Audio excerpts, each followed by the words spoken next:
Something is deeply wrong. You can feel it. So what has happened to us? And what should we do about it? Join the Finding Gnosis show. It's an open panel for people trying to figure out what's really going on in this strange existence and what we should be doing while we're here. Join us as we all find Gnosis together. Gnosis is knowledge. We need to find out what's going on. We need to find out what we should be doing. Chat soon on the Finding Gnosis show. Disclaimer. This show is for discussion and entertainment purposes only. The Finding Gnosis show is a platform for open discussion, exploration, and opinion sharing. The views expressed by hosts, guests, and participants are personal opinions and do not constitute professional, medical, legal, or financial advice. All topics discussed are only intended to spark curiosity, entertain, and encourage independent thought. If any subject interests you, we strongly advise conducting your own thorough research using reliable and professional sources. Critical thinking and due diligence is key. Stay curious, stay informed, be well, be lucky, and don't be an arsehole.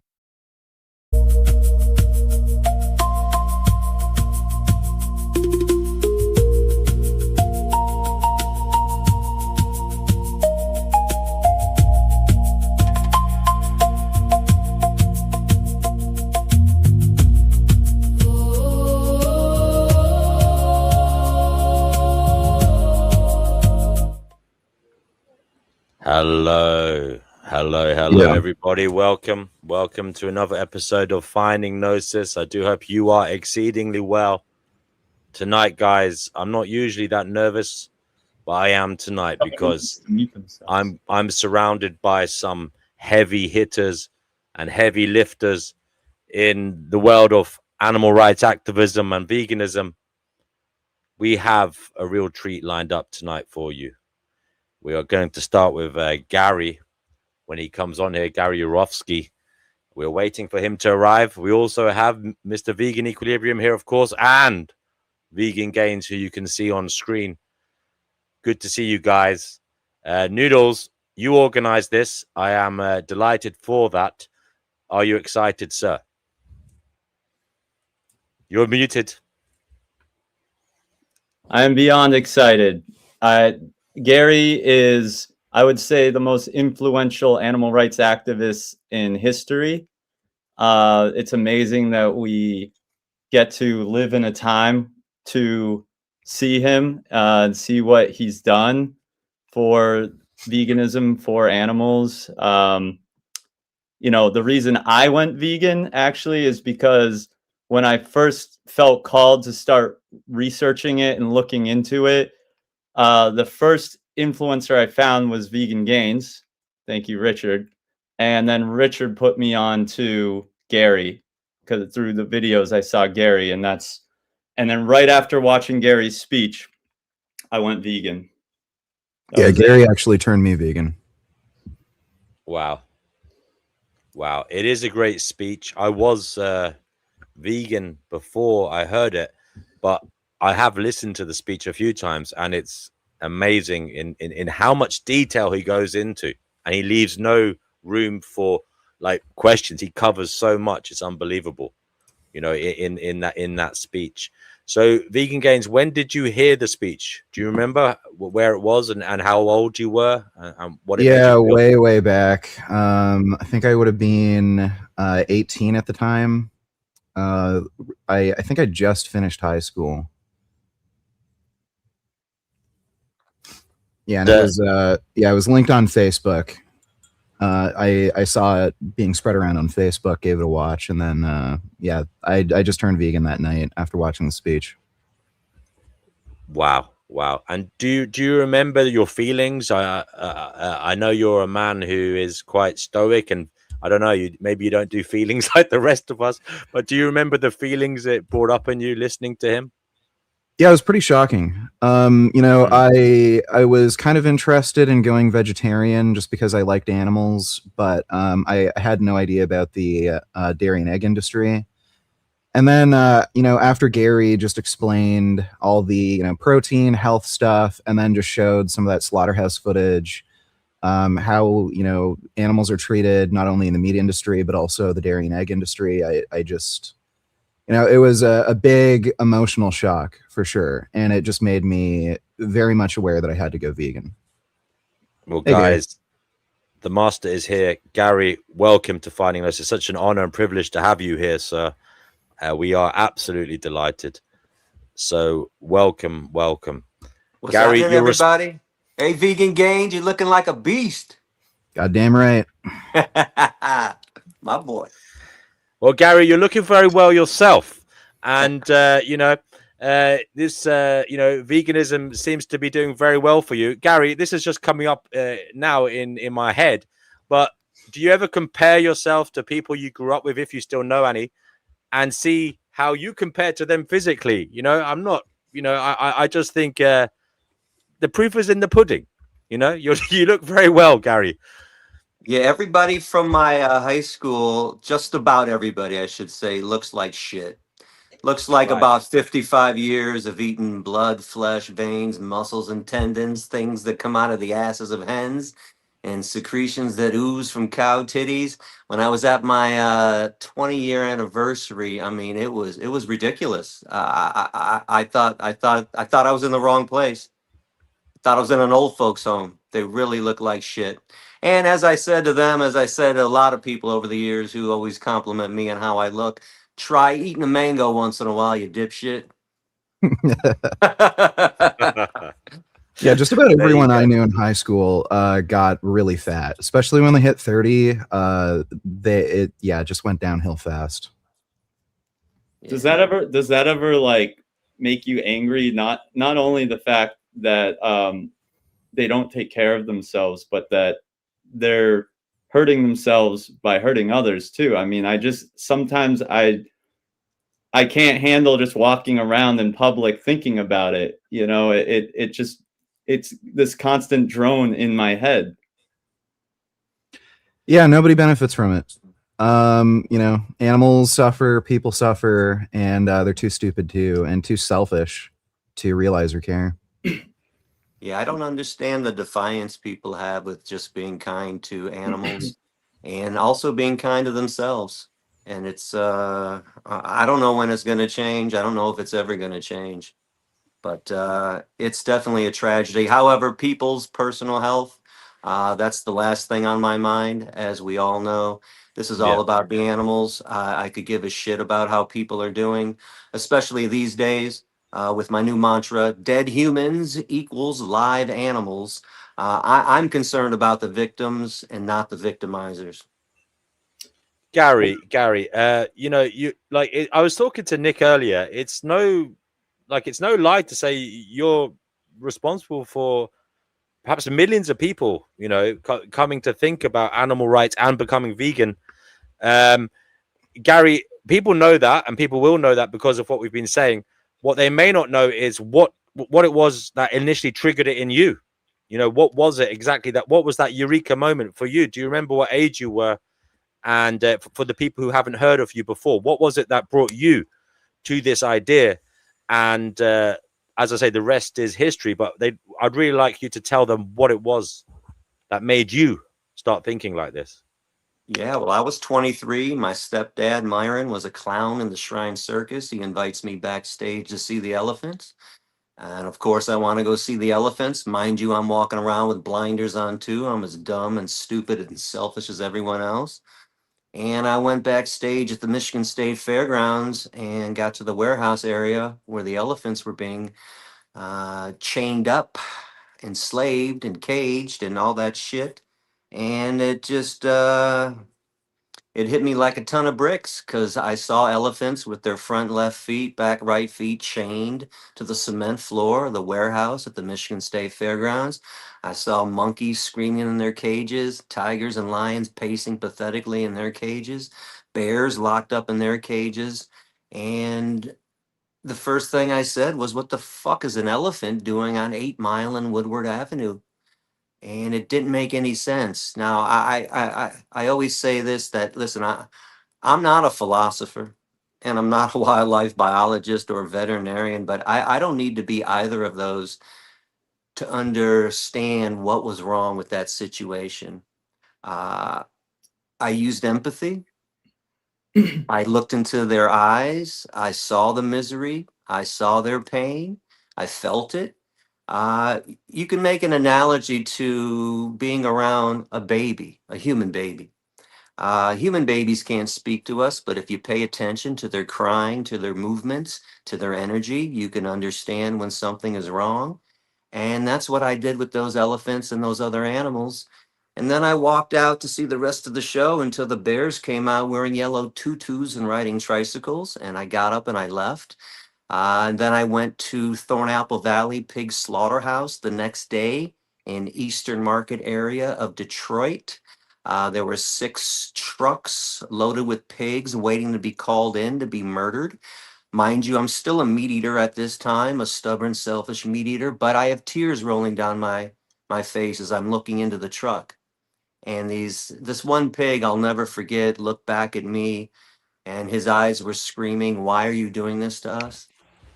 And I said back in my head, "I don't know." And I ended up going there for 6 weeks straight, every day for at least an hour, sometimes up to 5 or 6 hours, walking around, looking what was going on. And this is back in the 90s. There wasn't high security.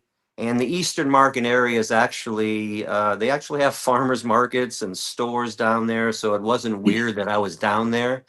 And depending on who was on the security detail that day, like I said, sometimes I stayed for 5 or 6 hours.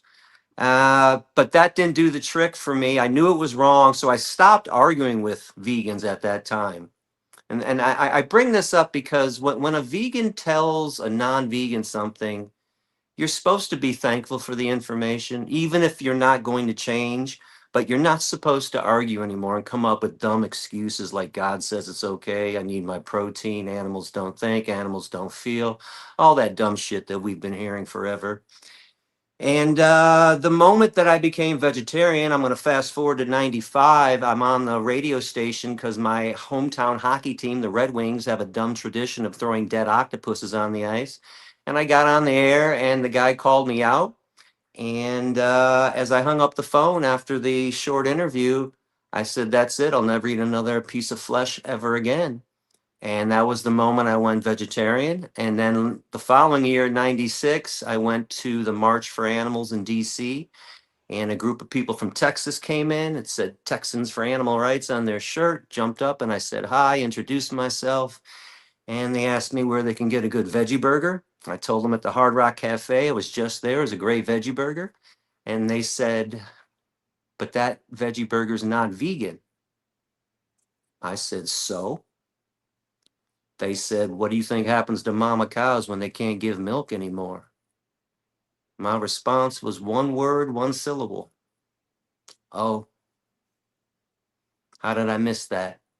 So listen, as much as I despise human beings nowadays, I always wanted to educate and teach because I know people are ignorant. I know people are misinformed, uninformed. I know people are brainwashed and programmed. And I've always, for the last 30 years, I've been trying to teach people, and I still do. Even when I'm at the gym, I'm always talking to people. In fact, I just converted somebody last week. I was talking to somebody, and he texted me later that day after I gave him a copy of my speech to watch, and he said, "Okay, man, you got me. I'm on." So I will always try to teach and educate people. Doesn't mean I have to love humans, though. Absolutely. Speaking of the speech, you have this way with words. And that became even more clear when I heard you recite your speech from your arraignment, or it wasn't your arraignment, it was your hearing, because you got locked up, in case people don't know, but we'll get to that.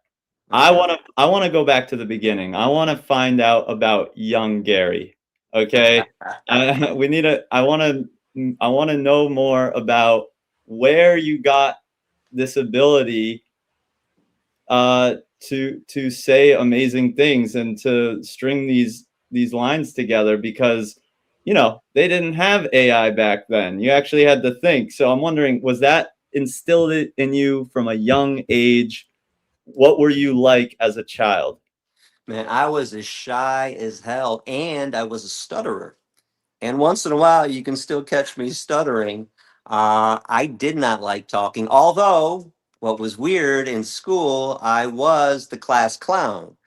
I did like the spotlight. I'm a Leo, as Carmen always points out to me. Everybody look at me. But I was really shy. And listen, I if you asked me right now to speak about taxes being too high, I couldn't give you a smooth diatribe. I can speak this way about animals because the animals have touched my soul. I feel them in my heart. I feel their pain and their misery, Mm, and I speak for them. I have to. And it's not that I don't get nervous before a lecture or even before a podcast, but I realized a long time ago when I made the promise to those animals I saw back in the 90s that I have to get over whatever my fears are, whatever my nervousness is, and I have to speak for them. If I'm not going to do it, well, then who's going to do it? And don't get me wrong, Vegan Gaines is a great speaker, and Joey Carbstrong, and Paul Bashir, and Rafaela, and there's thousands of wonderful speakers. I'm not saying I'm the only one, but in my mind, at the moment when it's time for me to preach, it's like it's on you. This is all you right now. You can convert somebody and make them a peaceful person, and you can save thousands of animals if you just say it properly. So it's and it's almost like somebody else is speaking through me, mm, especially over the years as I got to be a better speaker. I stopped writing, and I started freestyling more, and there were plenty of times where I would start to say something, I would have a thought, and in my head I'm saying, where are you going with this, man? And that voice would answer like, I don't know, but I always knew I would end up in the right spot, and everything always seemed to come out just yeah. perfectly, especially in front of a crowd. I I mean, think all that's. these. I think. Sorry. Go ahead. Go Go ahead. ahead. I was going to say, I think that's why you're so powerful, Gary, in your speech and in how you talk, because it's that confidence, and that's a confidence that comes from knowing that what you say is true. It's like this power, and that's why you don't have to second guess it. You're not stumbling, you're not stuttering, because it's coming from your heart. And it's something that you feel, and it's a connection between your mind and your heart. And that's it, as you say, it just flows out of you, and I feel that's why it's extremely powerful. you know Of the things that you named several people that are good speakers, and but they all attribute. Well, they all say that you were their biggest influence for how to approach the whole thing, and which is a no nonsense approach. So, were you always like that? Were you always sort of, you're gonna say how it is, in your face kind of person? Yes, yes, that is completely true. And what's also key is I've always had an authority problem, and I you're always from hated. Detroit, Gary. Yeah, I mean, I, that I've always hated the way things were run. I always hate the way everybody does something, and because to me it doesn't add up properly when I look at how Mm, society acts. So I know that we're right. This is why I can speak so confidently. I know animals don't deserve to be raped. I know the male animals don't deserve to be electro-ejaculated. I know that that the animals don't deserve to have their heads chopped off and their babies stolen from them. This is an this is the biggest truth that has ever lived, right? That animals don't deserve to be slaves and commodities and property, and that they're inferior to humans. And in fact, like mm, I was just saying about everything being backwards, humans are inferior. Humans are the mm, ones that don't fit into the environment. We're the ones that don't fit into the equation. We don't do anything proper and natural. So it's in mm. fact I think I just recorded a video last week for Instagram where I was talking about how just humans don't fit into the equation whatsoever, and that I hope the animals retaliate and show us the same mercy that we've shown them, and that's none. I really do hope the animals rise up against us. Mm, mm. So moving on from your childhood into your teenage years, you become a rapper, right? Actually, the rap. Well, so yeah, I started rapping when I was a teenager, and mind you, I'm old school. I mean, old school. Run DMC, Fat Boys, KRS-One. EPMD, KRS-One, even Grandmaster Flash and the Furious Five. I remember that shit when it came out. When I did a demo, a rap demo in 1992 is when I decided, you know what, I'm gonna go for this. I'm really gonna do something. And I wrote 3 songs. I recorded those demos, and I actually recorded with the Funky Bass team, Mark and Jeff Bass, who were the original producers of Eminem, by the way. So there is a 6 degrees of separation between 2 white rappers from Detroit. And by the way, the Funky Bass team picked the right white boy to go with. Uh, they chose them. I Well, still what? have But some he's tight not stuff. vegan. Huh? But he's not vegan. No, unfortunately not. I don't I think wish they he chose the was. right one. No, listen, I wish M was vegan because all those diss tracks he could be doing against everybody. God, let Eminem watch my speech, please. But Yes. but but anyways, in 1992, I did a rap demo. You can go to YouTube and you can punch in my name and put in the Declaration of Misrepresentation. And there's another one online, Reason of Society. And yeah, I wanted to be a rapper. Hard to break into the game. Even with the connection, nothing ever happened, and I kind of just put it on the back shelf. Thank you, Gary. Do you know what I love? I love the human touch here. You telling your story about how you came to it. It wasn't an immediate, conversion for you. It was a slow process, but there wasn't someone telling you like the way you've inspired others. You came to this idea yourself, but it was a slow. It wasn't overnight. There was a process here, and that's what I hope everybody can get from this. That it's okay if you haven't been vegan before. It's okay if you've thought things. It's okay to change your mind. Gary wasn't vegan before. He became vegetarian, and he didn't realize that the dairy industry was so horrific and it caused, a terrible amount of harm as well. It is okay to change your mind. Gary, have you changed your mind in other areas of life? Is this the biggest change you've had in your in your outlook? Are you somebody who's open-minded, generally speaking, or I suppose that's a question that's just come to me. Would Yeah. you like to think I've about it? always been open minded. I mean, this is why Mm. I ended up vegan. But I want to kind of piggyback on what you just said about not converting instantly. Now, what's weird is the majority of all the students and people that I've converted were immediate conversions. But I Yes. also believe that I work so well with audiences and with the crowd, with the public, because I do have an understanding that sometimes it doesn't happen overnight, even though it's not okay for the victims. Yes. And I am apologetic about the 3 years that I hemmed and hawed about this. Mm, But I realize old habits are hard to break, new habits are mm, hard to form.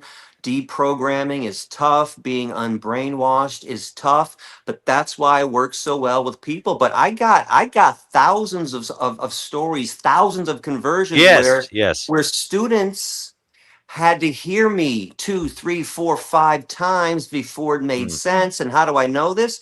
Well, once I started my lecture tour in 2002 through 2014, I was pretty much at the same school every semester, mm. even speaking for the same professors all the time. As long as they were teaching, they wanted me Right. in their class. So students heard me a lot, and they'd come up to me and say, Gary, this is the 4th time I've heard you. I hated you the first time.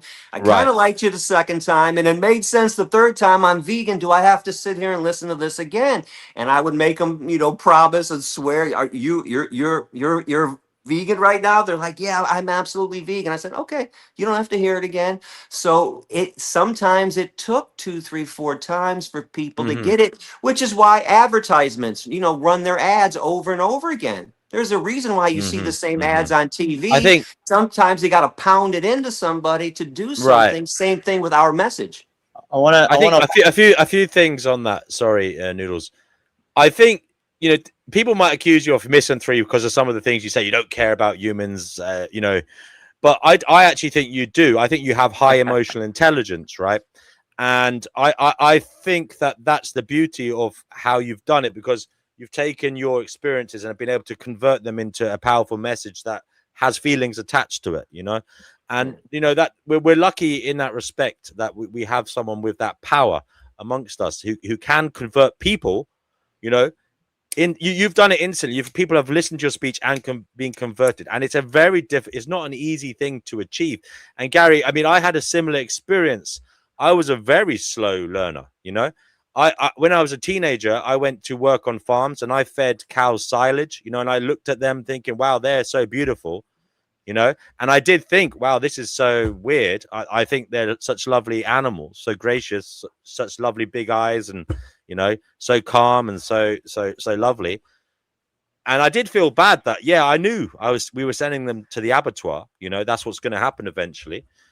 I even worked in a meat factory. I'm ashamed to say I worked in the dispatch area when I was 17 for a summer. Okay, I didn't see the meat. I was in boxes. It came out of the cold store, and I put it onto pallets with a forklift. I did that for 2.5 months for a summer. I became vegetarian shortly after that, but I didn't become vegan for many years because, again, for many reasons. Some of it was cultural, was never questioned in my childhood. It wasn't put before me as a problem, and also lack of, I suppose, lack of education and ignorance. And that's why it's great to have someone like you who's come from, you know, a place of ignorance, Gary, learnt and thought about these things, and being able to convey the message then powerfully to people who were like you. You were once like them. So that's the beauty of what you do. Sorry, guys, I was just BMW. I want to break in here real quick. One, I want to just mention that we have Streamlabs pinned in the comments section, and all donations are going to Sasha Farm Animal Sanctuary, which I'm going to have Gary give us a rundown on what that is and why you should donate to it. But first, I want to just listen to 20 seconds of Gary's song. Just let's give this a listen. Don't you believe in white supremacy? Pathological racist. Pathological misfits. This was an anti-racist rap, by the way. I think you might want. Yeah, that's it. White supremacy. Aryan movement. Racist. Black and white are equal, okay? You maintain the rights of a minority, but when the government's ruled by the majority, well, check it out, cause I'm a tell it through history, cause even nowadays it don't make sense to me. Washington, he was the father of our country, but he owned slaves and sold slaves for money. The nation was blind though, and full of hostility, put his face on a dollar bill to frame his longevity. Then Thomas Jefferson was elected president. People didn't know it either, but he too had servants. In 1776, he wrote the Declaration of his representation. Claiming the ideals came straight from the heart. Nothing but old Master Jefferson, straight from the start. Yeah, maybe James should have checked his own bill, cause I thought it said all men are created equal. Black and white are equal, okay? I think the hair went as hard as the lyrics. Yeah. Wait, how do I get us back on the screen here? Oh, there you go. I did it. So, by the way, so I'm kind of glad you played that. As my boy Richard would say, two things can be true at the same time, even though they're diametrically opposed. So I can love animals, I can hate humans, I can even love humans and hate humans. And I want people to know where I started. That rap was an anti-racist rap. I was concerned about injustice. But over the years, as I saw people who were oppressed, discriminated against, turn around and oppress and discriminate against the animals, it built up my anger and my hatred for humans, the hypocrisy that we are capable of. So I want people to know that, yeah, I am a radical, proud misanthrope these days. But I didn't start Okay. out this way. Humans made me this way. Humans created me because of their defiance toward peace and compassion to the animal kingdom. But at the same time, I understand right from wrong all around. I'm only concerned about the most victimized beings on this Gary, planet, and they don't walk upright. They Gary, have four legs. is it a hatred of humanity though, or is it more a disappointment? I feel like it's more of a you know humans could do better, right? For sure. Listen, it's kind of a little of both. There's massive disappointment and massive heartbreak. I can't believe how intelligent we can be in certain ways, such as with technology, and how stupid we can be when it comes to ethics and morality. So yeah, there's a ton of disappointment, but there's a lot of hatred. Honestly, it I just hear that. keeps building up more and more. But at the same time, listen, if I see somebody being bullied, I'm stepping in. I mean, I I had hear this that. story like a couple years ago. I was at the gym, and some trans person walks in, and I'm not talking somebody that you can't tell. I'm talking one of the guys Right, dressed right. up like a girl, and I heard guys talking about they're going to kick their ass, and I tailed this person around the gym to make sure, and everybody at the gym knows me, and I'm making faces like back the fuck off, just fucking Mm, back off. Nobody's touching anybody today. But yeah, we are a strange species. In fact, for sure. I'm just coming out of left field with this, but I'm really into watching alien stuff these days. But the more I think about it, I think we're the fucking aliens. I think it's Mm. us because we're the ones that don't fit in, and I don't think we're the good aliens. We're the grays. So, Yeah, Right. so I think Gary, I think the unique thing about humans is ideology. Animals, it's they're kind of more rational actors in some way because they're just living to survive, and they make rational decisions on that basis. Even as like cruel as animals can be, like tigers, lions, chimpanzees, they go to war with each other. Again, it's for survival. There's no ideological basis behind it. But humans commit acts of evil knowingly and willingly, just based on ideology. And I think that's why humans are just so frustrating. Like, we absolutely do know better, but we still do it. And we do it with joy, with glee. I Yeah. mean, just look at the hunting community. After they go murder an animal, they pick up their dead body and pose with it with a Mm. smile. I mean Yeah. that always just like even before I was vegan, I couldn't get over the sadistic delight of humans. Like what do you call it? Bullfights in parts of Spain, France, things like that. Fox hunting, just gratuitously hurting animals, for fun, without the kind of that was before I was vegan. That was just something that absolutely shocked me that humans could do that and wanted to do it and took, sought to do it, badger baiting and things like that. It's just like, what the fuck is wrong? What the fuck Pretty is wrong? cowardly, And too. We used guys, to have sorry, gladiator go ahead. battles with each other, and then now we just, pick on animals. Right. Seems to so, be our so favorite pastime is torturing and Yeah. oppressing and murdering animals for fun. And the scary thing I thought about when I was young as well was because I grew up in a very working class area, yeah, and wasn't much money around. But then I saw extremely powerful people, wealthy people from the upper echelons of society, who I thought, fuck me, they should know better. But they're the ones doing these fox hunts. They were the ones, going on holidays to see the bullfighting. They're the ones doing the badger baiting, allowing the badger baiting on their land. That was to me absolutely shocking that people we were supposedly trying to be like were doing these horrific things. It absolutely shocked me to the core. It seems to me that wealth breeds cruelty. The more wealthy you are, the more vicious you become. The trophy hunting, eating lobsters, I mean, boiling animals alive, fur coats. If poor people seem to have a lot more ethics than the wealthy. Well, Gary, it's interesting you But poor say that. people are fucked up too. I'm They not are, no, excluding. I agree with you. Humans I are a do. fucked up species, but I think, but the wealthy seem to be the most fucked up. I mean, from anecdotally, I remember for quite a while I was a charity fundraiser, yeah, and I used to go around to different parts of the UK, and believe me, when I went to the poor areas, the really poor areas, they were the people who actually more likely to give money to charity. Yeah. And they were the people with the least. But I'm not saying, poor people are better humans, but anecdotally, when I was a fundraiser, they were more likely to care.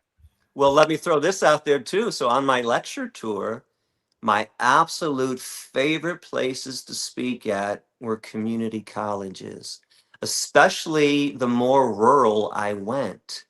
Now, it wasn't that I didn't have success at places like Penn State and NYU, University of Michigan, but the attitude was completely different when I went to PSU and U of M and NYU. It was as if they were looking at me, how could this be? I go to Penn State. I never heard about this. But when I went to Oakland Community College, Halifax Community College, when I went to these smaller places, they had their notebooks out. They were taking notes. They were listening intently. They were treating me as the expert that I was, which is why I was invited into their classroom to talk about this issue. I love those places. I had some of the best conversions ever in the smaller schools. Yeah, yeah. I mean, there is something about the grandiosity of some humans that prevents them from connecting to the message, because they're thinking how it's like an egotistical thing. They're not Yes. thinking about what you're saying. They're thinking about the fact that you're saying they're wrong, and Well, that's annoying. it's an escalation of commitment, isn't it? I mean, it's they have the grandiose idea that they can go around doing whatever they want, and then when they're called out on it, their ego can't handle it. So they have this escalation of commitment to save face because they can't, their ego can't handle the idea, oh no, I've been doing something wrong my whole life. I've been wrong my whole life. I had this concept of myself that I was just fine, that everything was fine. No, this is a terrible thing. Well, I can't be a terrible person having done something terrible all this time. So instead, I'm going to double down on some bullshit. I want to keep moving along with the timeline though, because I want to now we're getting into college, and you went to college for journalism, right? Why did you choose journalism? I always enjoyed words. I'm a wordsmith. So, in fact, right out of high school, I went to a place called Specs Howard School of Broadcast Arts. And from there, I went to Oakland University, based out in Michigan, for my journalism degree. I really always enjoyed words. I conversely, I hated numbers. I hated math. I hated anything to do with mathematical equations. So yeah, that was it just seemed like the proper thing to do. Mm. So what year did you graduate?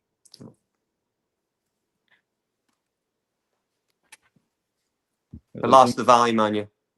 What year? I'm wondering what year you graduated. Can you hear me? Check, There's no check, volume. check. Try going out. Oh, he can't hear me. Maybe if he goes out and comes back in. You can type in chat. I'm gonna message him. I can still see him. You can still see me.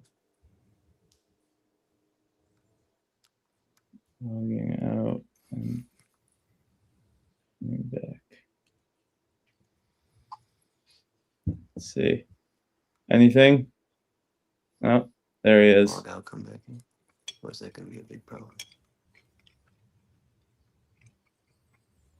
All right. Oh, no.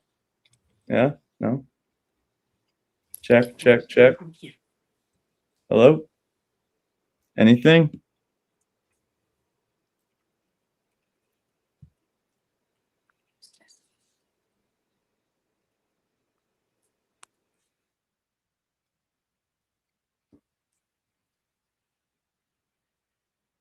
All right. Well, while we're waiting, Did he actually come back in and out, or did he just turn his cam off? I don't know.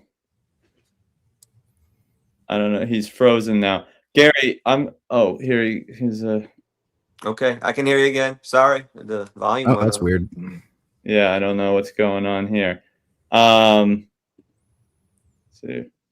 There we go. All right. So you hear me? We Yes. good? All right. What year did you graduate college? Oh gosh, 98. Okay. So I was And I was raised in hell, so I converted in 96. Those 2 years at Oakland University, the whole okay. So entire campus knew about me. you were vegan in college, right? All right. And then when did things really kick off for you? Because I mean, come on, you're basically a household vegan name now. When was it that you started? I guess it would have been when you started working for PETA, but how did you No, that was do not. that? Peter was '02. So I was instant. I'm somebody that when I decide to do something, I'm all in. Or I'm just not doing it. So I came out of the gate running. I started my group Adapt in '96 when I went vegan. I started writing newsletters. I started doing protests. And then I guess I put myself on the map in '97 when I took part in the mink liberation in Blenheim, Ontario. Okay. So that's what got everyone's attention, the professors, the media. Because from 96 to 97, I really, like, I was trying to get into the news. I wasn't having any luck. I was trying to, do more activism, more informing, but it just wasn't, I wasn't getting anywhere. Nobody would listen to me. But man, I went to jail for the mink. All of a sudden, professors are calling me, teachers are calling me, the media is calling me. Now everybody cares what I had to say. So, at first, by the way, so real quickly, I don't want to spend too much time because but so 97, the mink liberation, 3 of the 5 people turn their backs on the animals and end up pointing the finger at me because I actually got away that night of the raid. And I was really mad at these people for years until I realized it had to happen that way. That's how it was supposed to go down. Because if I didn't get apprehended and I got away, I don't know if everyone would have been calling me and bringing me into their classrooms and bringing me on the TV shows and on the radio stations. So I no longer harbor any hatred for them. Disappointment, as VE pointed out. Lots of disappointment towards them, and basically it's not even that I'm disappointed. I can't believe they turn their backs on the animals because we all made a pact that night that we were willing to give up our freedom and our lives for the animals if something went wrong. And yeah, we drove to Blenheim, Ontario from Michigan that night, about 90-minute drive, opened up the cages, which was my job for 1,542 mink that night, gave them a chance to be free. 540 mink did escape, never to be recaptured, and had their necks broken, which is how mink are killed on fur farms. And man, the rest is history. It was a hell of an experience going to jail. And by the way, so in '97 they held me for 10 days for a bail hearing before they let me loose. The whole trial took 2 years, so I didn't get sentenced until '99. But if you want to hear that speech that you had referenced earlier, the one that I Yeah. gave to the court, that was in '99. I would go look up my interview with Joey Carbstrong because he surprised me. He said, "Hey, Gary," during the interview, he just handed me the iPad. He goes, I want you to do something. I'm like, what? Yeah, He yeah. goes, can you read the speech? Because I've always wanted to record the speech. Everybody says my Georgia Tech speech is the best speech ever. And that was a kick ass speech, don't get me wrong. But the best speech I ever gave was in the courtroom that day. I do believe they have it on audio, but they won't release it. So I always wanted to re-record it, and I was transported that day with Joey, and I felt myself back in the courtroom, and I really delivered it perfectly. When I heard you give that speech on Joey's podcast, I cried. I did, and I don't know what. Maybe it was the sensationalism of the music and the imagery that Joey added, but I really do believe it was your words, and that's Noodles, I don't think it was the sensationalism of that because when I finished, I looked up, Joey and both the camera people were also in tears. I knew, and there was no music while I was doing it. That was added later. So it Wow. was, no, it was powerful. BG, did you hear this speech? You've heard this speech, right? I haven't actually. I haven't heard okay, the, well, you know the what? court speech. It's your lucky day, and I don't know that VG ever shows deep emotions like crying. VG, do you cry ever? Do you ever cry? Sometimes. Have you ever cried? Yeah, sometimes. I think a lot of people might be surprised to hear that, but so here I'm going to play it if you don't mind, because this is a very important thing. I think everybody needs to hear. This was, so let's just set the scene, right? You're reciting it now for Joey Carbstrong, but you had just been, correct me if I'm wrong, you had just been convicted of what was it? Eco-terrorism? What did they call it? It's not there. Yeah, I think the audio cut out again. Okay, well, so I'm pretty sure what the story is he had been convicted for some charge in Canada for freeing these mink, and there he is. You with us?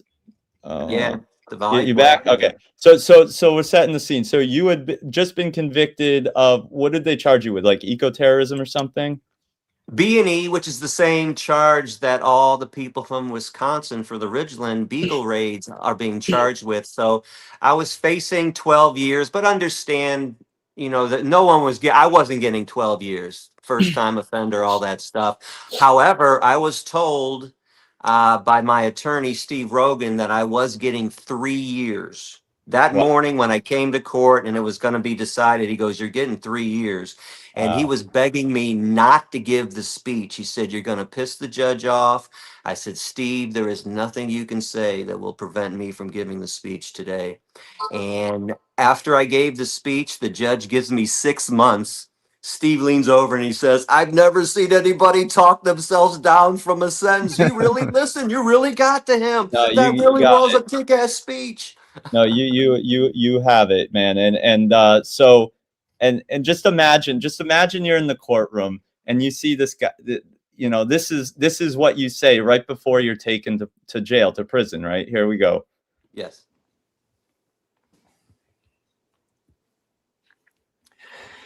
"I stand before this court without trepidation and without timidity, because the truth cannot be suppressed today and the truth will not be compromised.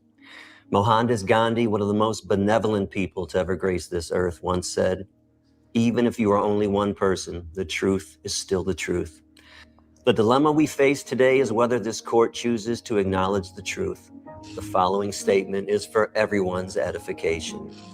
One day, every enslaved animal will obtain their freedom and the animal rights movement will succeed, because Gandhi also proclaimed all throughout history, the way of truth and love is always one. There have been murderers and tyrants, and at times they have seemed invincible, but in the end, they always fall. Always. The true devoted humanitarians who are working towards the magnanimous goal of achieving freedom for animals cannot be stopped by unjust laws. As long as humans are placed on a pedestal above non-humans, injustice to animals will fester, because without universal equality, one type of equality will always create another type of inequality. There will be no compromise here today, because the truth cannot be compromised. My presence in this courtroom today is paradoxical. I ask this court, if it is not a crime to torture, enslave, and murder animals, then how can it be a crime to free tortured, enslaved, and soon-to-be murdered animals? Humankind must climb out of its abyss of callousness, its abyss of apathy, and its abyss of greed.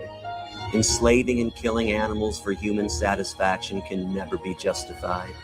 And the fur industry must understand that the millions of manual neck breakings, anal and genital electrocutions, mass gassings, drownings, and toxic chemical injections can never be justified. And the snaring of millions of free-roaming animals in steel jaw leg hold traps who die slow, horrific deaths is unjustifiable as well. There will be no compromise, for the truth cannot be compromised. The schism that this court has created among the 5 co-accused has been sealed. Now that I have been convicted through my volition and in a symbolic protest of the unjust conditions that animals endure, a hunger strike will begin tomorrow at 7:30 a.m. For every mink that ever languished in a tiny cage and was savagely murdered at the Ebert's Fur Farm, I will go hungry. And for the 40 million other animals worldwide who have the skin ripped off their backs in a disgusting display of barbarity, in the name of vanity, I will go hungry. And if this court expects me to experience an apostasy, meaning an abandoning of my beliefs, it is sadly mistaken. In April of '97, when I was incarcerated for 10 days in a Chatham jail, I briefly experienced vicariously what a caged animal goes through. And thanks to that 10-day bail hearing, my empathy for every mistreated animal intensified. No matter what I go through during my incarceration and hunger strike will be nothing compared to the everlasting torture that innocent animals endure on a daily basis. And if this court is alarmed by my honesty, let me close with a quote from slave abolitionist William Lloyd Garrison. I will be as harsh as the truth and as uncompromising as justice. On this subject, I do not wish to think or speak or write with moderation. I am in earnest. I will not equivocate. I will not excuse. I will not retreat a single inch, and I will be heard. The apathy of the people is enough to make every statue leap from its pedestal and hasten the resurrection of the dead. My influence shall be felt in coming years, not perniciously, but beneficially, not as a curse, but as a blessing, and posterity will bear testimony that I was right. There will be no compromise here today because the truth cannot be compromised. It brought back some feelings too, man. And Yeah, that was amazing. That actually did have me tearing up a bit. That was fucking powerful. And that was I wasn't looking at notes. That was in front of there was 25 mink murderers in the crowd. 25 other people that owned facilities that killed mink came there, and nobody knew what to do. Honestly, even the judge 3 times during that speech cocked his head as if to say, what am I going to say to this? He ended up giving the typical spiel of, well, you broke the law and I have to sentence you. Now, deep down, I was hoping he was going to take his gavel and say, I cannot find you guilty for this random act of kindness and compassion. And I still believe one judge somewhere, someday is going to do that for a liberation. Well, we've seen that with DXE, with some of the DXE stuff they have. Yeah, nah, it's it happened a few times. It's gonna happen more and more, I would hope. By the way, the the coolest thing was as they cuffed me and as I was being led away to prison, I was a bigger dude back then, not as big as Richard, but I was 207. I'm about 180 right now, so I had another 27 pounds on me, so I was harder to handle. And these two cops were taking me away, and I stopped them at the aisle where the 25 mink murderers were sitting. And I turned sideways and just stared them down so much they all turned away. Nobody knew how to fuck with me back then, and nobody could fuck with me. And it took both those cops about 15, 20 seconds to pull me away from that spot that I wanted to be in. But it was such a powerful moment. It was such a powerful day, and that whole jail experience was really powerful. They thought it was going to deter me, and it just made me more determined. It didn't deter me. I was more determined to achieve everything that I went out and did because I lived the life of this caged animal. I was locked up in a cage, and every time it got to be too much for me, I kept thinking, oh my God, I can't believe the elephant lives like this for 30, 40 years in the circus. I can't believe this is how they live and they never get out of this. I knew I would be okay. I knew I was going to get out. but the animals never get out. Mm, mm. I want to Gary, just quickly remind everyone. I just want to throw it back in there. Streamlabs link is in the comments.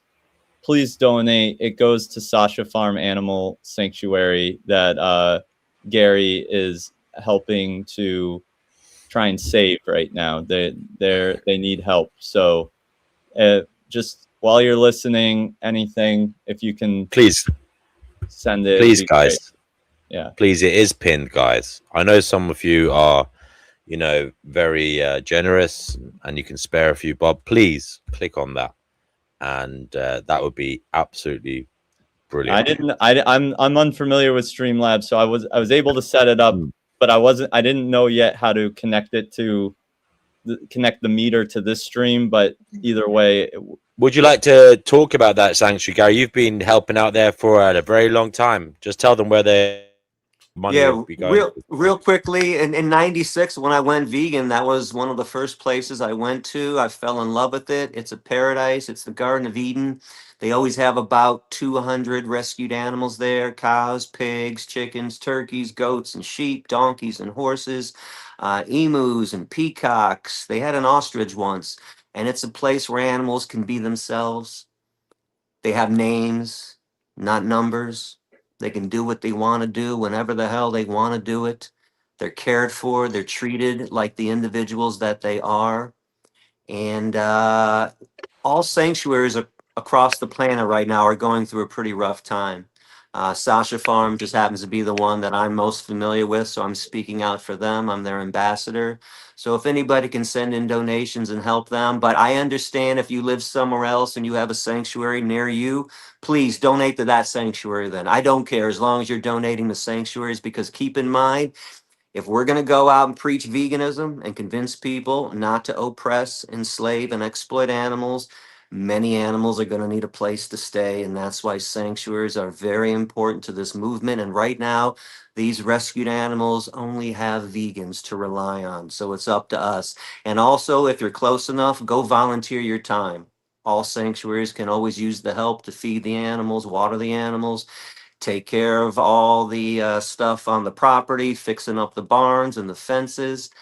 So please help out all sanctuaries. But Sasha Farm holds a very special place in my heart. So if anybody can help out Sasha Farm, it would be much appreciated. Yeah, and I just linked the Finding Gnosis Streamlabs link in my chat. So yeah, anybody in my chat wants to help out Sasha Farms, and if you have any questions, you guys are going to have a Q&A later, right? Too, right? Yeah. So and Gary, you let me know how we're doing on time, because I do want to make sure that that we leave enough time for if people want to come up and ask questions. Depending on how many people want to come on, we might limit it to maybe a couple, 2 or 3 minutes per person. Right. Just one little technical issue here. Emily says when you try to donate, it asks for a username and password. Oh, jeez. Maybe I don't know what that means, Emily. Maybe you have to register with Streamlabs to donate, but I didn't think it shouldn't be. I don't get that. No, it just says tip username, and then you put in the. Yeah, it's not making me register a username. If for some reason are you people already signed in? If for some reason people are having problems, I guess just go to sashafarm.org. You can make a donation directly. Sashafarm.org. Let's put Sasha Farm in the chat if we can. DNW. Yeah, sashafarm.org. Yeah. There should be a donation link on the main page.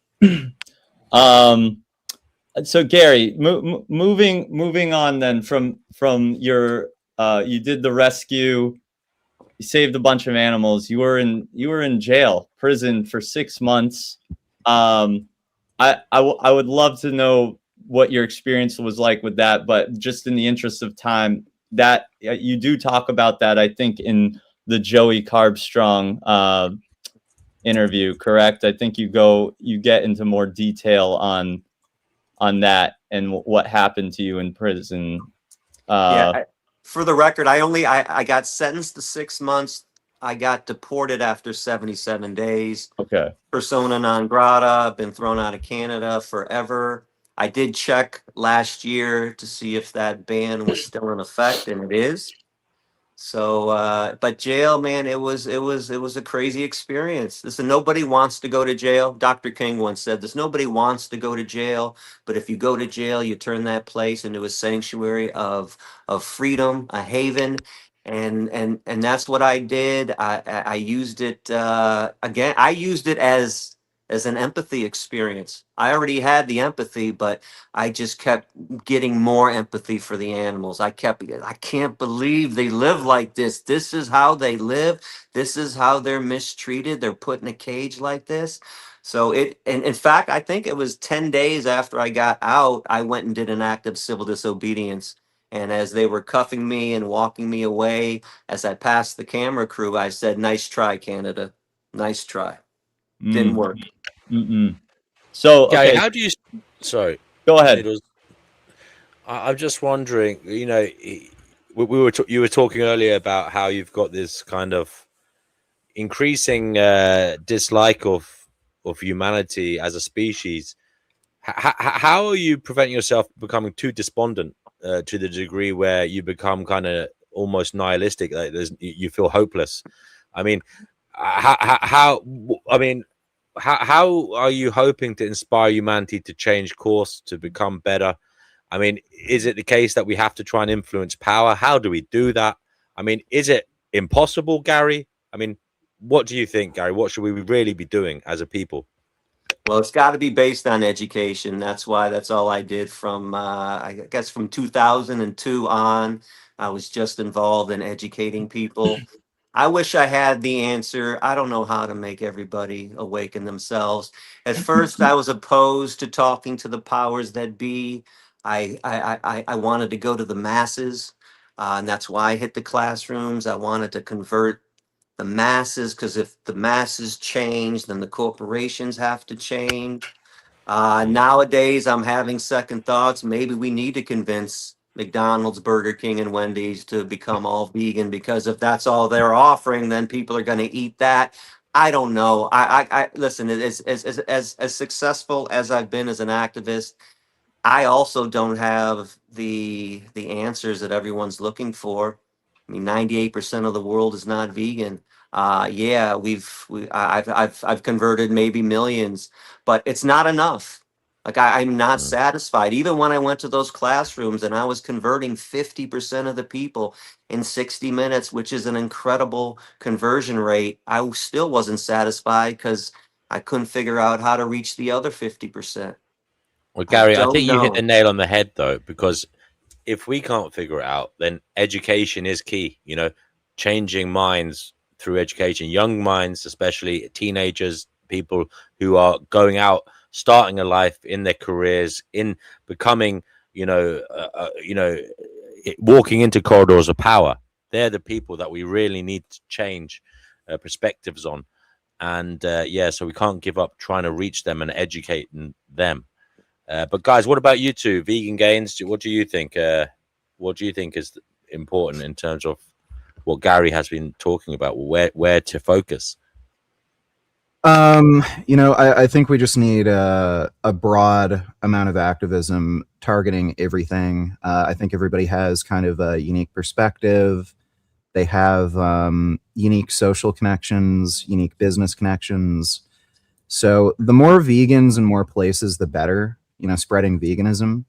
The more vegan doctors there are, the more vegan lawyers there are, the more vegan CEOs there are, and the more people just doing unique forms of activism. So, street activism, trying to pressure corporations to, change their practices. Recently there's been a lot of success pressuring corporations to get rid of their fur merchandise.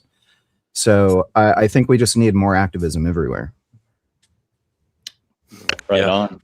Yeah, absolutely. And I was thinking there really ought to be an app for how to find the vegan person that has a business in your area, whether it's a plumber, a doctor,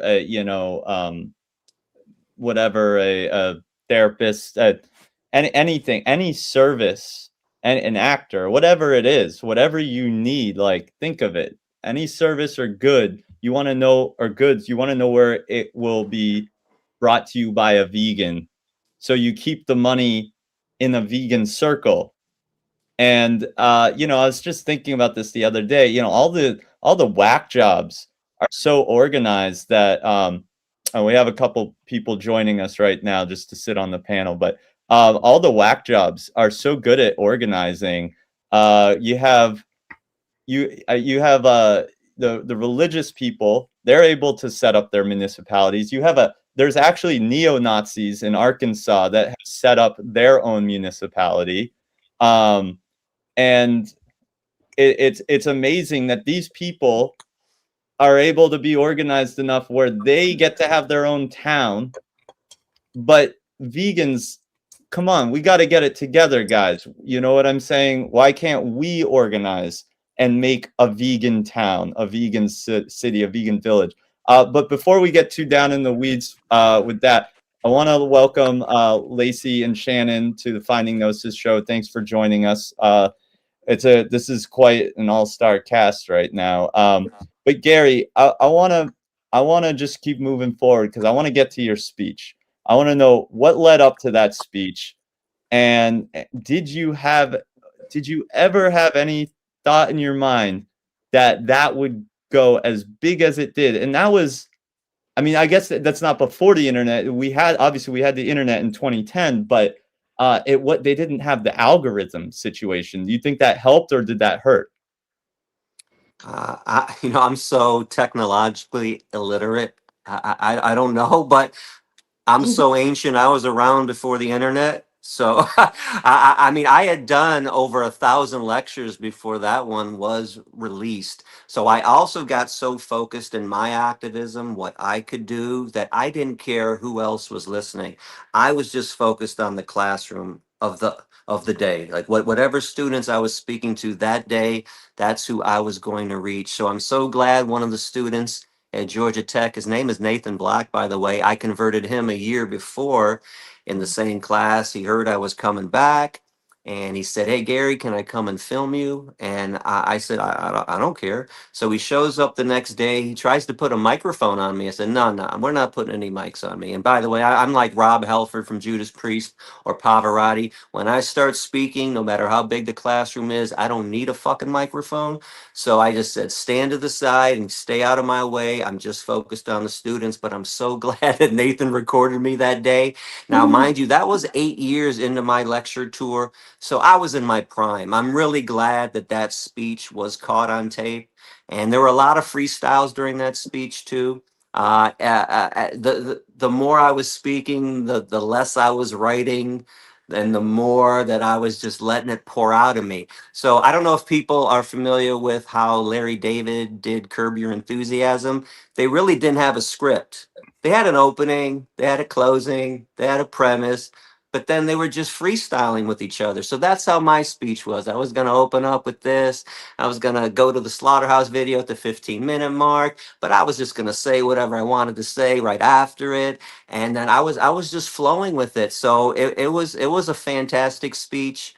But again, there were 1,000 speeches before that virtually, you know what? I might have 10 or 12 videotaped because the teachers did it. But that was an awesome one. I don't know what to say.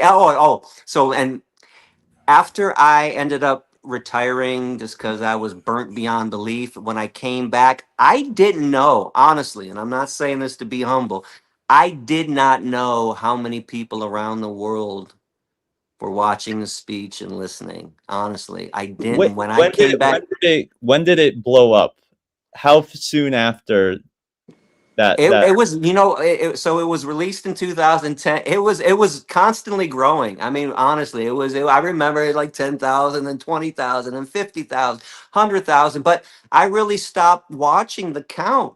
And then when I retired and came back about a year ago and went online, I'm like, man, it's got like 30 million hits Was that counting on all the different YouTube? languages. Was that Yeah. okay? Yeah, so counting all the different languages, 37 different translations, it was around 30 million, and people were saying millions were converted. And when I went to Germany last year, when I came out of retirement to hang out with AV, more than 90% of the AV activists were all Gary vegans or Gary vegan activists. I'm like, you got to be kidding me. You guys That are was my listening out here. experience. That was my experience. So basically, I would say at least half. When I first got into activism, at least half of all the vegans I met, or all the let's say all the activists that I met, were what you call Gary vegans. I'm a Gary vegan, and so it just I don't know. I would say that I would call you the most influential animal rights activist in history, and I think that is a completely reasonable title. So you must have been, everybody must have been coming at you left and right after that. Am I right? Okay, I'm sure you, because you were getting offers to go on television, like big news stations and everything, right? And I just have to ask, because they say that it's like I don't know, it's like 5-1 women to men in veganism. Were women just hitting you up left and right? Okay, I don't want to get you in trouble with your wife, but I'm just I'm sure you were just a very popular guy at that point. There were flirtations happening, of Oh course, man. but listen, guys were fawning over me too. There were people driving 5 or 6 hours because they heard I was in Cologne with AV just to shake my hand and take a picture. And I'm like, you got to be kidding! You drove 5 hours just to hang out and just to say hi. They're like, yeah, I had to meet you. I'm like, oh man, I'm just. If everybody knew how goofy I really was, and how like this whole persona that's around me is kind of cool. But if people knew, like as soon as I get off this, I'm gonna get undressed to my underwear, I'm gonna smoke a joint, and I'm gonna watch Sports Center. And it's like, and people think I'm like reading Pythagoras and reading Jeremy Bentham. No, I'm not. I'm actually studying the lines for the games next week and looking at the tennis scores and waiting for football to start. I'm totally not how everybody thinks I am. I'm just a big goofball, and I'm baby talking. I got 6 squirrels that hang out on my balcony. I'm trying to feed them nuts and come and they take the nuts out of my hands. Like I'm really just a goofball. But it was, listen, it was really nice to see all those people come up to me and thank me for either awakening them or teaching them how to speak up and speak out and not be afraid and stand up for the animals. One of the best activists, one of the best new activists that I met was Oliver Luce, and he's involved with AV Germany. And he told me something shocking, that he decided to become an activist after I did that famous media interview in Israel with that one woman that was coming at me. And I was like, what? The interview I did inspired you to be an activist? He said, yeah, you were defending the animals left and right. You went back down. I had no idea that that would inspire somebody to become an activist.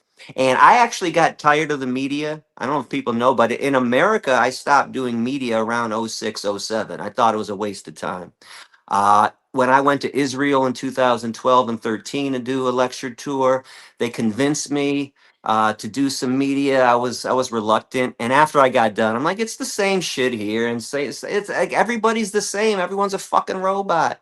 What about lions though? And what about But God? And what you about protein? must have but you must have learned from that, and there's better lines, better feedback that you can give now, right? Like Oh, listen, better rebuttals. total. Listen, I of course honed my game over the years. That's why I said, Yeah. like in 2010, I was in my prime. There was during Q&A, before they even finished their last word, I already had 5 different answers I was ready to give, depending on the tone that they asked. So if they asked me in a sarcastic way, I had a sarcastic response. They asked me in a serious way, it was a serious response. They asked me, heartfelt, I gave him a heartfelt response. Like whatever it was, yeah, there was nothing that anybody could ever pull on me. In fact, I might have talked about this with Richard when I did his podcast last year.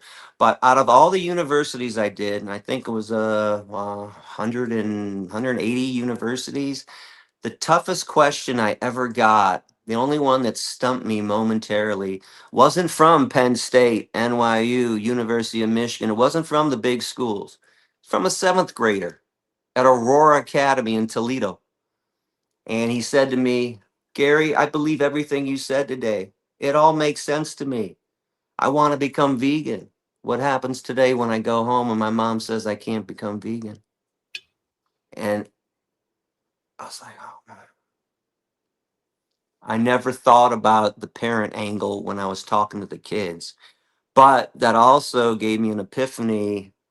I stopped doing, I only went to colleges after that because I realized unless I was speaking to the parents, these kids were in a world of trouble. And it sucked because I never had arguments. When I did seventh graders, sixth, fifth graders, I did second graders. I never had any kid argue with me. They just didn't know what they were doing. Um, I ended up telling the kid, by the way, beg and plead. I walked up to him. I gave him my card. I said, here's my phone number. I asked somebody for a pen. I wrote down Dr. Jerry Velasic. If your mom has health concerns, he's a good friend of mine. This is for free. You call Jerry. You can ask him whatever you want. And I ended up making him promise that if your mom won't let you become vegan, just promise me that you'll go vegan as soon as you are able to. And he said, I promise. And then I kind of made a joke. I made him promise 3 times, like promise, promise, promise, promise, promise. I gave him a hug. But that was the toughest question ever. No, everybody thinks that they have a really clever question or comeback to us. Still haven't heard one. What about Still waiting. What do you say when someone just says, I don't care? And they say, I don't care. So now you bring up something interesting. Actually, So I think the two hardest ones I get is when someone will say, oh, I tried it and I didn't feel good. It made me sick or something. And we know that it's a load of bullshit, but it's hard to, what do you tell us? You say to the person, no, you're full of shit. You're lying. Like it doesn't go anywhere. Yeah, I do. And I tell them you're an addict and you Yeah. sound just like an alcoholic that can't stop drinking. You sound like a gambling addict that can't stop gambling. You sound like a sex addict that doesn't only feels better if they're having sex. You are an addict. What are you not getting? And if you're just eating iceberg lettuce and a tomato, well, I can tell you why you're not feeling well. So I would get these emails a lot. Hey, Gary, I heard your speech and went vegan. So I had a banana yesterday for breakfast and I didn't feel strong. And I'd say, a banana. A banana. Yeah, not even a fucking mouse on a wheel. What the fuck do you mean, a banana? It's 100 calories. Try eating 10 bananas and tell me that you're not going to be sated. But the I don't care, noodles, the I don't care question, I actually accept that because at least it's fucking honest. So I was telling Carmen the other day, all these arguments that we have, right? All these dumb fucking comments, but lions though, but God, but protein. I would tell the students, why don't you just look me in the eye and tell me you don't give a shit? And guess what they would always say? And I knew it. They'd say, yeah, I don't give a shit. I said, I know. So then why did you say God says it was okay? Right. Yeah, I'd rather them just be honest than waste my time. Right. Just tell me you don't care. Because you know what? I can't make you care. Unfortunately, I don't have that magic formula either. But if you're going to lie and tell me God says it's okay, well, we're going to talk about Genesis 1:29, Isaiah 11:7. We're going to talk about the Garden of Eden. We're going to talk about Hosea 2:18, Proverbs 12:10. We're going to talk about all the stuff in the Bible. That we're going to talk about thou shalt not kill. We're going to talk about the golden rule. And if you're going to talk about protein, well, I'm going to bring up lentils. I'm going to bring up beans and tempeh, and I'm going to bring up all the sources. But if you're going to, sit there, just tell me you don't care. So I could just move on to somebody that does care. So I won't fight with people too much when they say I don't care, which sucks. Don't get me wrong, it sucks. But at least it's honest. Right. No, I feel that.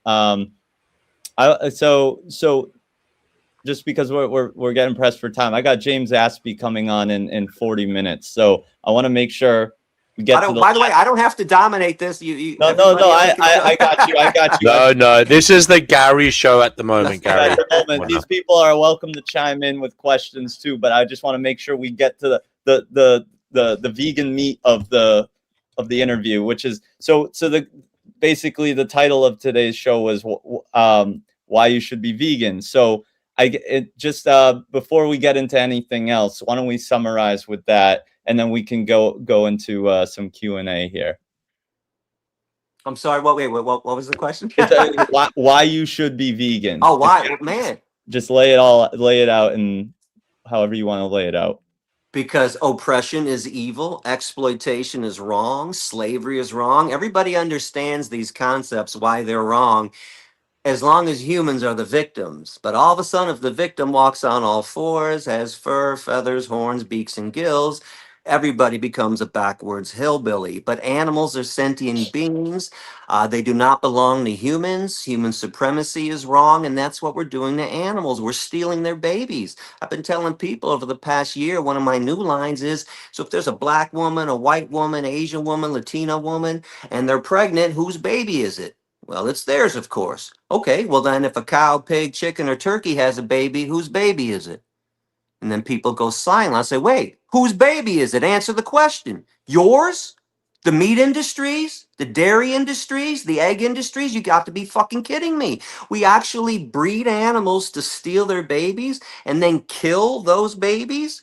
Chickens are killed at 6 weeks, pigs at 6 months. I mean, humans aren't only animal killers, we're baby animal killers. We're the most disgusting of all species. And who in their right mind would say that this is sober, that this is sane, what we're doing to these innocent beings? And all for something that we don't need, all because of habit, tradition, convenience, and taste. And by the way, I have one regret from that famous speech when I talked about meat tasting good. No, it doesn't. Because if I killed a chicken and threw it on somebody's fucking table and said, go ahead, eat it, they'd say, are you crazy? You better fry it, bake it, dip it in some oil, put it between 2 slices of bread, pickles, onions, tomatoes, mustard, ketchup. We actually like the way it's prepared. So meat in and of itself is disgusting. It's flesh, it's blood. Nobody drives down the road and sees a dead animal, a dead raccoon, a dead deer on the side of the road and goes, and starts to salivate. It's a disgusting sight. We're eating corpses. Absolutely. They're doing their best to disguise its taste, not taste it. It's also the plants that make the. And by the way, I kind of want to veer off for one thing. So one of the latest stupid comebacks, I know you guys have been hearing it too, is that the almond industry and the avocado industry, the beekeepers, the bee enslavers have convinced the almond and the avocado industry to hire them so they can transport the bees there and pollinate the fields. So vegans are committing acts of exploitation. Well, first of all, if that would make everybody go vegan, I can fucking get every vegan on this planet to stop eating almonds and avocados. Is that the deal? Because if it is, deal. To every fucking meat, dairy, and egg eater out there listening, if that's your problem that we eat avocados and almonds, well then fuck avocados and almonds. Deal. Stop exploiting animals. But watch them back out of that shit too. I've noticed over 30 years, meat, dairy, and egg eaters only have excuses. Vegans have answers. I We like are what you trying to said. end it.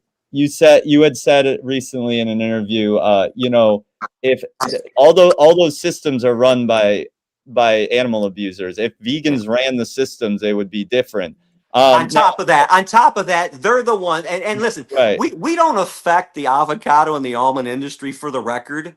The only industry that we would affect is the tofu industry and the mock meat industry. Not even the mock milk industry. That's everyone else too. Everybody's doing that shit because 50% of humans are lactose intolerant. So they act like we are the main consumers of avocados and almonds, which is untrue. But yes, it's true. Vegans don't run these systems. This world is run by meat, dairy, and egg eaters, and all we can do as vegans is eat plant-based food and not wear animal skin and not take part in the exploitation of animals to the best of our ability. But fuck, meat, dairy, and egg eaters sure make it hard sometimes. But they just prove that there's a lot of issues that we need to take care of. But it's important to note that we have to tackle the issue of exploitation first. That issue has to be abolished, and then we can figure out how to solve the other problems on this planet. Animals getting killed on the roads of the world by cars. We need to start building more tunnels for the animals to get across the road, right? And crops and all this stuff, indoor vertical farming. We have solutions, by the way, to the other issues, but exploitation first. And I just did an Instagram post about this where, listen, slavery in America was abolished before black people got the right to vote, before segregation was abolished. There is a chain of command. There's a chain of order. Unfortunately, you can't abolish every form of exploitation at once, but you got to take out, certain forms, and then you just keep moving on until you get a clean palate, a clean plate. So this is what the meat, dairy, and egg eaters don't want to understand either. We can solve the issue of cow, pig, chicken, turkey, and fish exploitation. Stop eating them. Yeah, We can everything. solve the issue of vivisection. Stop fucking tormenting them in laboratories and get with the fucking program and use molecular biology and cellular biology and get with computer models, mathematical models, AI nowadays. There are ways to do research without animals, which, by the way, doesn't even fucking work, but that's a whole nother issue altogether. You know what? I would love to dive into. I had so many more questions for you, Gary, that we're gonna have to do a part 2 of this at some point because there was so much more I wanted to dig into. I wanna drop a little bomb here, and then I'm gonna let the panel talk to you about whatever you're. And I have one question as well, Noodles. After okay, but we have to start. But after that, we have to make sure we start letting people on to talk to Gary who want to ask him stuff because we don't have much time left. My question is, why do you think that other vegans come after you so hard? Why do you? I'm gonna step back and let everybody else go with this. Because most vegans worship at the altar of humanity. They still think humans are the most important special beings on this planet. But I don't understand how anybody can feel that way knowing the things that they put animals through. How in the world could you be so concerned about the oppressor instead of the oppressed? I also did an Instagram post about this where I said, if I happen to be a anti-domestic abuse activist, wouldn't you find it to be outrageous if I showed empathy toward the abuser? I said, hey, be nice to the guy that beats up his girlfriend. Come on. So he punched her, he slapped her a couple times. Go easy on him. You would think I would be out of my mind. And this is what people are doing when you show empathy to human beings. They are oppressing the animals. And again, I understand oppression. I understand right from wrong. I know women got it bad because men suck. I know black people got it bad because white people suck. I know gay people got it bad because straight people suck. But you know what? I'm still only concerned about the victims and not the victimizers. So people can't get over that fact. And I tell you what else people can't deal with? The fact that I'm not a politician, that I don't give a shit what you think about me. I'm not out there writing books. I'm not out there fucking doing documentaries. I'm not out there fucking selling Gary paraphernalia. That's not what I'm doing. I'm just speaking my mind. And by the way, this is why the professors loved me. All the professors had one thing in common when they would praise me after my lecture. They said, man, we never met anybody so willing and open to talk about what they believe in without any fear of repercussion. So I don't think people can deal with that fact because most people still live in a world of wanting to be PR, politically correct, wanting to be a politician, wanting to say the right thing, not to offend somebody. Listen, I'm out to offend everybody because everybody is fucking offensive to the animals. And if you're offensive to the animals, you're offensive to me. And I don't give a shit if I hurt your feelings. Let me get you a fucking box of tissues because I hurt your feelings. And by the way, who's the real victim here? When humans get upset, if I call them out for being disgusting, as you have a refrigerator full of carcasses, if you as you have cow skin on your shoes, I'm sorry, you're the victim in this situation. I hurt your feelings. I did a podcast with some guy from Norway, I think, a couple of weeks ago. I forget what country, but he was a Michael Pollan type of person. So he was he wasn't vegan, but he was sympathetic. And he said, "Man, you are sometimes really offensive, Gary." And I said, "I'm sorry. Did I offend you? I didn't realize you were the victim in this situation." And then he even went so far as to say, "Why don't you speak differently?" So I said, "You act like I'm the only vegan out there speaking. So you've listened to other people besides me." He said, "Yeah." I said, "So how come you didn't change from them? How is Earthling Ed offensive? Nicest guy around, right? So how did Earthling Ed offend you?" He goes silent. I said, "Not only that, you want to go back in time? Pythagoras was talking about this shit 2,600 years ago.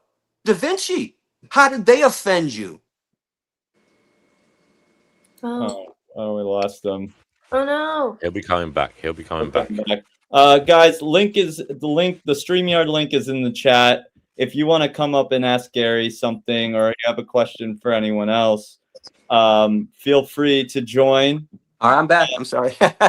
Go ahead. StreamYard. Okay. I was saying that the truth is sometimes nothing will work, unfortunately, with some people, but they still want to argue and claim, "Oh, if I would have said it a different way, it would have worked." Yeah. And it's bullshit. Actually, And by the way, that leads on, Gary, to my question.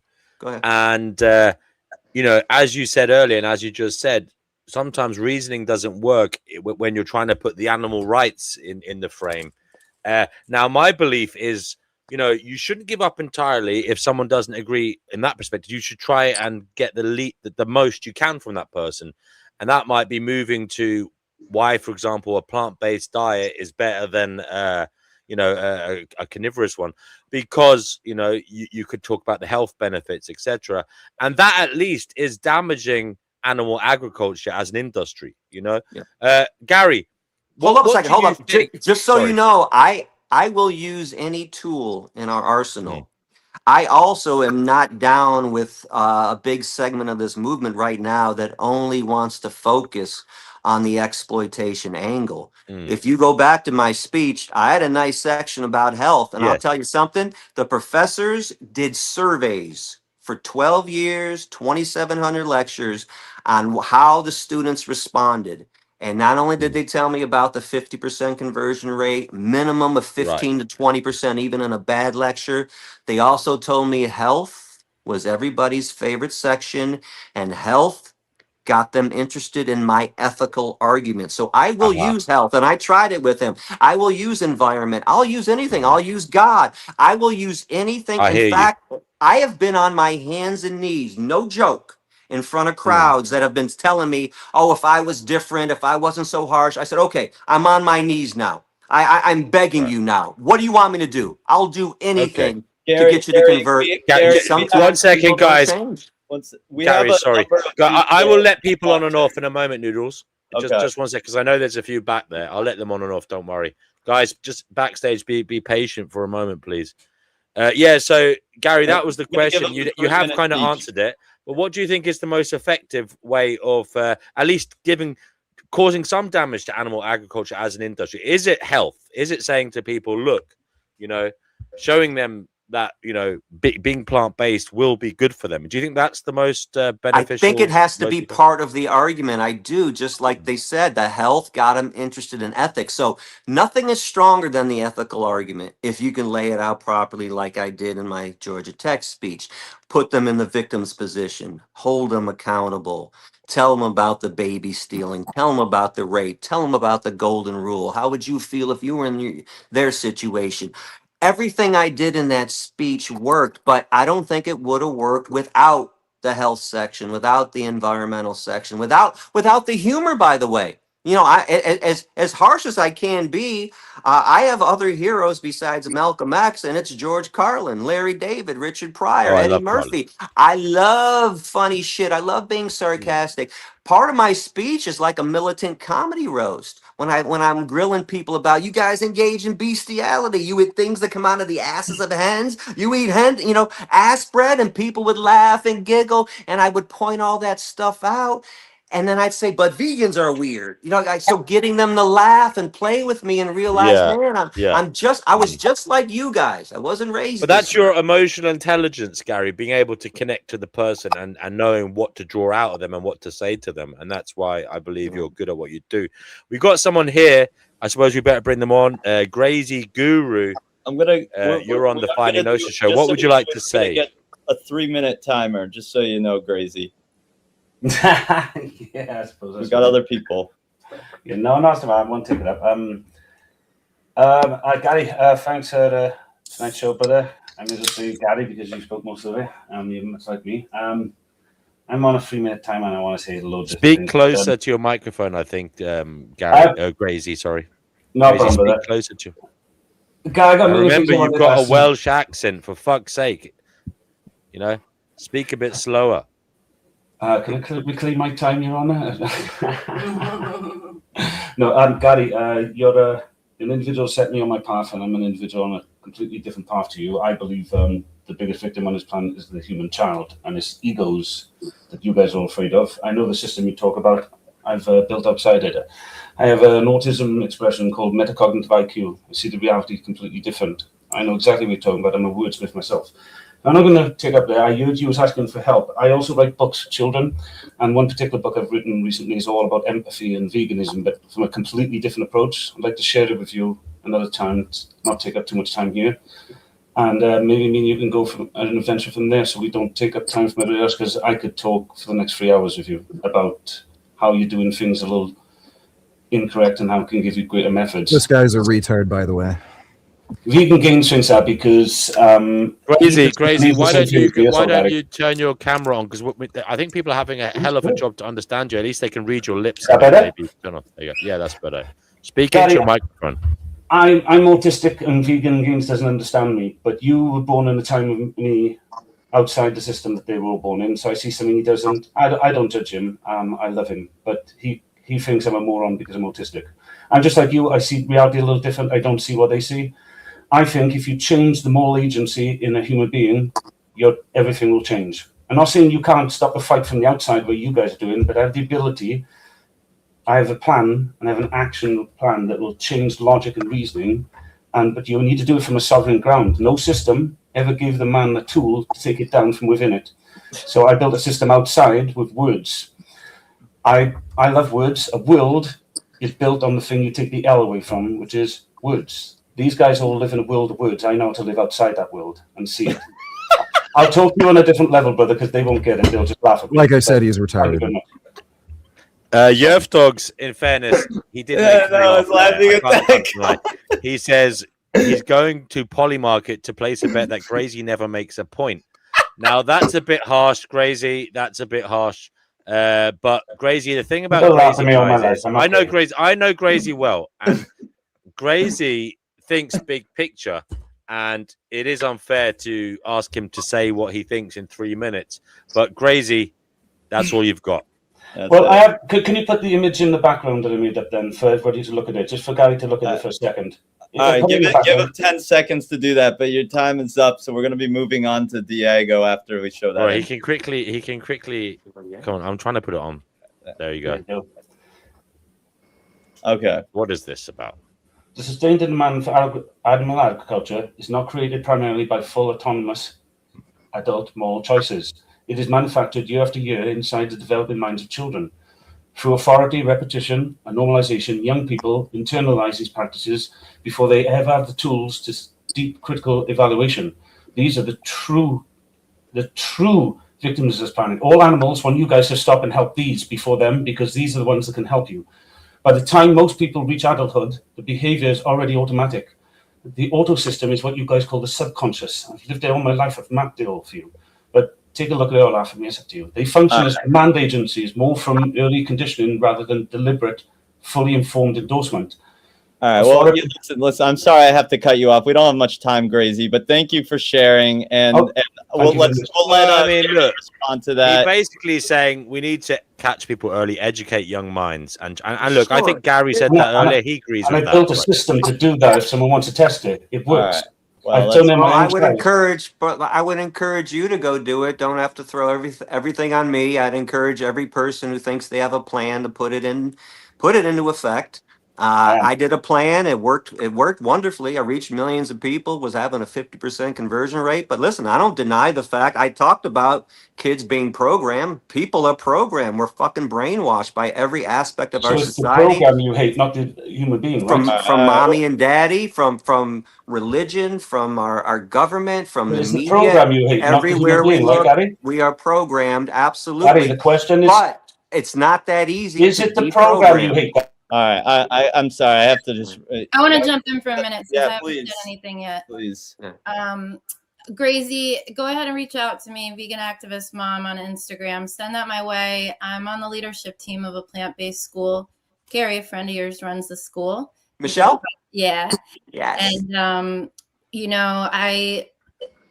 when Gary was talking about it earlier, it is really difficult when you have children who are so compassionate and empathetic and, just everything that's innate to them. And they do have to go home and their parents aren't hearing the exact same information. But it is a really unique opportunity to be a part of the school because even though it's a plant-based school, most of the kids that go there are not vegan or even close to plant-based at home.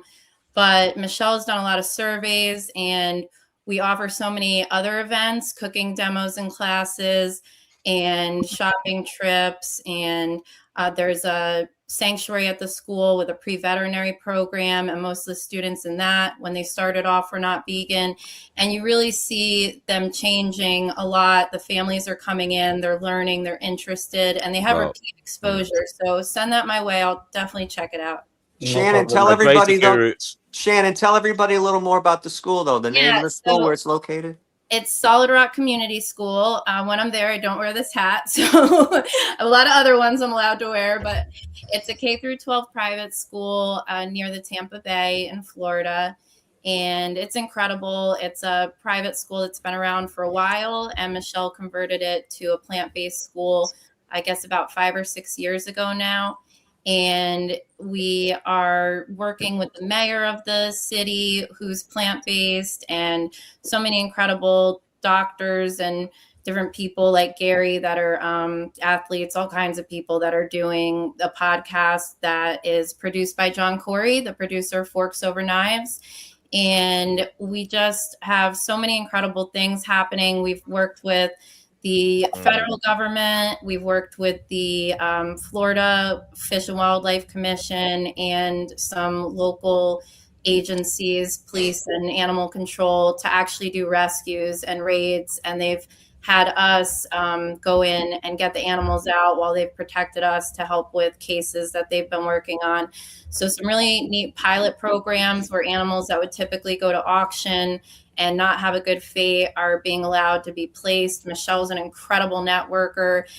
I haven't been able to place pigs for years, and pigs need now I'm calling her because it's just we're at capacity at the sanctuary, but she is incredible and she's able to really form connections with people and get the animals in better situations and work with other awesome people like that. Thanks. I want to ask Gracie, is he a vegan, Noodles? Before we go to Gracie, I want to allow Lacey to jump in here. Sorry, Lacey. Gracie had his 3 minutes.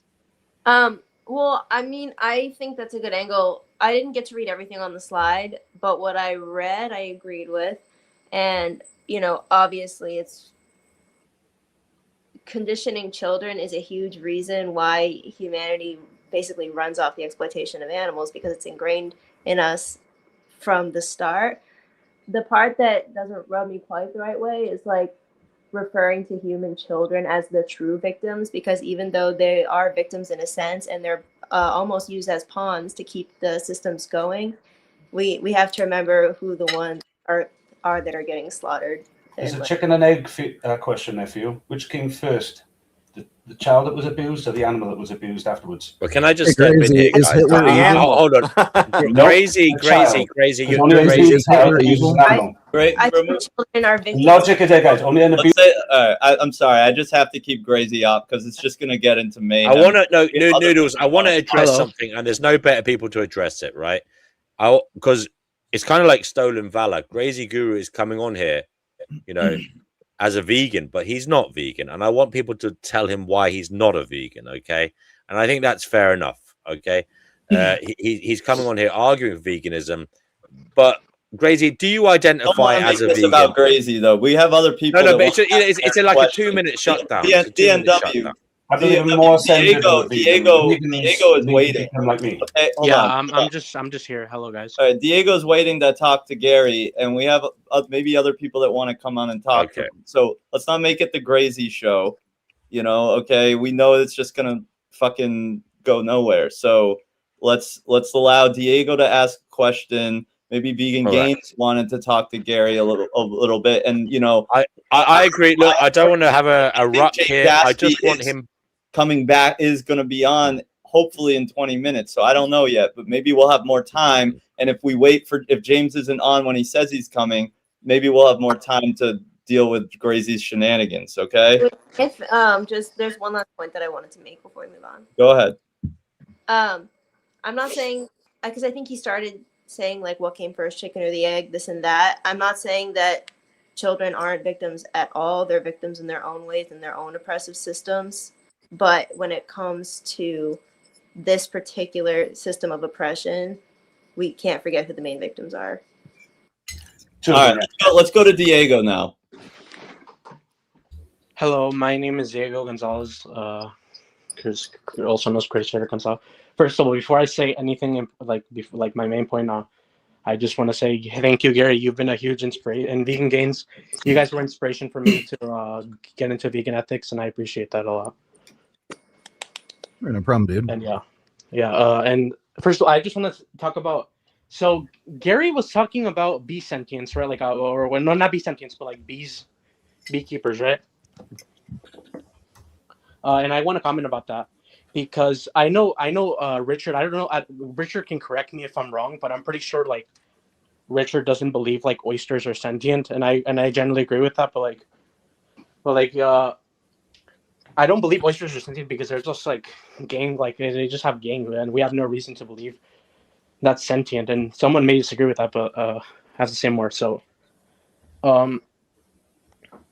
I don't know if bees are sentient because they have so-called brains, but they don't have gray matter in the brain. Just like so, it's just a cluster of ganglia as far as I'm aware. I'm pretty sure they do have brains. They're very simple brains, but they do in fact have brains. And there's actually recent research on bumblebees showing that they actually have problem-solving capability. There's been a number of experiments with bumblebees specifically where they're actually able to use tools. So they can roll a ball to reach a higher height to get to pollen. They can also be taught things. They can actually have a human teach them how to use the ball in order to use it as a tool to get access to food. So they also seem to just have an interest in balls in general, especially juvenile bees. They just seem to like to play.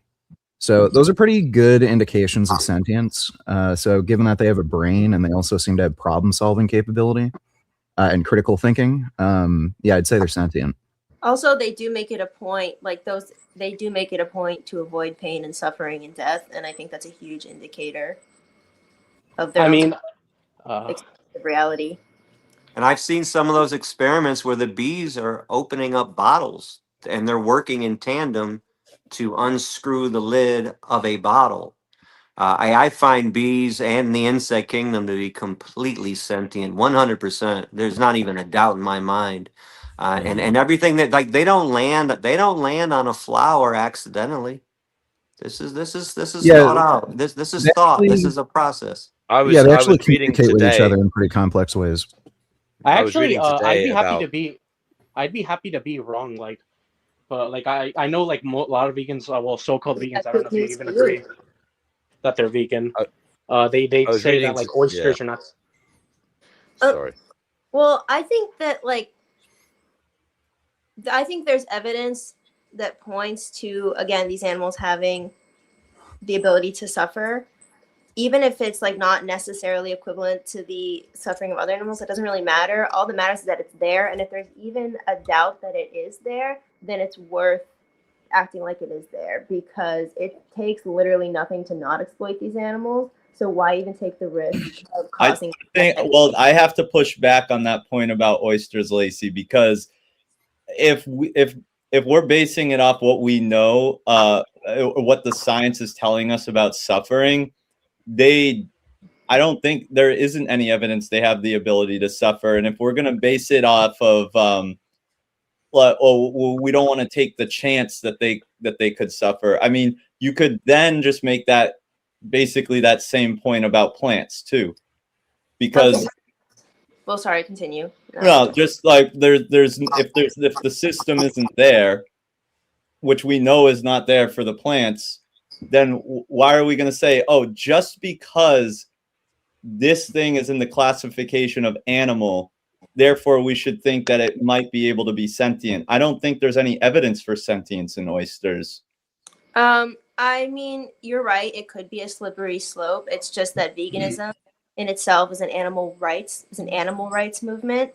And if you want to, sentience rights movement. But it's an animal rights movement. If you want to be a plant rights activist, you can make your own movement for that. But this is an animal rights movement, and the line the line has to get drawn somewhere. And at this point, again, it costs us nothing to leave the oysters alone. I would say that presumably. Yeah, I mean, presumably, if we did find a species of sentient plant that could suffer like an animal, you would support the plant rights, right? I guess I would, but I don't think it would.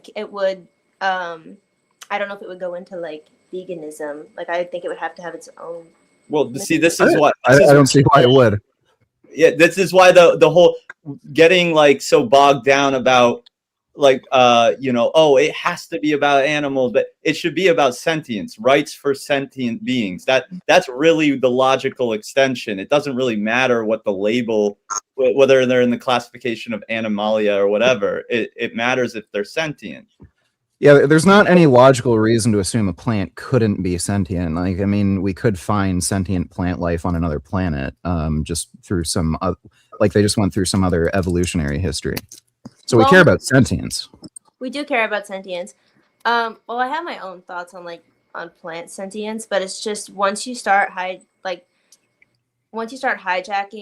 movements with like other groups. I don't know. Like, would you take this stance in other justice movements? There are certain justice movements that are meant for certain oppressed groups.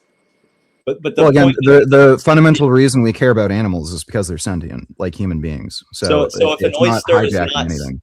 If the oyster can I chime in? Yeah. I think there's some decent evidence that oysters are sentient because of the nerve ganglia, and they eat, they poop, and they have sexual organs. In fact, you guys, I can't believe you brought this up. I'm in the process of putting together a very detailed Instagram video about oyster farming. And the process is horrific and barbaric because they're actually raping the oysters. What they're doing is opening them up to a certain degree, putting a slice in their gonads. Yes, we've heard the term gonads.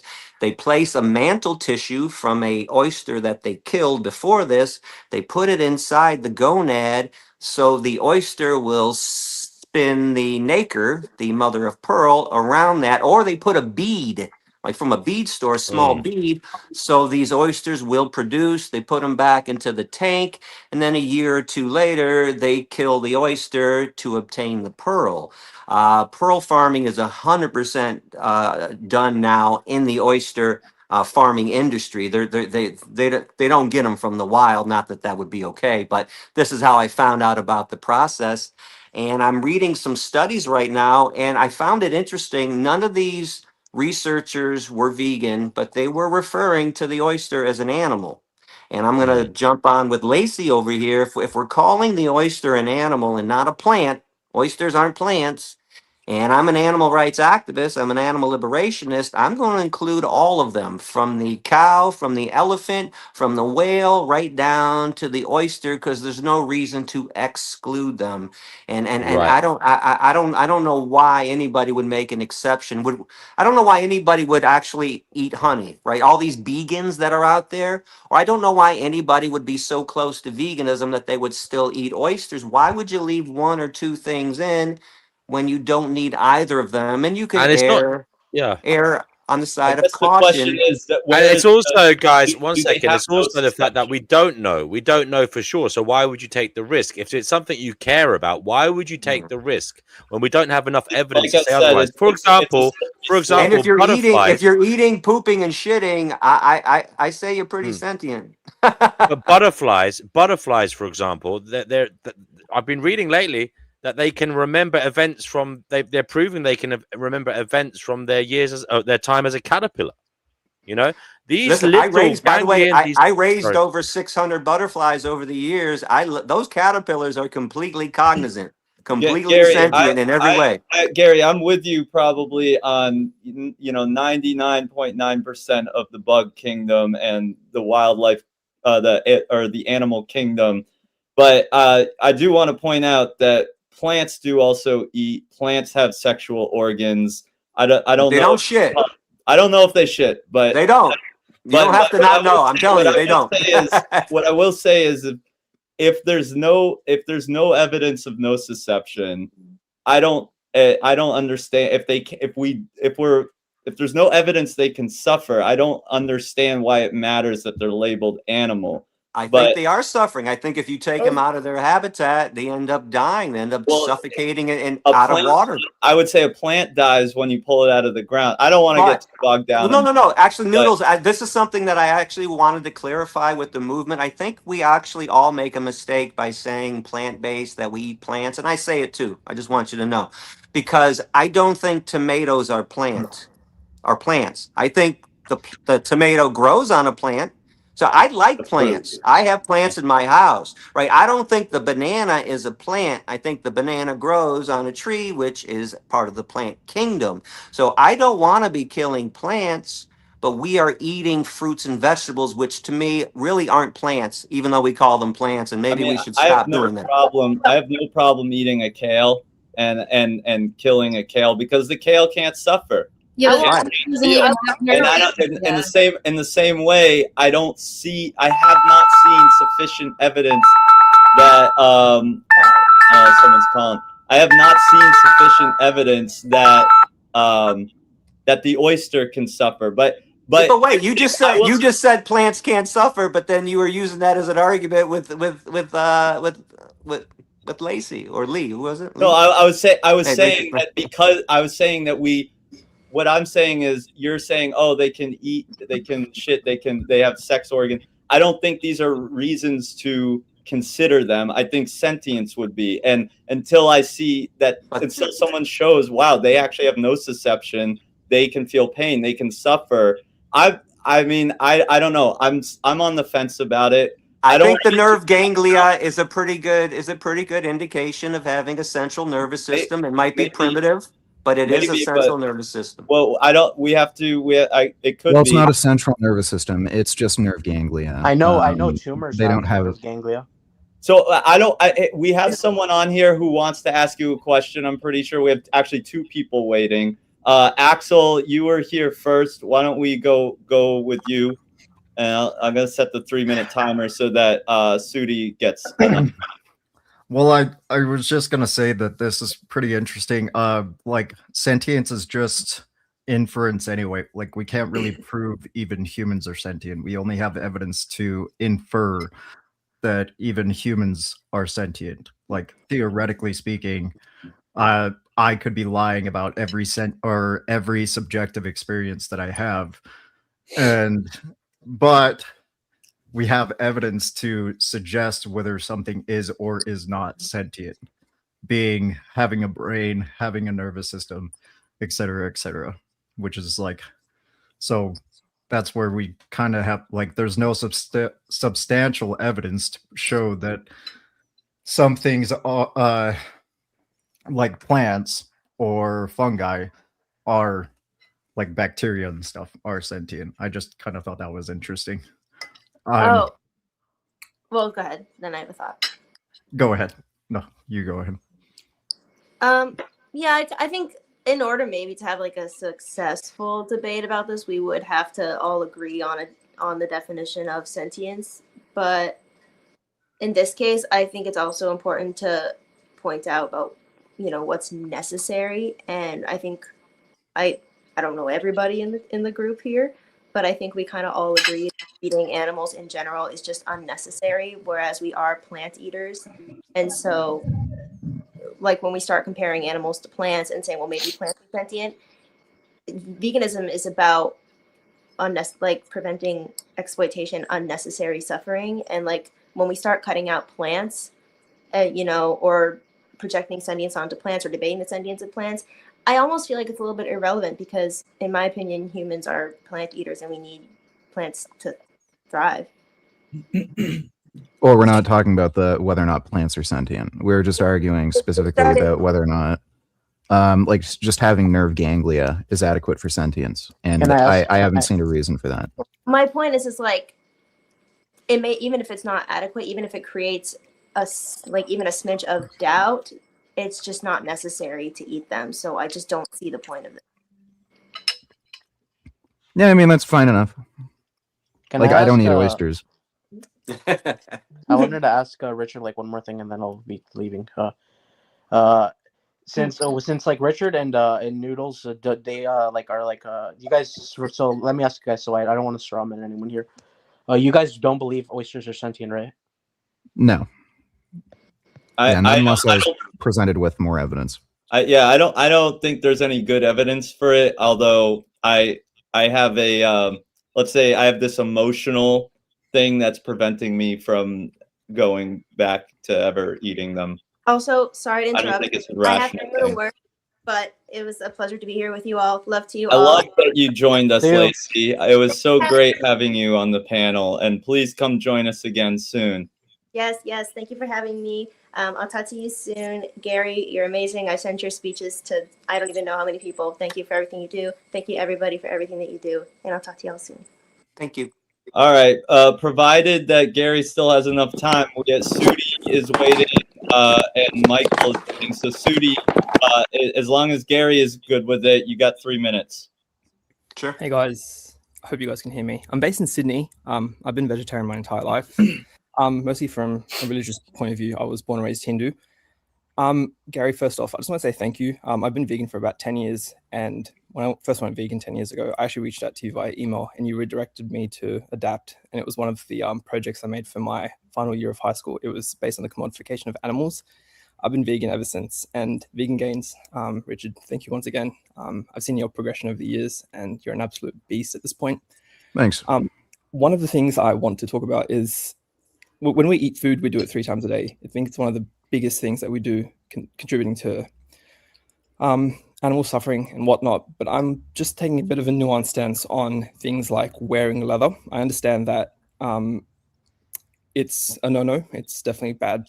But when over the last 10 years or so, I've always worn synthetic boots, synthetic belts and things.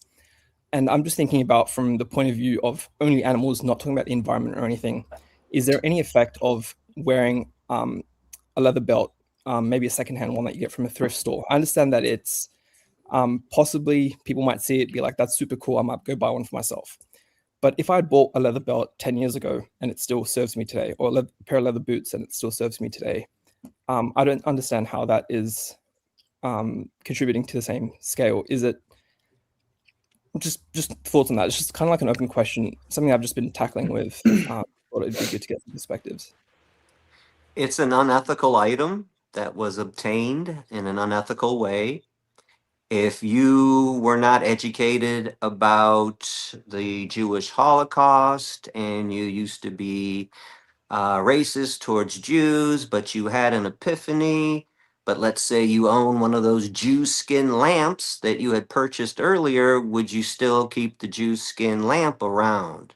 Of course not. You'd find it to be disgusting. So when I look at secondhand, third-hand cow skin items, or mink skin, fox skin, whatever it is. My grandma used to have this. She passed it on to me. It's just a disgusting, despicable item that I do not want on my body nor in my house.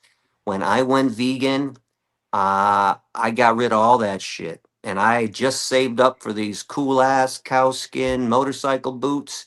And I tossed them. And I could not have them in my house. I could not look at them, even though I purchased them before my epiphany. Once I understood right from wrong and that that was somebody else's skin, I could not have it on my body and feel comfortable. So I would hope everybody would feel the same way about that situation. I Yeah. actually, this, But I'm this also not going to rake you over the coals for this either. It's something really minute, and it's something that you're going to have to deal with. But I just hope you understand the breadth of what I'm saying about what's right and what's wrong, what Yeah. what doesn't belong to us, Thanks, never Gary. belonged to us. I would just say I actually I agree with Gary a little bit, and I also agree with you, and I also see the other side. I look at things more from a rights-based perspective. I don't see it as a rights violation at this point. I don't even, and to be honest, if I found a Jew skin lamp, and I'm Jewish, by the way, if I found a Jew skin lamp in a thrift store and I knew it was like a World War II, like Nazi made Jew skin lamp, and it was there for $10, I'd probably buy it and sell it to a museum for however much money they would give me. And I would go and spend that on vegan stuff, you know? So that's, I think it's hard. There is a split in the community here. I want to go to Michael is gone, but I'll go to Isaiah. Yeah, Isaiah, you got 3 minutes. Okay. Hey everyone. Thanks for having me on. Gary and everyone else, Speaking Games and Noodles and everyone, I appreciate the work that you do. So much not a question for me, but a question for my wife. We're both vegan, but something more recently is impacting her. She's going through quite a bit of I guess like a depressive episode due to existing as like a vegan in society and navigating friends, family, culture, and whatnot. And she's having like quite a bit of dystopia, and she's recently finding it like pretty hard to cope with. Because like the thing is that went she went vegetarian when she was 7 years old. She saw I think it was a commercial. I don't know if it was like a PETA commercial or whatnot, but it was like commercial about dogs being, left outside. And she just made the connection that if I feel sad about, those animals being treated that way, then I shouldn't, be eating meat, eating cows, pigs, and chickens. And she eventually just switched over right then and there, and then went vegan later on in her life. So she never really spent much time, not so you never spent much time eating meat and whatnot, and so she's never had that frame of reference to sort of like cope with knowing what it's like, and so she's like kind of struggling with that a little bit. So what would be like some advice that you would give? Smoke a lot of weed, but I don't have a really great way of coping with being cognizant. It sucks. This is the bittersweet part of being open-minded, of having an epiphany and understanding right from wrong and grasping why speciesism is evil.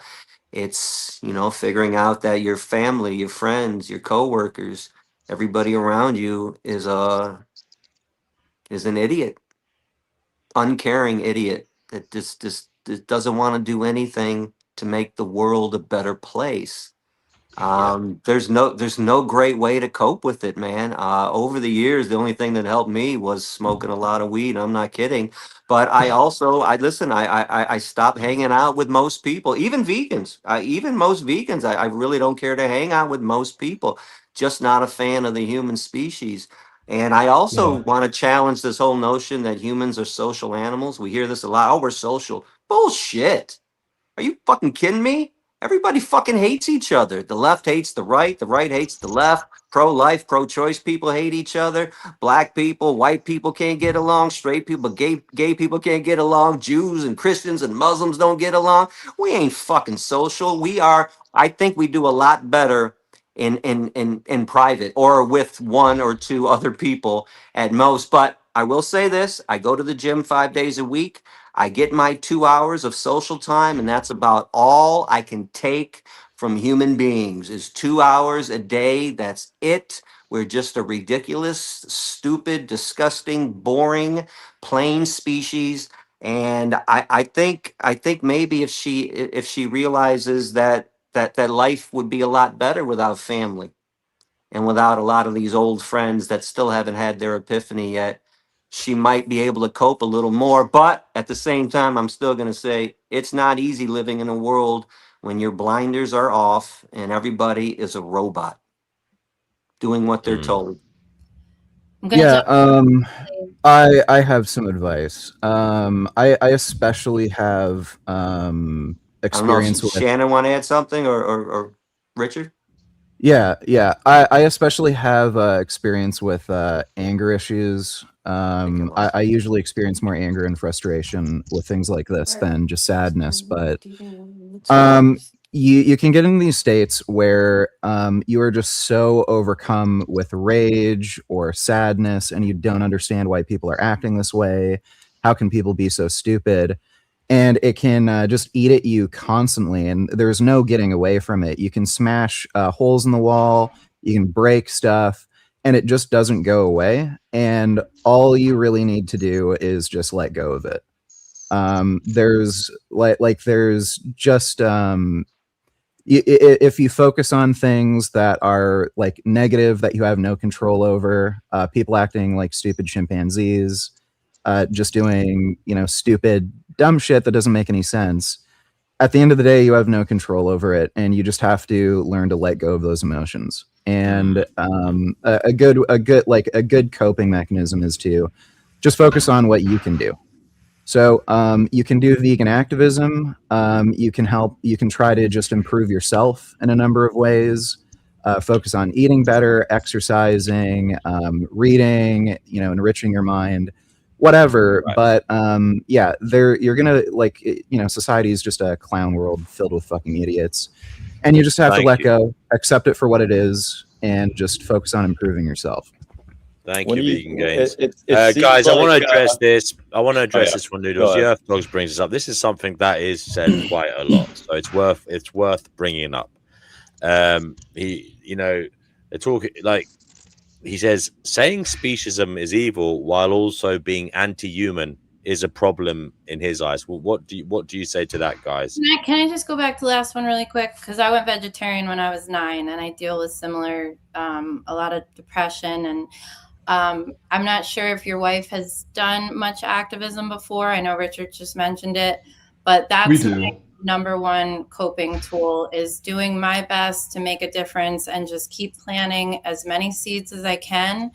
I do my solo activism at least once a week, and I literally don't get out on the streets until between 11:30 and midnight, and I'm out there till the bars close at 2 to 2:30 in the morning. And I hold different signs every week. And this is all that my schedule allows right now. And I have 3 kids, and it's a time when my mom will watch them, and I can sleep in a tiny bit on Sunday the next day. And I have so many amazing conversations every single time I'm out there. And because I'm going to the same spot, people are approaching me in the future who have seen me out there many times. Sometimes people don't ask me questions till they've seen me a dozen times, and other times they talk to me the first time and then tell me what changes they've made and ask for more help, things like that. But there's so many different forms of nonviolent activism that you can do. And, it's really when you are making a difference, even if it's not with your immediate friends and family, it really helps. I have a lot more hope than some of the other people I've heard. I really do think most people are good. And I think they're behaving horribly because we've been born into a world of normalized violence and everybody's just like going along with it. but I think we really have the ability to wake people up. We just need more people speaking up and getting active and doing what they're good at to help animals and stepping out of the box and maybe finding out they're good at things they didn't know they were. Absolutely. All right. Thank you. So what Thank you. I want to, Did you wanna let's address Yerf Dog's comment here. Oh, wait, bro, can I ask? Is this going to be recorded? Because I want to show this to. We're live. We're live. It's live. Yeah. It's live right now. Yeah. Awesome. Yeah, I'm not I even defining I don't those. think being against human beings is a problem or speciesistic because humans are the victimizers. Again, I'll go put this out there a million times. If I stood up for O.J. Simpson and Bill Cosby and I stood up for fucking wife beaters and wife abusers and child molesters, you'd think I was fucking crazy. Stops trying to say that being anti-human is speciesism. Being anti-human is being anti the victimizer and being pro the victim.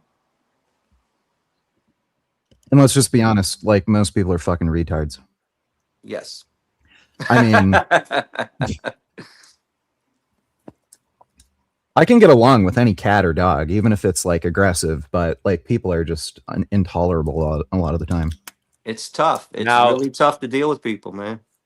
Noodles, I know you didn't want me to bring this up, but it's Crazy Guru, and he says he's a vegan, guys.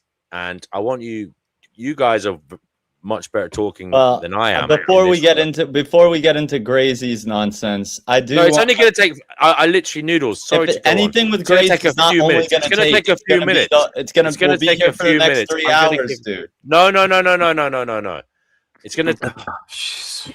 Well, here, hold up. Can I just end this say whole thing for with 1 this minute guy? why he's a vegan? Despite he goes to food banks and he gets meat products, he gets dairy products, he gets them from food banks. And he Here's eats the them. thing. And he Here's thinks the thing. it's okay because it's free. DNW, It's not okay. But listen, Yo, whatever children idea retards, he you fucking men on this. has, go and put it into action. Can I tell you something that has bothered me over the years? Do you know how many thousands of people contact me and say, "Hey, Gary, I got a great idea." By the way, do you know what this means? Hey, Gary, why don't you go do this? Hey, Gary, why don't you go do that? Well, I got an idea. That idea that you have, why don't you go fucking do it? Go ahead and do it. And you know what? I hope you prove me wrong if I don't like it. And I hope you achieve more success than I achieve because I want animals to be free. So please go ahead with your plan, but don't ask me to do your plan or don't ask Richard or Shannon or anyone else to do what you need to be doing. If you got an idea, run with it. And I'm not being sarcastic. Go ahead. Talk to the fucking kids. Convert them. Unbrainwash them. Deprogram them. Please do it. But stop asking other people to fucking do it. I'm busy. Thank you. I'm doing my own shit. No one's asked you to do it, did they? We asked you to help. No one asked you to do it, you egotistic maniac. I asked you to help unionize and formulate Okay, together. but I And we did. can I realize gave- this focus with the children. Let me ask you a question, ready? Do I you gave believe children are 2007 humans? Do you believe I children are gave humans? 2,700 Do you believe lectures. children Gracie, are turn on your humans? camera Shannon, for a how could you second. sit here and let them say all humans are retards and you know children are not? These are speciesists because they hate children. Because children are George humans. Are they Carlin not? once said, Ah, hold up, children- George Carlin once said, kids are like every other group of people, a few winners and a whole lot of losers. You have a child fetish and it's not healthy. Stop thinking that children are fucking little angels. Okay, and I get it. I get children are victimized. Maybe the most victimized of all human beings. Okay, and yes, they're programmed. We're brainwashed. We were all brainwashed as kids, but they're still two-legged creatures and they're still committing atrocities. Do I want to talk to them? Yes, I tried. I gave 2,700 lectures. I'll tell you what, you go give 2,700 lectures to the students and see where you get. Go and please go do it. And Right. by the way, if you don't know how to do it, I'll tell you how simple it was for me. All I did was pick an area of the country, pick a city. I went to the school. I found the emails of every single teacher and professor, and I sent them a short letter saying, can I come to your class and present a topic that needs to be discussed, and it's veganism.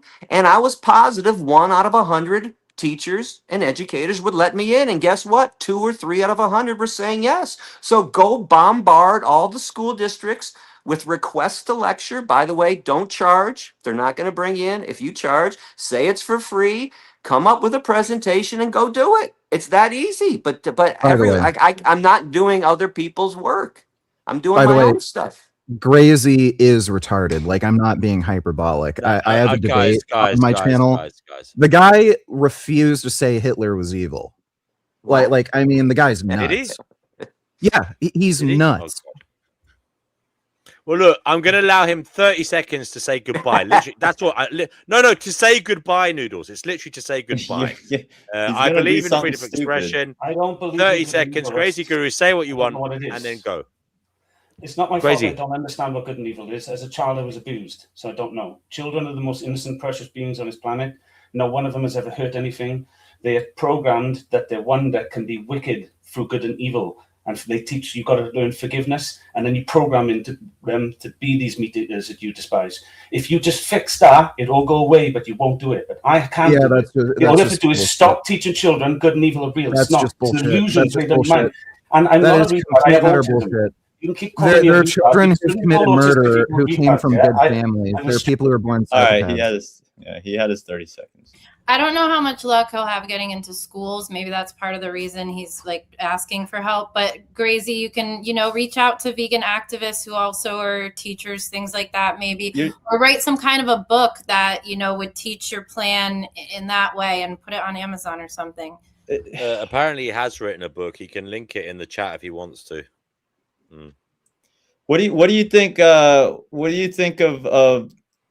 I won't even address Yerf Dogs again. Can we want to? Well, okay. Yerf Dogs is going on about he doesn't want to call all humans oppressors. Are all Nazis oppressors? Like, I mean, you could probably find some Nazis who didn't agree with the majority of the Nazi party, but like, what are we talking about here? Like, 99% of people on Earth kill and eat animals. Most people are just generally jackasses. So I don't know what he means by that. He can come on and debate me or Gary. I think I've challenged him to a debate before, and he has come up with a bunch of excuses. Now, Gary, it seems like it would be hard to debate him, though. He doesn't let somebody else talk. Oh, we're talking about someone else right now. Oh, I'm sorry. Oh, yeah. Someone in the comments who actually usually comes on the panel. I don't know why they're so scared to not come on the panel right now. But Gary, you had said something about like, it'd just be better, the world would be better off without humans on it. But what do you think about this concept? Right, we're a philosophy channel here. What do you think about this concept that basically humans are the only ones that can actually offer palliative care to animals, and because of all, ironically, because of all the wildlife destruction at the hands of humans, there may actually be fewer rights violations taking place, all in all, and we are probably moving towards a plant-based food system inevitably, whether it's because of veganism or not, just in terms of the sustainability aspect. So in a way, are we in this paradox where despite humans being the biggest oppressors, we're also actually we're helping balance things out so we actually can make things better for everyone, including animals on the planet?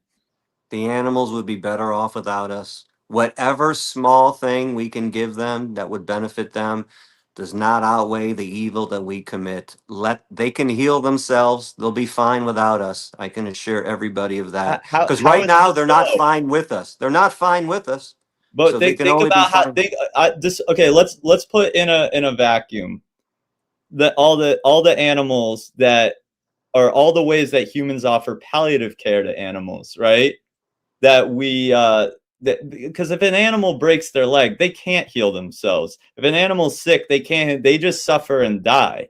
And think about all the predation that goes on in the animal kingdom. I mean, it's very likely that let's say once we get rid of factory farming, and that is going to happen eventually, once we get rid of factory farming, it is likely that there will be more rights violations in the wild than what happens with that habitat destroyed because of humans. You think things can be more evil than they are right now? I think that predation, personally, I think predation, Eviler? I think any form of predation is evil. And I think So do I. we should move towards trying to eradicate it. But what I'm saying is without humans, without humans with the idea and the ability to assign rights, predation is sure to continue. I don't think we and have at the a larger scale, capability. probably. I'm sorry? Well, I mean, you could see two possible futures. One where humanity gets wiped out. Okay, so a lot of human habitation that's already built, it's going to be rewilded basically over time. Forests are going to grow. You're going to have more wolves, more cats, more lions, predatory animals, killing more of these prey species. And you're also, just because there's more animals on the planet, there's going to be more animals that will starve, suffer disease, die of exposure. Or you could have a future where humanity keeps existing. We keep progressing socially, and we get to a point where we don't farm animals anymore. I see that future as better than the future where humanity doesn't exist, because again, humans can give care to animals. We could, say like we could develop technology that would make it so predators don't exist, and then there's just herbivore animals. They don't get killed. We can prevent animals from dying from exposure, disease, and we can have plenty of human habitation where your average human life is probably much better quality than your average wild, animal living in the wild. So I see that as a more ideal future. Right. And by the way, guys, we have David Pierce who would agree with that here on Friday. He's vegan and he's also a transhumanist. He's trying to solve the problem of life by literally meddling with DNA and trying to create a future life that doesn't suffer as much. I think it's all a cute notion. I hope you guys are right and that it would happen. As you can imagine, I have very little faith in human beings doing anything positive for this planet. We never have. Again, I hope you guys are right, but from what I've seen, I think humans are incorrigible and incapable of doing good. I push back on the notion that kids are inherently good and innocent as well, even if I've said something like that during some of my speeches in the past. I don't think humans are good beings, but I hope I'm proven wrong. I don't want to be right when I say all this, and I don't want to be the one to come out and say I hope humans go extinct. But from what I've seen, everything would be better without us right now. But who knows in the future? Who knows what can happen? There's a reason I went out to educate people, because I know the vegans that I've converted and all the vegans out there are certainly nice to animals, and we certainly don't cause massive disruption to the animal kingdom. But man, 2% of the world is vegan, 98% is it? I mean, when is this going to happen? Are we talking 100,000 years from now? And if it's 100,000 years, are we even going to survive that long? I don't I don't know. think it would take that long. Maybe a generation or two. I hope, Rich. I hope you're right, my brother. I really do. It's just a numbers game. We just need more people doing activism, reaching key people that can make bigger changes more quickly. We can do it. And with the kids, I think it's rare that someone is born like really bad, but I think it does happen where somebody just feels compelled to like torture animals, even though they've never been taught that or abused. I think most of the people who are okay with it are taught to like hunt and fish, or are a part of dog fighting or cockfighting since they're young and desensitized to it.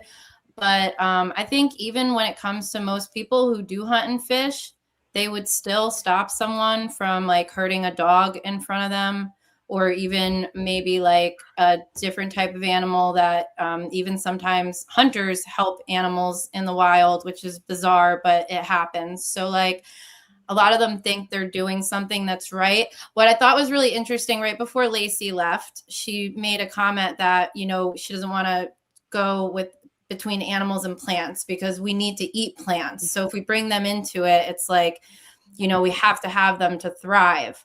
And what Gary said earlier, how important it is to at least discuss the health, because people feel the same way now. They believe that they have to eat animals, no matter how much it should be apparent to them. They still think that they should be eating it to thrive, or drinking cow's lactation, or eating chicken's ovulations. So while they still believe that, it's harder for them to change, just like what she said about plants.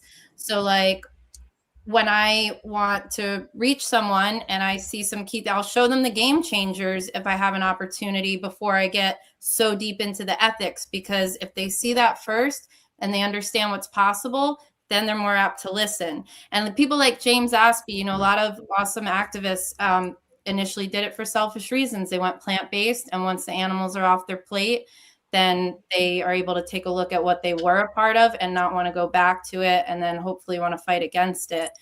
But I do think most people are good. I really do think that most people would stop someone from hurting an animal right in front of them unless they've been taught otherwise, you know, grew up on a cattle ranch or dairy farm, or like I said earlier, hunted or fished growing up. I think most people want to help. It's just because it's not in front of them. And when they see it, it's so uncomfortable. They pretend it's isolated or staged or whatever it is. It's not what they buy. And they just need to understand there's no right way to do the wrong thing. And the more people saying that and holding people accountable and showing them that we don't have to and we're better off not, then the more quickly this can happen. And Shannon, I really appreciate your perspective as a mum. You have experience of raising a child. And, you know, there's been some pushback in the chat here saying psychopaths are born. It is true. People can have a predisposition to being a psychopath. But if you look up people like James Fallon, I came across him several years ago. He's a neuroscientist who studies psychopathy. And, actually, he's one himself, believe it or not.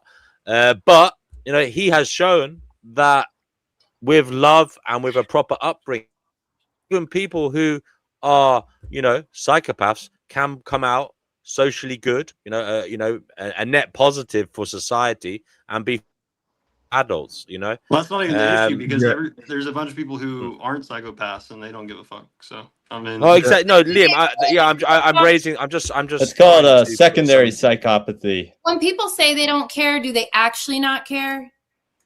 I think, yeah, they don't most care. of the time they're lying. But I think Shannon hit the nail on the head earlier. Okay.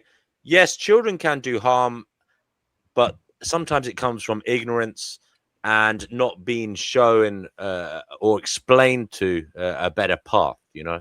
Hey, could I ask one question for Gary? Hold on. I just wanted to add in, and then we can move on. So there's actually a study that I was looking into a while ago that children are actually not born with human supremacy. This is mostly taught by religious people that are taught that humans are a superior being. Like, they don't have a natural bias to humans.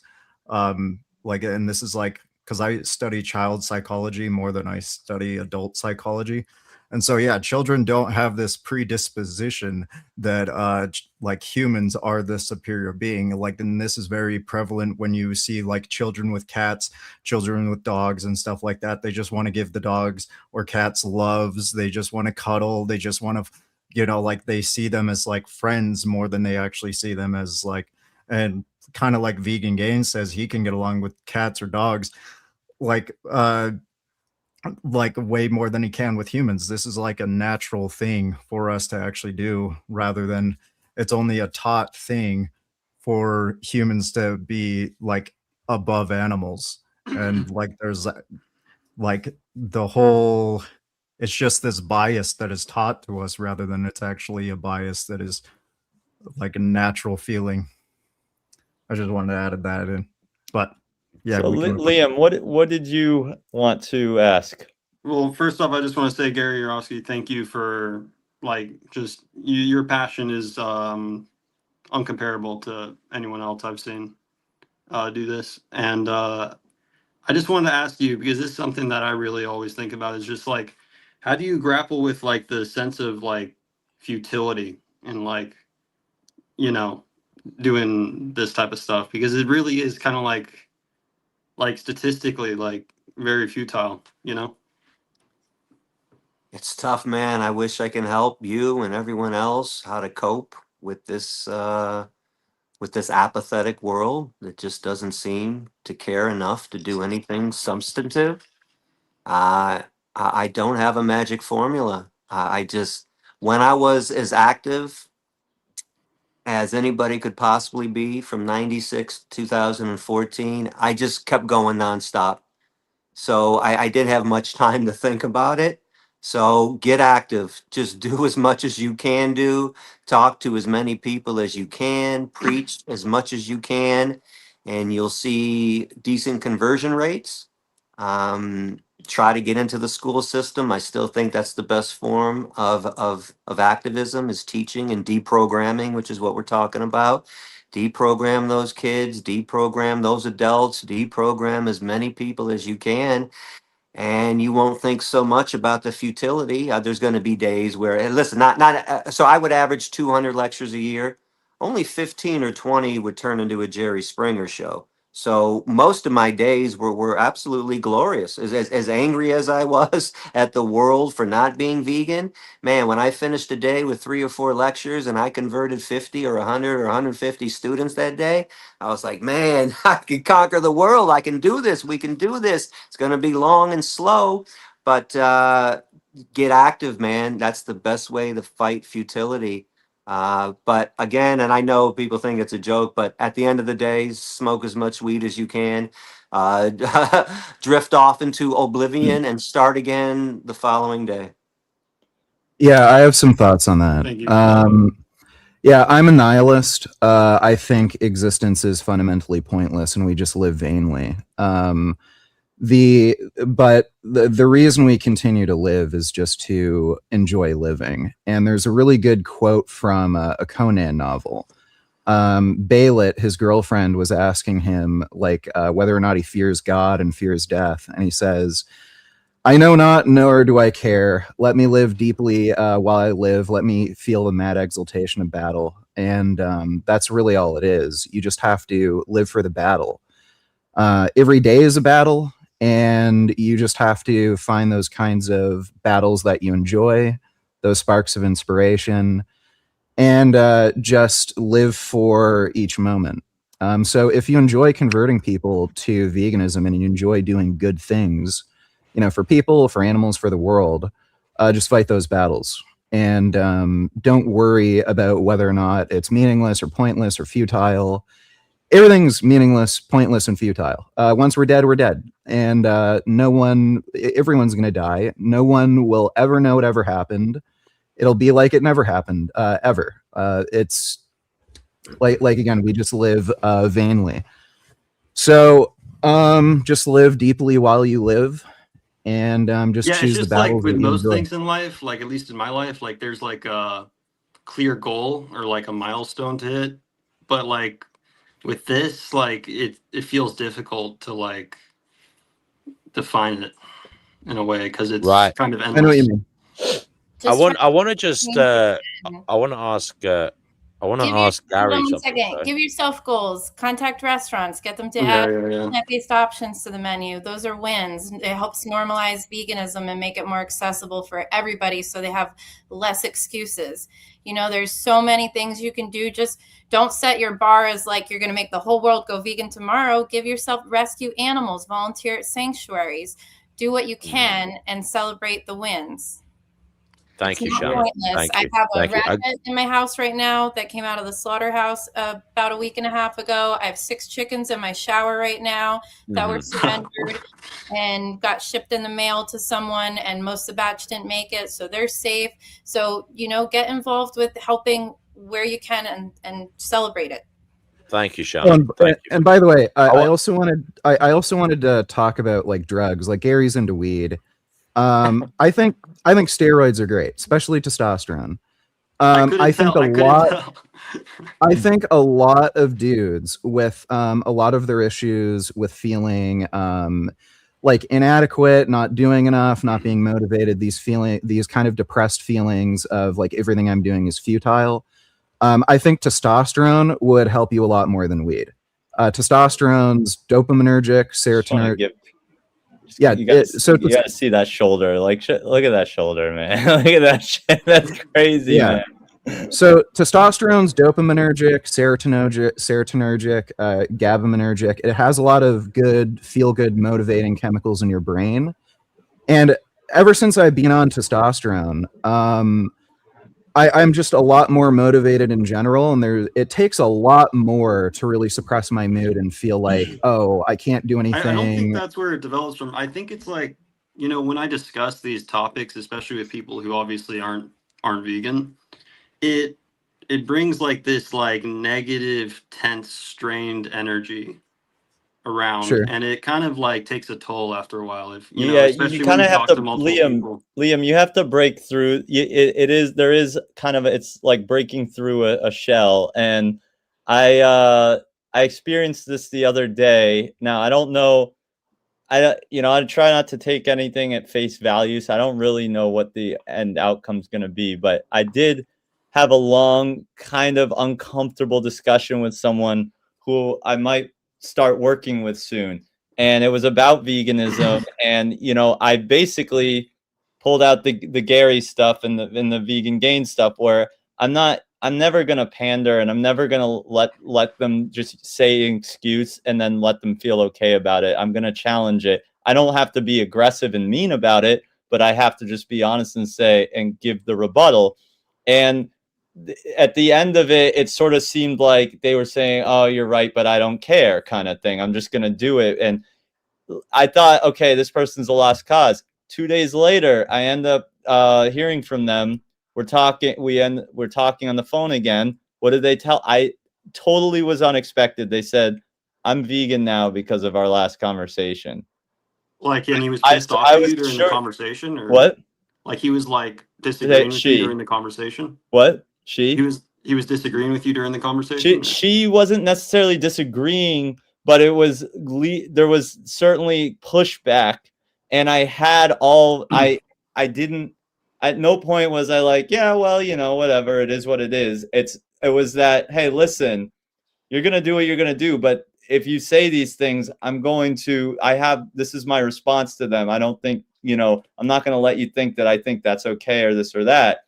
And it got to a point where they were saying, "You're probably right, but I don't care." And it got to that I don't care point, where it was just like, okay, this is a pointless conversation now, and I got to move on. They told me they didn't. They kind of flip flopped back and forth though. There was like, yeah, that's awful, but I think if I still might just do this even if I want to. But then yeah, I talked to them like 2 days later, and apparently now they're vegan. To what extent, I don't know. Are they really? I think that's why the classroom theory is so good. Like the classroom idea is so good, is because they like have to listen, and if they just like quiet their mind and like just listen for one moment, like it might actually like go into their head, Well, like, Liam, we have I have to move to the next person as long as Gary's wants to keep going. But I will warn you, this is another challenging member of the panel, basically another crazy guru type who you're not really going to get anywhere with. He might be a reformed character. Give him a chance. Okay, all right, fine. Go ahead, Peter. I really need a bathroom break. Okay, well, you know what? That was very uncouth of you, Noodles. It's me. You're very uncouth. Make sure to get watered too, Gary, on the way back. Can you from the talk into your bathroom break. microphone, please, Ragnarok? Yeah, can you hear me better? No. A little bit muffled. Actually, Peter, while we're waiting for you, Gary, Vegan Gains talked about this kind of nihilistic approach to reality. Gary, you have mentioned praying to God. I'm not going to ask you which God, but I am going to ask you, do you have spiritual views? Or I suppose I am going to kind of ask you, do you have a view on what this reality is from a spiritual perspective, or is it something you ever think about? I'm sorry to No, ask you that, but I it is do. finding notice So and it often comes up. yeah, I can't even describe the God I believe in is not the God of any organized religion. I don't know what that God is. I know it's not the image of man. I know that's a complete and utter bullshit lie. I've never looked at a human being and seen God, although I look at animals and see God all the time. So if there is some kind of a God image, I would think it would be more like a cow or an elephant or a rhino, something like that. But I talk to higher beings. I talk to spiritual beings. Again, I can't describe them because it's too complicated, even for my own mind. But I would encourage people to step away from organized religion. And I don't care which one it is: Judaism, Christianity, Islam, Hinduism, Buddhism, Satanism. It's all fucking bullshit. It's all man made shit. But yeah, I mean, I'm open to the idea, obviously, that there could be a higher being out there, but what that higher being looks like or thinks, I don't understand. Thank you, Gary. Thank you for that. Peter, are you with us?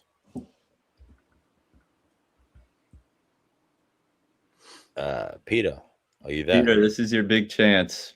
I'm gonna run and take a bathroom break while you guys try to do it. Yeah. Okay, Gary, thank you. Peter, you have a few more moments to try and sort your microphone out before Gary gets back. Noodles, Go you ahead, had Shannon. contact with that person. So What? You had contact with her, so like you were able to hear that later on. Yeah. She told me. She said I went vegan. Is this because working of- now? I wonder how many people we talk to that, because people have to sit on information and like think about it, process it, especially when Yeah, they've been Peter, your mic's working. for as old as they are.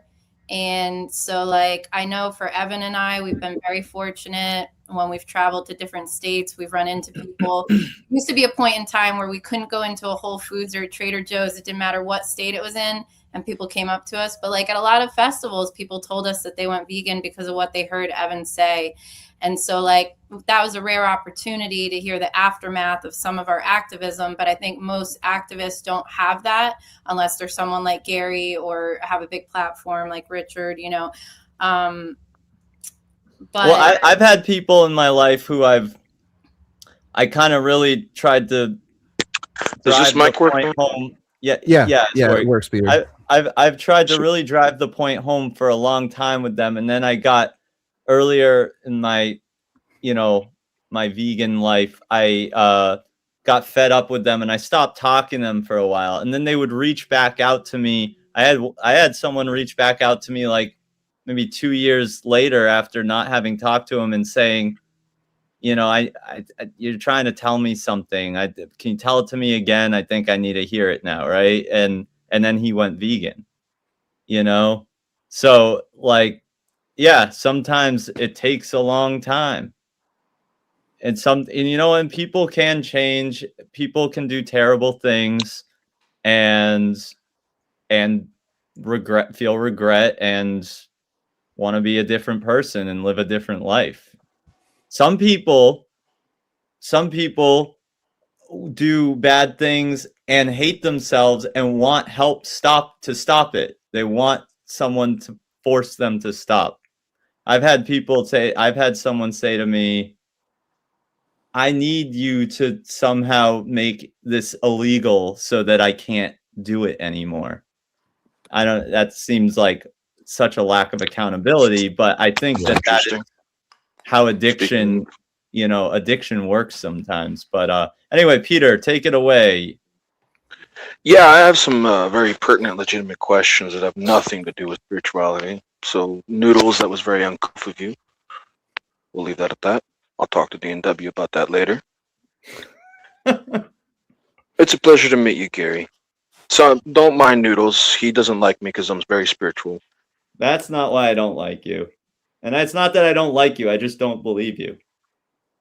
I don't care if you do. All right, go ahead. So I wanted to ask Gary, did you do the math? How much land is it going to take to farm? Like, I'm going to it's going to be a long question, but I'm going to listen to you for a long while. The main question is, I take issue with forcing it in classrooms. I will call it forced. No matter what political ideology, we wouldn't want the Bible to be forced. We wouldn't want communism to be forced, or even fascism, or this political movement, maybe veganism. We're trying to convert them, right? So I'm going to have to ask you to look for another approach. Let them join your group, but don't push it on them. Because if the more you push, the more they'll push away. That's what I've seen with every group. It's not just veganism. So So you're anti-free I'm just going to let. speech. No, it's not about being anti-free speech. When you're subjecting people to Right, forcibly you're not listen allowed to to you, talk to anybody. excuse me, what? Are you Well, going to you're not interrupt allowed me? to talk to anybody. DNW, what is this? Gary's known Can for, I like, have a organizing proper more people question? than anyone else, Okay, including let Judas. Peter, let Peter just let ask the Peter ask the goddamn question, question. Peter. Let's let Peter, Peter ask ask the the question. question. Well, I keep getting interrupted, and I was besmirched in introduction. All right, Peter, I'll can I take just I take respond to that accountability first for part? that. Hold on, I just want to honestly, calmly respond to your first part. Yeah, I'm trying to have a Just so good you conversation. know, more than 90% of the professors were not vegans. I spoke in animal agriculture classes at Ohio State. I spoke to groups of hunters in rural North Carolina. The vegan professors actually refused to bring me in most of the time. All I did Really? was convince professors, yeah, because they thought it was unfair that they would have to go get a meat, dairy, and egg eater to counteract me, when my point was, if the whole world teaches meat, dairy, and eggs as normal, aren't I the one that's leveling the playing field? But the non-vegan professors were actually wonderful with me, so I convinced them if I can come to their class, give a presentation where the students had to write an essay. So it wasn't being forced, it was part of the curriculum. I convinced them to do this, and you had your chance in your essay. Hey, I think Gary's full of shit. I don't think his arguments are proper and whatever. Or, wow, Gary really got me thinking about speciesism and ethics and how we treat animals. So it wasn't a forced thing whatsoever. And I spent most of my time in colleges where you didn't have to stay.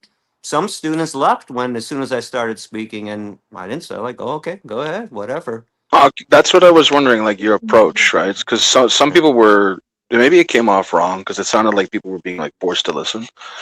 So I'm glad you elaborated on that, and don't worry about the little inner circle here that doesn't like me. I'll talk to DNW about that later. That's not the topic. The topic is the vegan situation, right? I wanted to ask you about the math. So what about with these ranchers, like in these farm systems? I understand some people want to end animal farming, but what's the math? Have we done the food security? Because that's a thing for every nation, right? What is the math? How many farms per ratio? How much land? How much money? How much food per nutrition, caloric intake? Have you done the math? Because if you've seen the math, you'll convince a lot more people. But the problem is, I've also seen some math from the rebuttals against veganism that it takes more farmland to farm for vegan products than it does for meat products, right? There is that What do you mean by argument. Some that? people have debated against it. We can talk about that later, but I want to talk about the math. Have you figured out how much farms we would need for vegan supply? Like, how would that look like? Like say I walk into a store, right? What's the system from the ground up? Because if I know that, you'll convince me way better. Well, I don't have the exact numbers anymore, although I used to have those numbers back in the day when I was lecturing. But let's just say this. Right now, we are currently feeding 83 billion land animals on this planet. There are only about 8 billion human beings on this planet. So the math would be simple. If we can feed 83 billion animals that eat way more, cows and pigs eat way more than human beings eat, the information I saw was we have enough land in America that can feed the world over twice. But people would rather shove all this food, all these grains, 90% of soy in America, 80% of the oats, 70% of the corn. It's animal feed. We keep shoving all the food that we could be eating Right. directly down the throats of the animals. And then we're going to kill the animals, impregnate them, steal their babies, and put them through this horrible Holocaust and this massacre when we could just eat that stuff directly. And I'll say this too, for the people that really don't care about animals and veganism, people who claim they care about humans. Last stat I saw was something like what, every 10, 15, 30 seconds, some human dies on this planet, but chickens never miss a meal. Right. Turkeys Can I never bring one miss a thing? meal. Can I bring one thing into perspective? perspective, like the average worker, because I used to be a cook. I used to work at these restaurants very, very often. I was a closer. Was one of the main guys. Suffering the stress of the line, feeding 500 people, just to give you a bit of experience of my own past. I even cooked for the Biden delegation when they visited Canada at one point. So I have, like, I'm not some low-level cook. What I want to talk about is the supply system. So if we normalize veganism, right? Let's say you have your vision, it's a thing. How would that affect the cooking industry? Because I know some, like, between meats and fruits and all sorts of different, like, vegan products that could be considered vegan, they're very expensive, and you have people who do rely on the more budget food. So how would we aggregate that situation? Yeah, it's cheaper. Yeah, I'm going to this is challenge that bullshit. notion completely. Richard just said it. You can go to Costco right now and get 10 bananas for $1.79. 10 bananas is a meal. Grains are dirt cheap. Lentils. Lentils are dirt cheap. In fact, the biggest Feed the Hungry organization on the planet is Food for Life Global. Yes, they are ethically based, but if you ask them why they do it, they say because we can feed way more people with vegan food than we can with non-vegan food. So that argument is completely backwards. Apples, most of the fruit. Yeah, and listen, you can find some fruit that's expensive. Is dragon fruit expensive? Yeah, it is. Maybe, Okay, I maybe don't it's know. location. Right now. And hold on, you also said if it was standard, if it's standard, the price is going to be even for plant-based meats, the standard price for plant-based meats is going to be lower because it's the standard. So, like, no matter what, if we had a vegan I comprehend world that. and everything was, if everything was vegan, we would have cheaper vegan products, even if it was like the plant-based meats and stuff.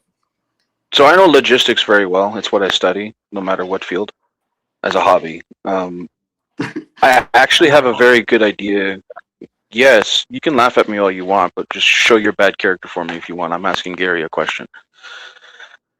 Gary, when it comes to the logistics, so yes, like, I'm in Canada, right? Healthy foods are extremely expensive, especially if you're. I live in Canada, so you're full of shit. Yeah, I live in Canada too. Could you hold your tongue, maybe? Keep showing your bad character. I'm asking So a how question. expensive are potatoes? Do you have to be a millionaire? Dude, see, this is why people walk away from the vegan argument. You know that, right? People like Well, this. no, this is why you walk away from talking to me, because you're a dishonest jackass and you're wasting our time. No, I'm asking a genuine that's what question, we're all adults Gary. and we all pay And for our you're own food. being very personal. You're being very personal about previous So interactions you with. can't afford potatoes? No, I live in your head rent free. You want to have this argument? I'm asking somebody a question. This, I'm just telling you. I Get this tried guy to to tell fuck you. off. He's just I wasting our tried to time. tell you. I tried. I can tell by the way he's Listen, talking, he's just fucking around. B&W, are you gonna rein in your inner circle? One second, guys. We have another person that probably wants to ask Gary something. This is another person who has some controversial views and could go on for a while. So I'm gonna go back to the 3-minute rule here. Life abolitionism. If you want to ask Gary something, I'll give you 3 minutes. Okay. Well, I'm actually not a renter, so I can make my points concisely, but I just don't hear any discussion about the root cause of animal exploitation. The root cause is human procreation. Factory farming is a byproduct of overpopulation. It was a solution to feed massive people.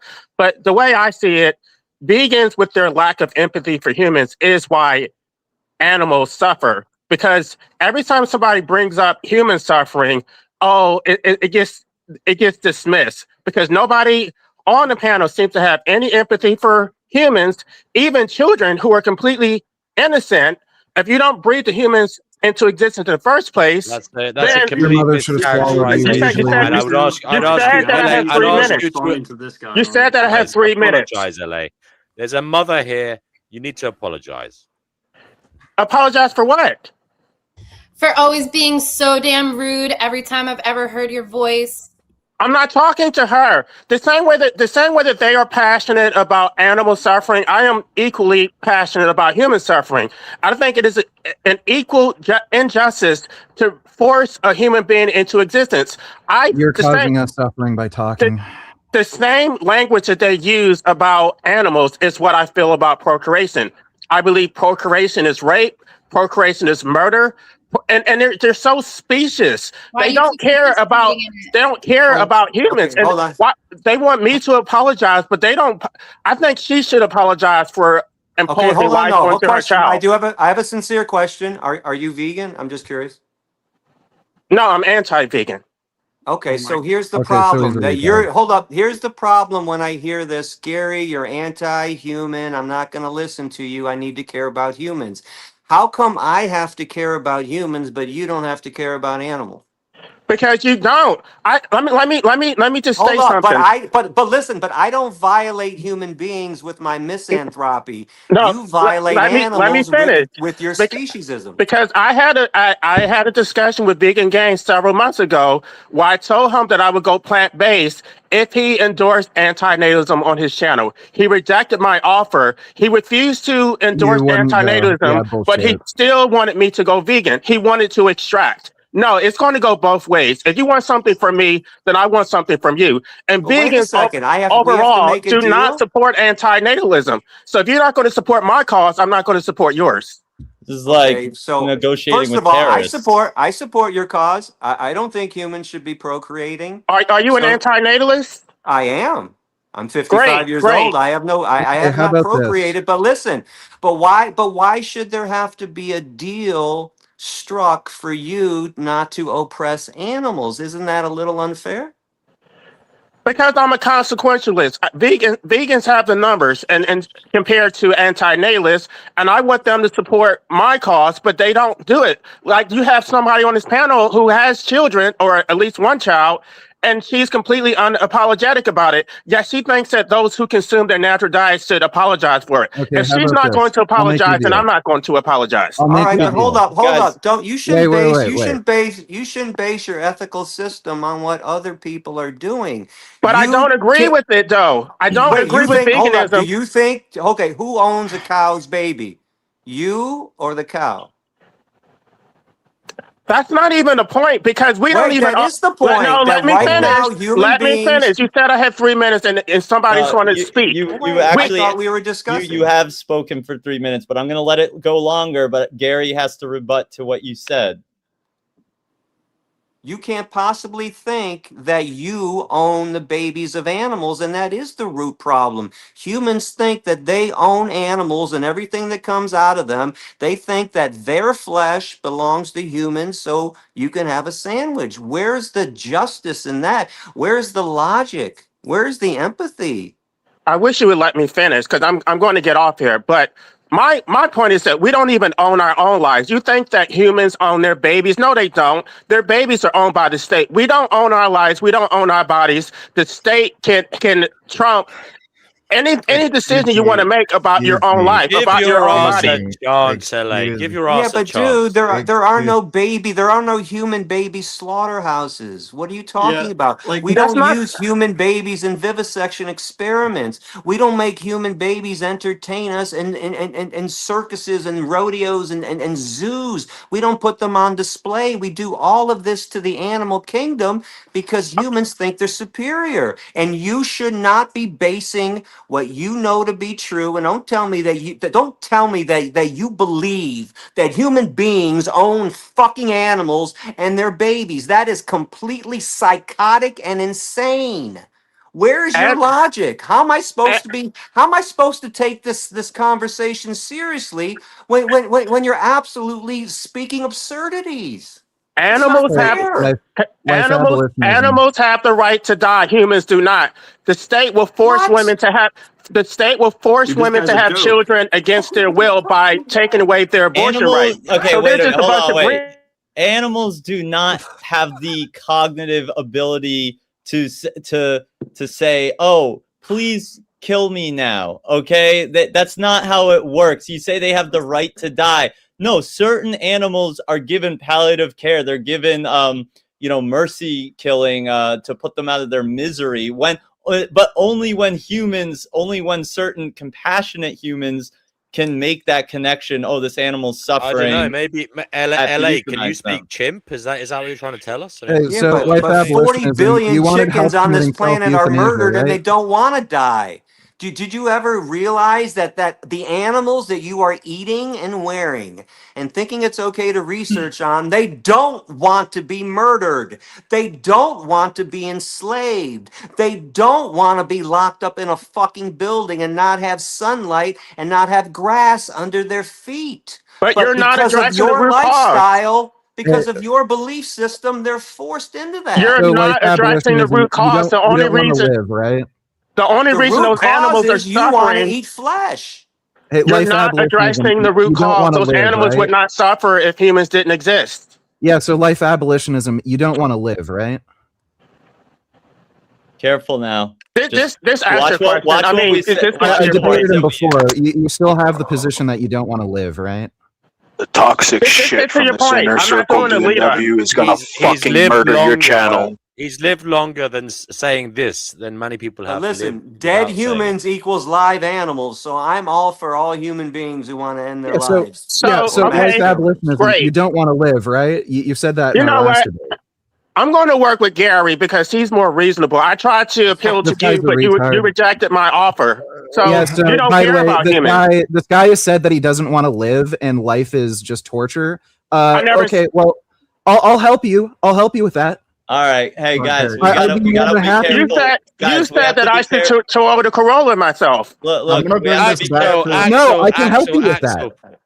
Well, do it. Do it. Yeah. Save us. Do it, Vegan Gang. Here's the thing. Tell me where you live. We can meet up. I can help you with that. All right, guys. We can't be talking about that. No, we can't be talking about that. And by the way, I still stand by it. LA has been talking about this wanting to go longer than a lot of people have lived. So that's saying something. Axel, what would you like to add to the conversation? Yeah, you mentioned that children are owned by the state. Children are not owned by parents or the state. They are legal persons in their own right. They can decide if they don't want to live with their parents if they're being abused. They can decide whether the state ask them if they are in an unhealthy situation. Like, they can report their parents. They decide what they want. Like, parents have custody. Foster parents have custody. It's not that there's no ownership of children. There is ownership of animals, though, and we shouldn't. That's what the problem is that there is no legal personhood, which the legal definition of personhood is an entity with rights and responsibilities. Animals are not persons only by a legal standpoint. Like, they should be a person to where they have the right to autonomy. Where else, just like children are legal persons, they do have the right to autonomy. They do have the right to decide if their parents are not fit to take care of them. Their foster parents are not fit to take care of them. They have the right to decide that. I just wanted to mention that and then I just went all over the place. But yeah, I want to jump in real quick and just say, in about 10 minutes or 10 to 15 minutes, James Aspie will be joining us, and we're going to be moving into an interview with him. So you have everyone, and Gary, you're more than welcome to stay on. If you feel like it. Although I know these are, it's been a long time for you, but either way, we love having you here. But just everybody get in your questions now if it's directed towards Gary, because we're going to be moving to the James Aspie interview soon. I have a question, Gary. Maybe you've talked about this already, but I want to hear your opinion on so many animal rights activists putting their time and effort into these cage-free campaigns. I don't like it. I don't like any welfare campaigns. It doesn't make anything better for the animals. All it does is make the meat, dairy, and egg eater have a clearer conscience. And I think it stunts the progress of animal liberation. I've never supported any welfare campaign in 30 years. I remember back in 2000, Florida was in the process of banning gestation crates for pigs. I was the only activist condemning it. And I spoke in Florida every semester, UCF, University of Florida, Rollins College. And after they passed it, by the way, they banned it, I went back next semester. I asked everybody if they were still eating pigs, and they all were.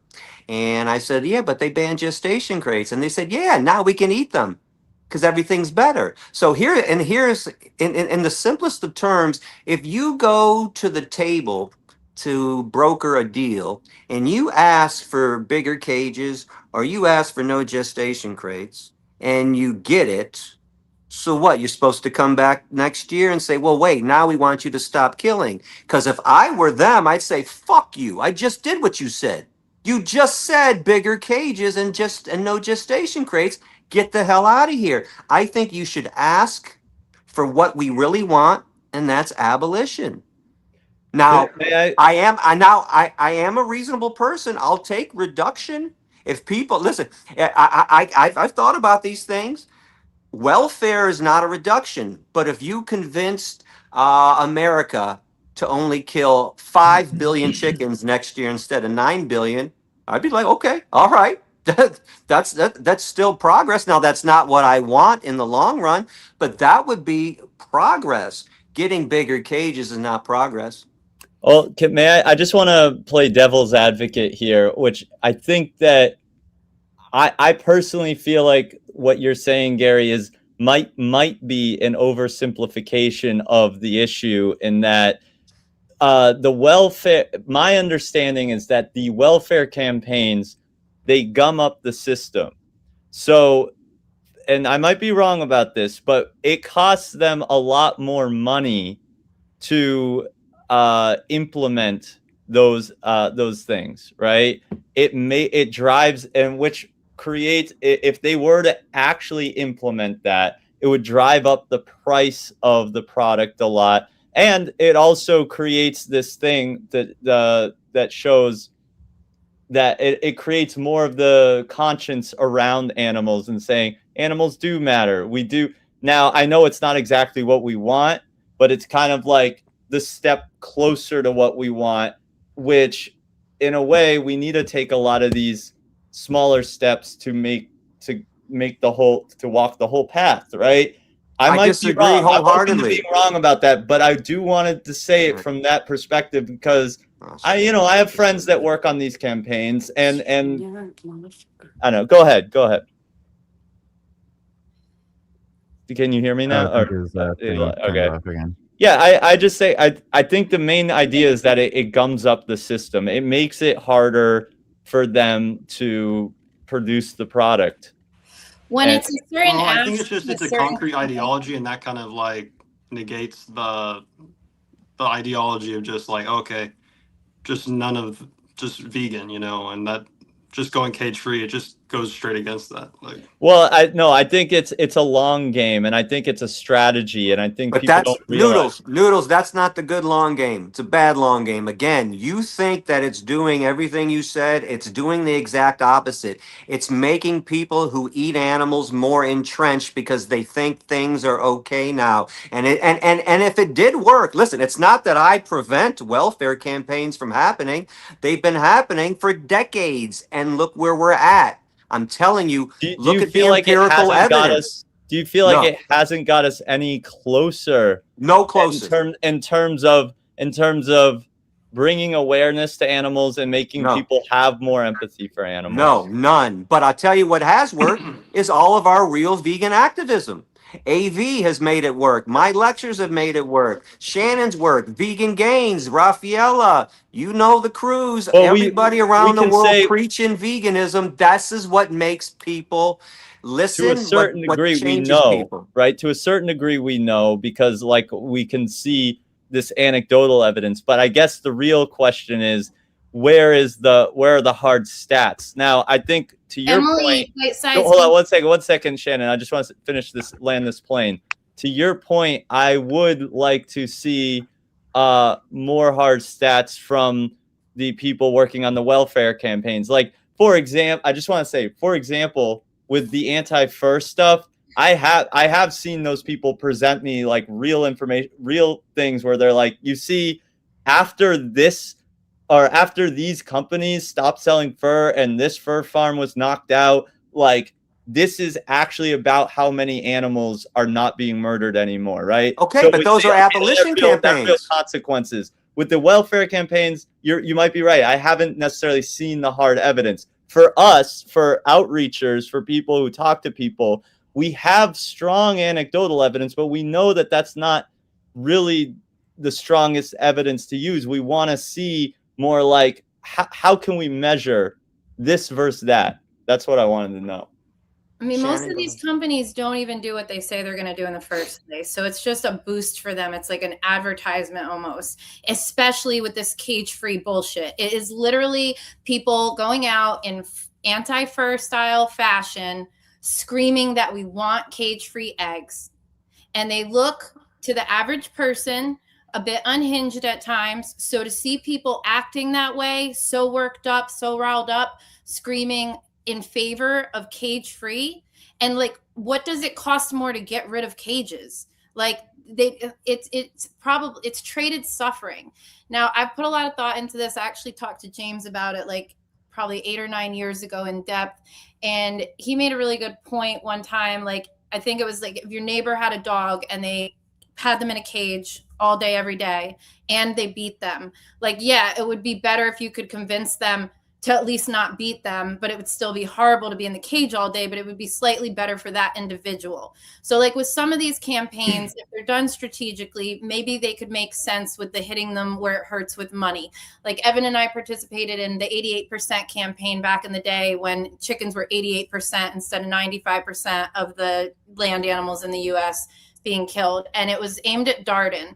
And the signs that we had didn't say the specific ask. It just looked like a bunch of people standing up for animals. So people driving by, that's what they saw. But the company knew what the ask was because of the manner that it was done. So something like that could maybe make some sense to me. But this cage-free stuff and all the energy and all the focus, I'm like so depressed watching all these activists that have been trained and mobilized turning their attention towards this instead of something like the dairy industry. Like it's just crazy. It's so fucking upsetting, and I'm so glad PETA took a stance about it. But there's so many people that hate on PETA within the movement, which is pathetic. And so like it's a big mess right now. And you've got effective altruism money funding all these campaigns. It's disgusting. Wait, you said PETA took a stance against what exactly? The cage-free campaigns. Okay, yeah. So did a whole has PETA in recent years, have they sort of have switched their messaging? Because I remember when I first went vegan, they had on PETA 2, they were praising Temple Grandin. Okay. Now they've completely it's weird because people that work for PETA kind of act, and I'm not dissing PETA. I like PETA. I've done work with PETA, okay? But I just do want to point out that there was sort of a 180 they did on certain things. Like now they're a liberation group, which they say they always have been, but they were praising Temple Grandin at one point. When I was a kid, a lot of their messaging said go vegetarian, but like times are changing, and people and nonprofits, they evolve and they get more strategic and they realize what's not working and what might and what is. So well, that's good. That's good then, And by the way, whatever money it might cost the meat, dairy, and egg industry to implement whatever welfare demands, it's negligible. They make billions and trillions of dollars anyways. Who cares if they make $1 billion less when they're making $900 billion? Who cares? It's like trying to hurt Bill Gates by taking away $1 billion, or Elon Musk. Who cares? He laughs at it. If Marriott goes cage-free, they're going to put it on every menu. And now every person that looks at that menu, whether they order the cage-free eggs or not, they're going to see that boosting all cage-free eggs. And then they're going to end up having to pay more at Marriott for the cage-free eggs. Marriott's going to maybe pay slightly more, a little bit. It's going to make all of them more money. The restaurants, the hotels, corporations enslaving the animals. It is like literally in my eyes, it's the worst thing in the movement right now, with so many hardcore activists dedicating their time towards it. I'm so disappointed. Welfare doesn't bring us closer. It doesn't bring us closer to liberation. It puts us further away from it. And Can I give you an idea, Gary? did a great interview a while back for AAC, which was AAM at the time, and she explained she thoroughly researches, and she explained that all these different laws that have been put into effect don't even get enforced. Corporations make promises, they don't do it. That's why ICAW exists, is because all the promises that were made to the Humane League or MFA 10 years ago, none of them held to it. So it's like a weird vendetta. It's weird. I don't like it. I'm disappointed by it. I'm done. Can I give you an idea, Gary? So I've been listening. It's about some food history, about how it's marketing about food. See, potatoes first introduced to Europe. This is their history. They were not famous. They were not. They were actually not even something desired by the common people. So he came up with a plan. He planted it in the royal garden, bunch of potatoes, and he set up a guard to make it look like they're valuable when they're not. Guess what happened? The people started stealing it. They thought the potatoes were valuable, and then they started eating potatoes more. And this is why potatoes expanded so much, because he made it look like it was a food the royals were eating. So the people followed the trendsetters. So it's all about, if you really want your movement to get up, here's another way. So Muslims spread halal from restaurant to restaurant and chain to chain, right? You could set up like a hybrid system like the fucking car companies did, pardon my language, because they're like electric and gas. You have some companies who only sell meat. You could make inroads if you kind of like introduce some sort of hybrid system of veganism into the meat section of the market. But that depends. I'm not talking about synthetic meat or anything. This is all marketing. So if you look at the notion of potatoes, nobody wanted it. And this is the thing, a lot of people, they don't want veganism. So my idea to you need to make it look like it's a trend, something worth to people, because people are people, right? They're gonna people. And only because he set up a guard, this is like Napoleonic era days, bro. He had them guard that little royal garden. He knew it was explicitly planned so that the poor of the city would steal the potatoes, and then it would go viral. It wasn't like it is a royal food. And the thing is, the same thing with you know how they used to get their fucked up teeth on boats back in the exploration age? Scurvy. See, they were eating what's that German food again? I used it so much. It's like pickled and stuff like that. It's to stop scurvy. Anyway, only the officers were eating scurvy. Sauerkraut. That's what it is. He knows the history. The Dutch were eating It's just they sauerkraut. call German sailors krauts. Yeah. Right. So the main people of the Navy didn't want to eat it, but the officers knew they had to avoid scurvy problems. So they explicitly ate the sauerkraut on deck, all fancy and all that stuff, like dun, da, da, da, da, da, da. And it made the rest of the entire crew be like, oh, maybe this sauerkraut's the stuff. The officers committed to an illusion to make their men follow a health protocol, and they of their own consent they chose to eat sauerkraut because they thought it was fancy. What you're saying is we need cool influencers. Haven't we got them? I mean, look at Gary, look at Vegan Gains here, look at Noodles. I mean, we know that.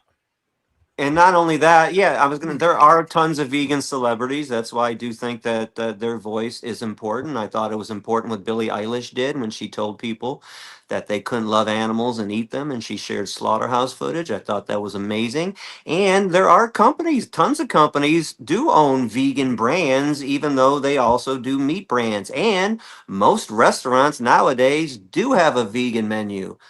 This is all that This is stuff. true. All that stuff is happening, and it's still not enough because humans are just selfish and stubborn, and they hate change. I mean, let's just quickly use a human rights issue. Why did it take 400 years in America to convince white people not to own black people? If people are so logical and so caring and so loving, why 400 years? because we aren't as caring as everybody thinks. We are stubborn and selfish, and the victims always have to wait and beg the oppressor for them to stop oppressing them. And it's this is the main problem, right? Is that you have to beg the oppressors, the enslavers, and the murderers not to do those evil things. So And is it's that your PR campaign? Like the potato no, thing and the Navy officers thing. What is your PR to get people to become a vegan? Because the no, officers did my the thing with sauerkraut, and they also did the thing with potatoes. yeah. Listen, the things are out there. My lecture tour was I did what I can do. That's all I can do. And people say I've converted more than 1 million people worldwide. I've done a lot just by telling people the truth, what's going on, by challenging their preconceived notions, by explaining speciesism, by explaining that when you were younger, yeah, you used to scream and cry if somebody was mean to an animal in front of you. So what the hell happened along the way? How did you go Right. from caring about animals to not giving a shit? And trying to explain that religion is full of shit, trying to explain that your parents Well, and the government and media is they're all full of shit. They're all just reiterating all the lies so that they were told I just or don't that can they I bring? I benefit don't think from. trends is the right word to use for this. Like, I don't know. Yeah. Can I bring up one more notion? Because with what you just said, what if Very there's somebody? briefly, because Yeah, James is so going to it'll be be brief. hopping on soon. It'll be very brief. So, what if somebody is spiritual and religious, is also an animal rescue, but also eats like beef and stuff? That would be exactly me. Because I had to save dogs when I was in animal rescue growing up. Right, they were going to blow out the brains of a little black pug at a puppy mill if we didn't give them $200. Right, and it was Okay, so then my complicated. So, question. I understand animal rescue, right?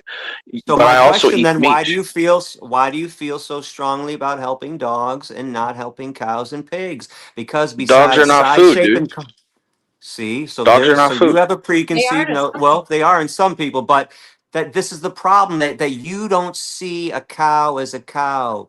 You see a cow as a steak, a hamburger, or a pair of shoes. You don't look at chickens as chickens anymore. All you see is a bucket of wings. That's speciesism. Actually, that's the purest form of racism. Human race versus the animal race. And you can't possibly tell me with a straight face that you think that that's justified or logical. Why do you care so much about dogs and not cows and pigs? And why do you view them as food? They don't view themselves as food. Well, look, like They I'm don't. pretty big on that. Here's a bit of my background: animal rescue, dog rescue, cat rescue, bunny rescue, as well as like into animal conservationism. I like the hunter style. Okay, I really do, and I don't like hunting for trophies. If I do get there, I like fishing. If you could potentially convince me to become a pescatarian, I have been eating more nuts and more things that come from the earth and earthy compounds because obviously I need to be a little more healthier. But here's the notion I provide though: like, sure. Uh, I'm a man of faith. I want to help animals, but like the thing is, I know you may have issues with some of those standpoints, but where could I actually work with you on like helping animals? I know you're going to be like, well, what about the chicken? What about the cow and all that? So like, we're there, right? You're not going to convince me in any way to not eat a burger or my eggs or my cheese or stuff like that. You could potentially get me to become a pescatarian, fish and then fruit and vegetarian stuff. That's potential, but I will not remove meat from my intake. Well, you're not worth talking to. So then You what do you don't want me to care. say? He Yeah. doesn't care. This little girl was Rabbit. being slaughtered. Guys, I need to go. Unfortunately, I will be listening, but you're in the hands of Noodles and Vegan Gains. I believe is co-hosting the Fine Nurture show on his channel as well. Gary, thank you so much for being here, brother. It's been a real honor to have you here, and you've done a mighty fine job. It's been great to listen to you. And I hope I didn't scare him away, but I suppose he'll come back. Hold on one I'm second, obviously- W. Okay, he's come back. He's come back. Yeah, hold on one second. We're about to go and have James join us. He's backstage. So I want to thank Gary. Gary, you're more than welcome to stay. I would love for you to stay. And do what you got to do. Thank you to our guests who came on to talk to Gary. And thank you for my other co-hosts here, Vegan Gains and Shannon. Please feel free to stay on with us for the James interview. I'm going to cut off again. I'm gonna. I got to split. Okay. Peace out. Thanks, Bye, Gary. Take care, Gary. Cheers, brother. We'll be in touch. Hey, Gary, I have one. Something is deeply wrong. You can feel it. So what has happened to us? And what should we do about it? Join the Finding Gnosis show. It's an open panel for people trying to figure out what's really going on in this strange existence and what we should be doing while we're here. Join us as we all find Gnosis together. Gnosis is knowledge. We need to find out what's going on. We need to find out what we should be doing. Chat soon on the Finding Gnosis show.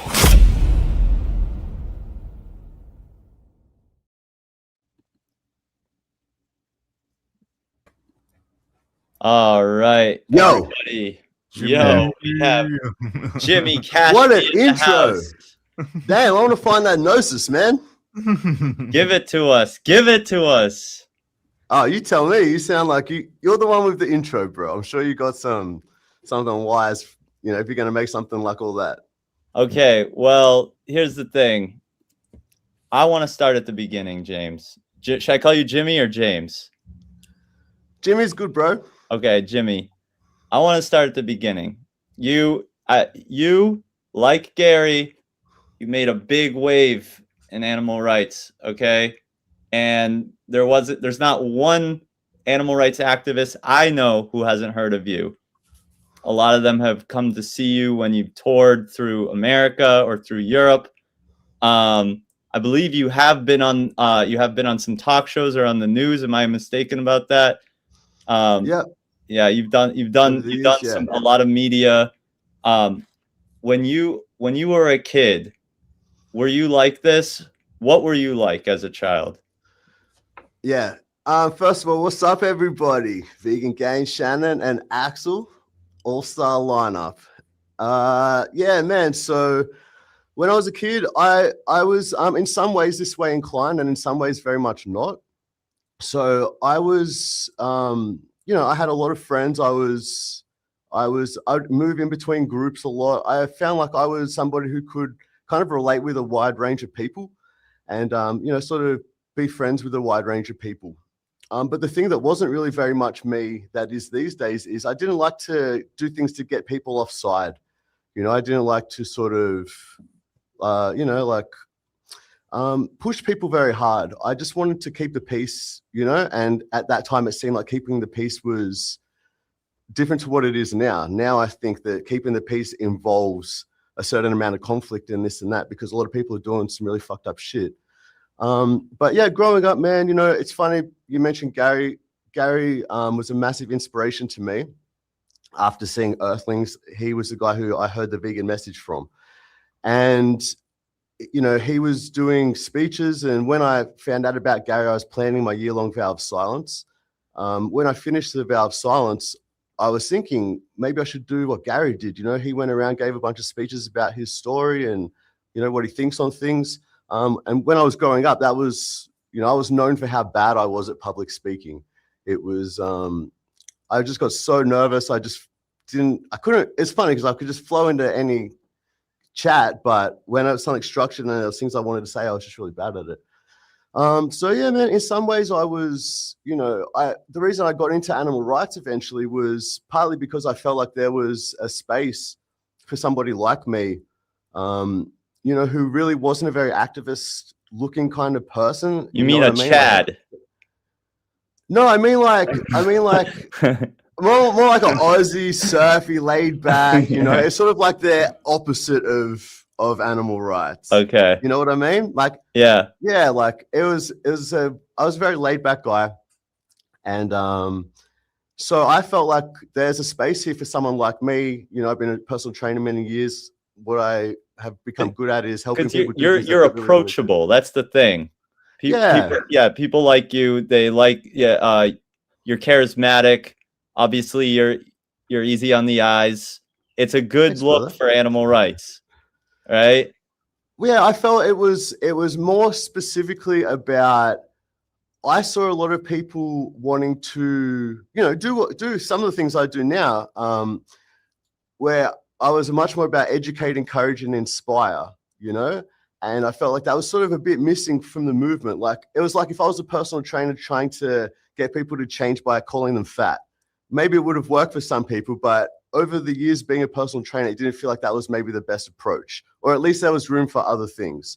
So I just sort of felt like I'll come in and try other things, and I had a lot of great success. And I think for the people that were paying attention to me, I know because a lot of the messages I got over the years were people saying, wow, I really never tried it like this. I never, just tried to sit down and have a genuine conversation with my friends and family in a very encouraging, loving way. Before I was sort of angry and this and that. And yeah, I think people got a great benefit from seeing it be effective without you having to push people away or like pushing people close to you away. So, okay. So see, and that seems a little, when you say push away, I guess that can be kind of vague to some people when you say that, because for example, well, we got Vegan Gains here. He takes a very militant approach. We had Gary Yourofsky, no nonsense kind of guy, right? Yeah. By the way, are you a Gary? You might have just said this and I missed it. Are you a Gary vegan, or did you go vegan? I am. Because you saw his I speech? am. Okay. I knew I needed to, I think, like sort of, and then Gary's speech made me realize, oh yeah, this is what I'm looking for. This is putting it all together in a package, veganism. Got it. So how does that so when you're talking about this softer approach, this more sort of, meeting people where they're at and kind of trying to be more compassionate towards them. Yeah. How has that worked out compared to, say, the more militant aspect of animal rights? I think that it was highly effective. For It you? was highly effective. For me, I was highly effective in that approach. And I know a lot of people were after seeing it done and trying it. It's about like hate the sin, love the sinner kind of energy, like it's not vegans versus meat eaters. It's people versus the brainwashing, people versus the conditioning kind of thing.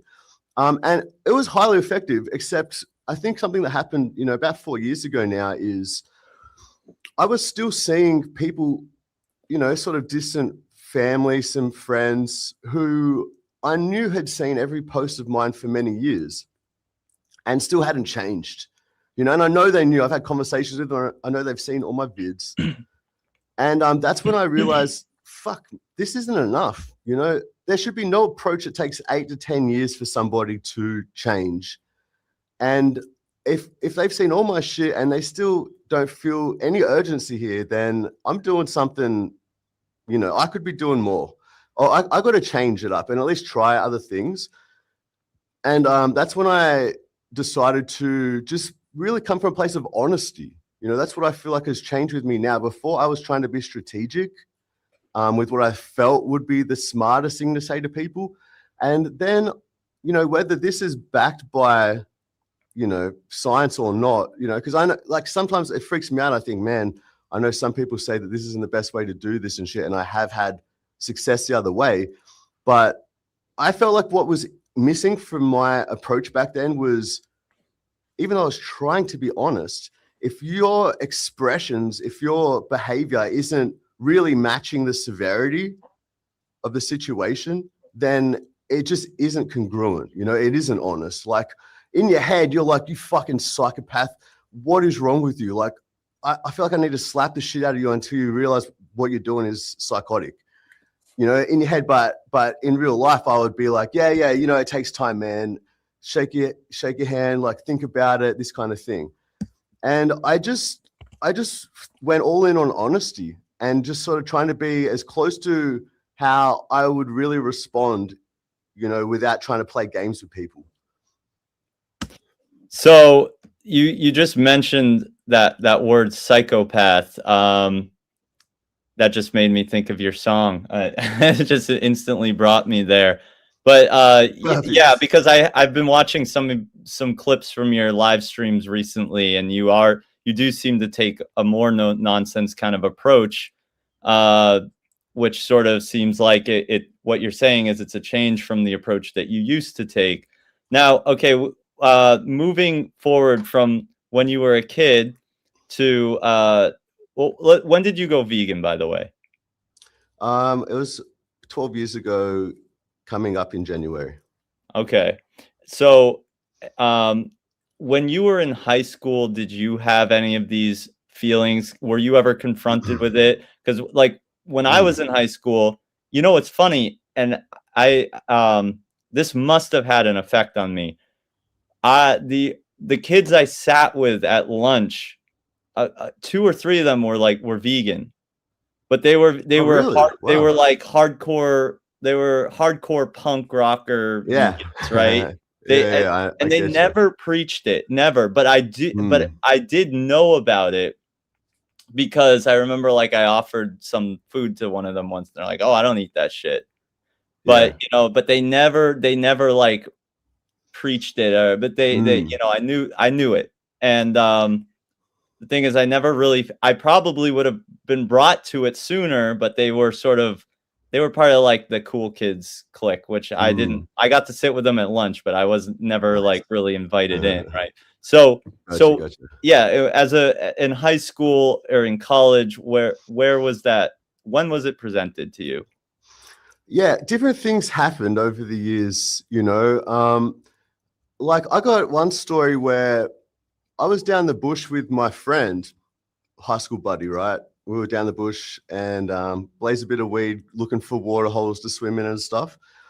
And he's from Cairns, the north part of Australia. So he's been around a lot of Indigenous Australians, and you know, he's like, "Hey, if we find a goanna, which is a massive, strong lizard with massive claws, kind of thing. If we find a goanna, do you want to eat it?" And I was like, "Well, we're gonna eat an animal anyway, so yeah, I guess. I mean, what's the difference if we kill it or somebody else kills it?" It's kind of the first time I ever remember thinking about it. And I'm also thinking, there's no way we're going to find a fucking goanna, dude. So sure, whatever. And then he's hunting through the bush and he finds a goanna. And we chase a goanna up a tree. And we're throwing massive fucking rocks at this goanna, trying to kill this goanna. It's stuck up a tree, dude. Like, anyway, after a while, we sort of felt like maybe this is fucked up. So we called a couple of mates who we thought would be chill with it because they're, you know, hunting and fishing and all that. And we're like, "Hey, yeah, we got this goanna up a tree, you know, we're throwing rocks." And they were like, "Fuck that, don't do that. It's sort of mean." And I just felt like they were being hypocrites, but I also, yeah, I was starting to feel like kind of off the idea of carrying this body up from the bush that we just killed, you know?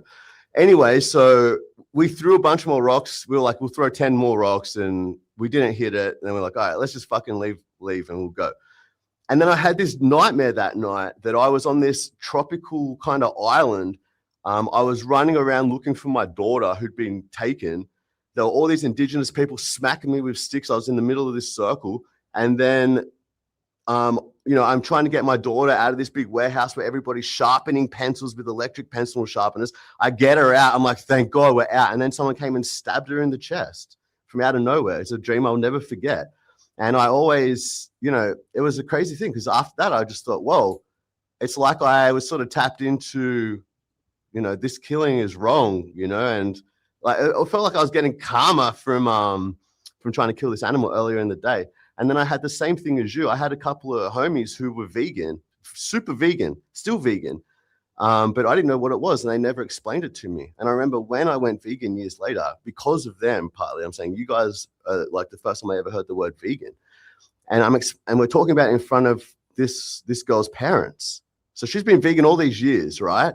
And exactly the same. I'm explaining it, and then her dad's like, "Oh, it's about animals? I didn't even know that." I'm like, "Yeah, it's about animal rights and not slaughtering and slavery and shit, you know?" And I found it really interesting that just like with me, she didn't even explain it to him. They were just doing their thing, you know, leading by example. So yeah, it wasn't, they were really kind of quiet in that way. It's not for everyone, I guess, to feel the urge to say it. You know, some people just want to live it and show how it's done, and that worked for me in some way. But yeah, after some time, like I was, again, I just thought I could be useful here. Like I'm influential with the people I know, with the people I work with, whereas they might not have felt so much that way inclined, I guess. Well, I mean, either way, it was a part of the puzzle, I think, that brought you here. So I would say that Gary's speech was my catalyst, but it was like you, I had to go looking for it. So when did you decide to go look for it?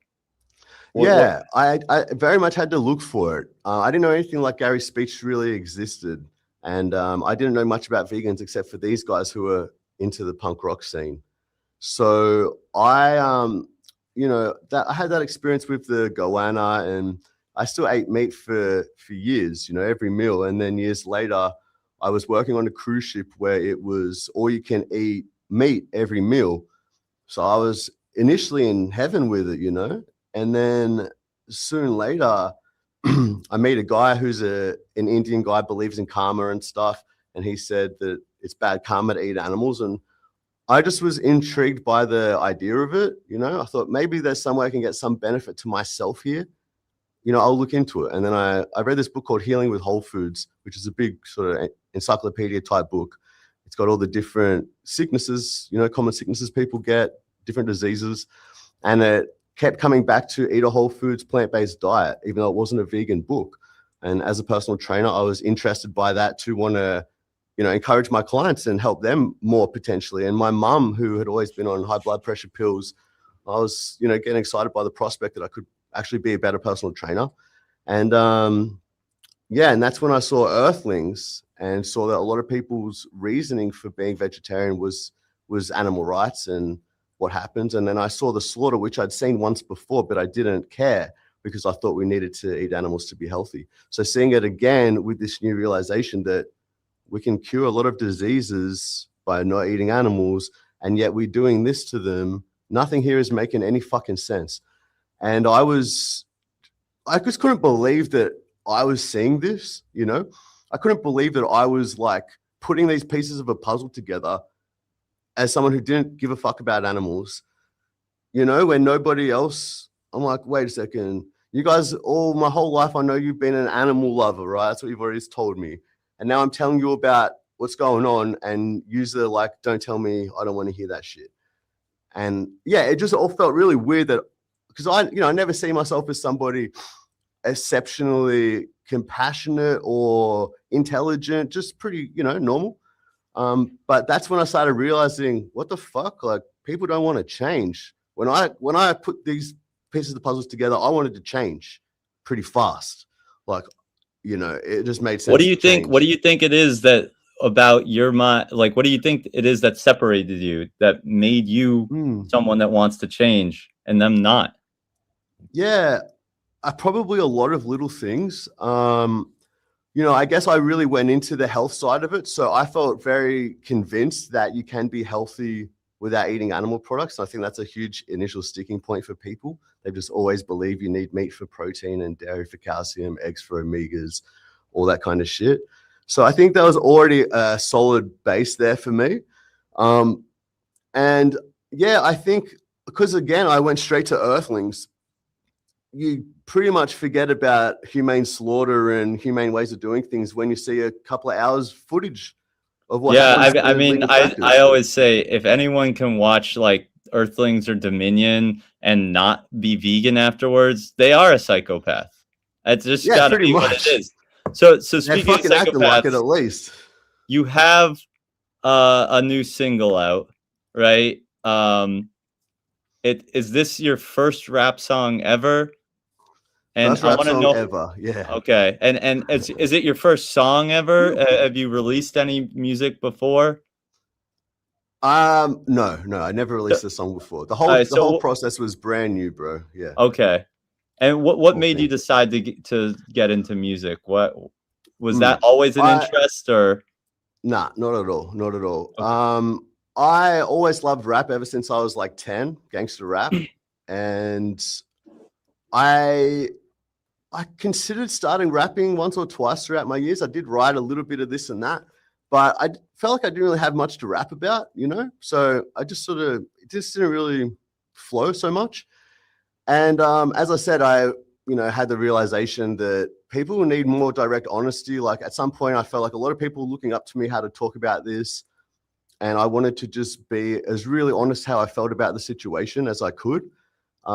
So that changed. And then it was around the time that COVID was happening. My speeches were canceled. I started writing rhymes. And then I realized, fuck, I can't stop writing rhymes. Like I got the opposite of writer's block. Like I can't stop writing rhymes when I start on this shit. Because there's so much, like there's so much language here. There's so much to rap about. There's so much rhyming words that haven't been connected yet. There's so little big gangster rap music. And I just immediately saw massive potential because, like psychopathic tendencies, for example, if I spent some time on the street with somebody for 5 minutes, calling them a psychopath over and over for 5 minutes, it's probably not going to go down very well. But if you watch the video of the reactors, the YouTube reactors reacting to my song, you'll see that they are very intrigued and, they're like, fuck, all right, stop calling me a psychopath, bro. But it's pretty laid back. And ultimately, you're attaching it. The music creates the emotion that they attach to the message, right? So I want to play. I'm going to play a little bit of that song, if you don't mind. Yeah, bro, go for it. Yeah. Let's see here.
All right.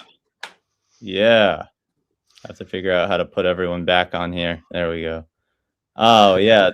Okay. That's intense, dude. And you're showing off your personal trainer body too, which is have you? So when did you start lifting? I'm sorry because I got sidetracked. I was like, damn, this dude's fit, right?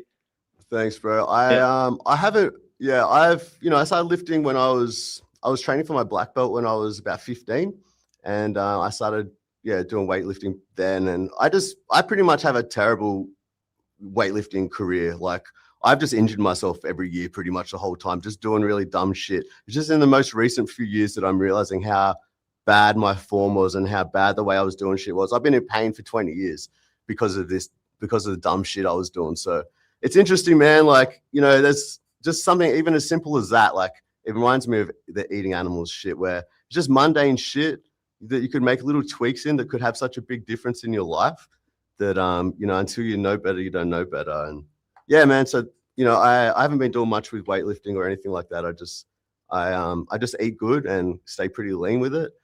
But Well, yeah, you man, maintained the base, but I am I mistaken? You're using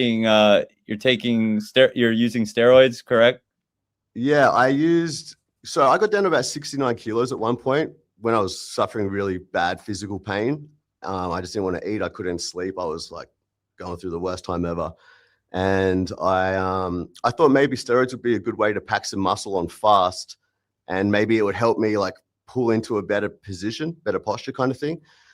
So I did a cycle then, and then I did probably 2 more, in the last 4 years, but for probably a year and a half now or something like that, I've just been on a cruise dose. So just getting to the standard range for testosterone. So nothing too fancy. Gotcha.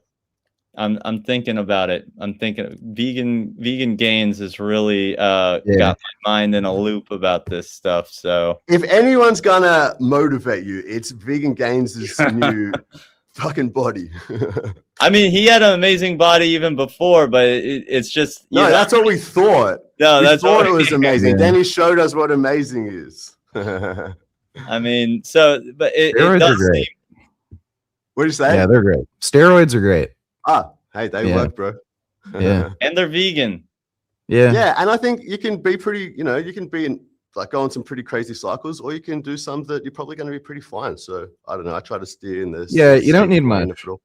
Yeah. I would recommend most men, honestly, go to a super physiological range for testosterone.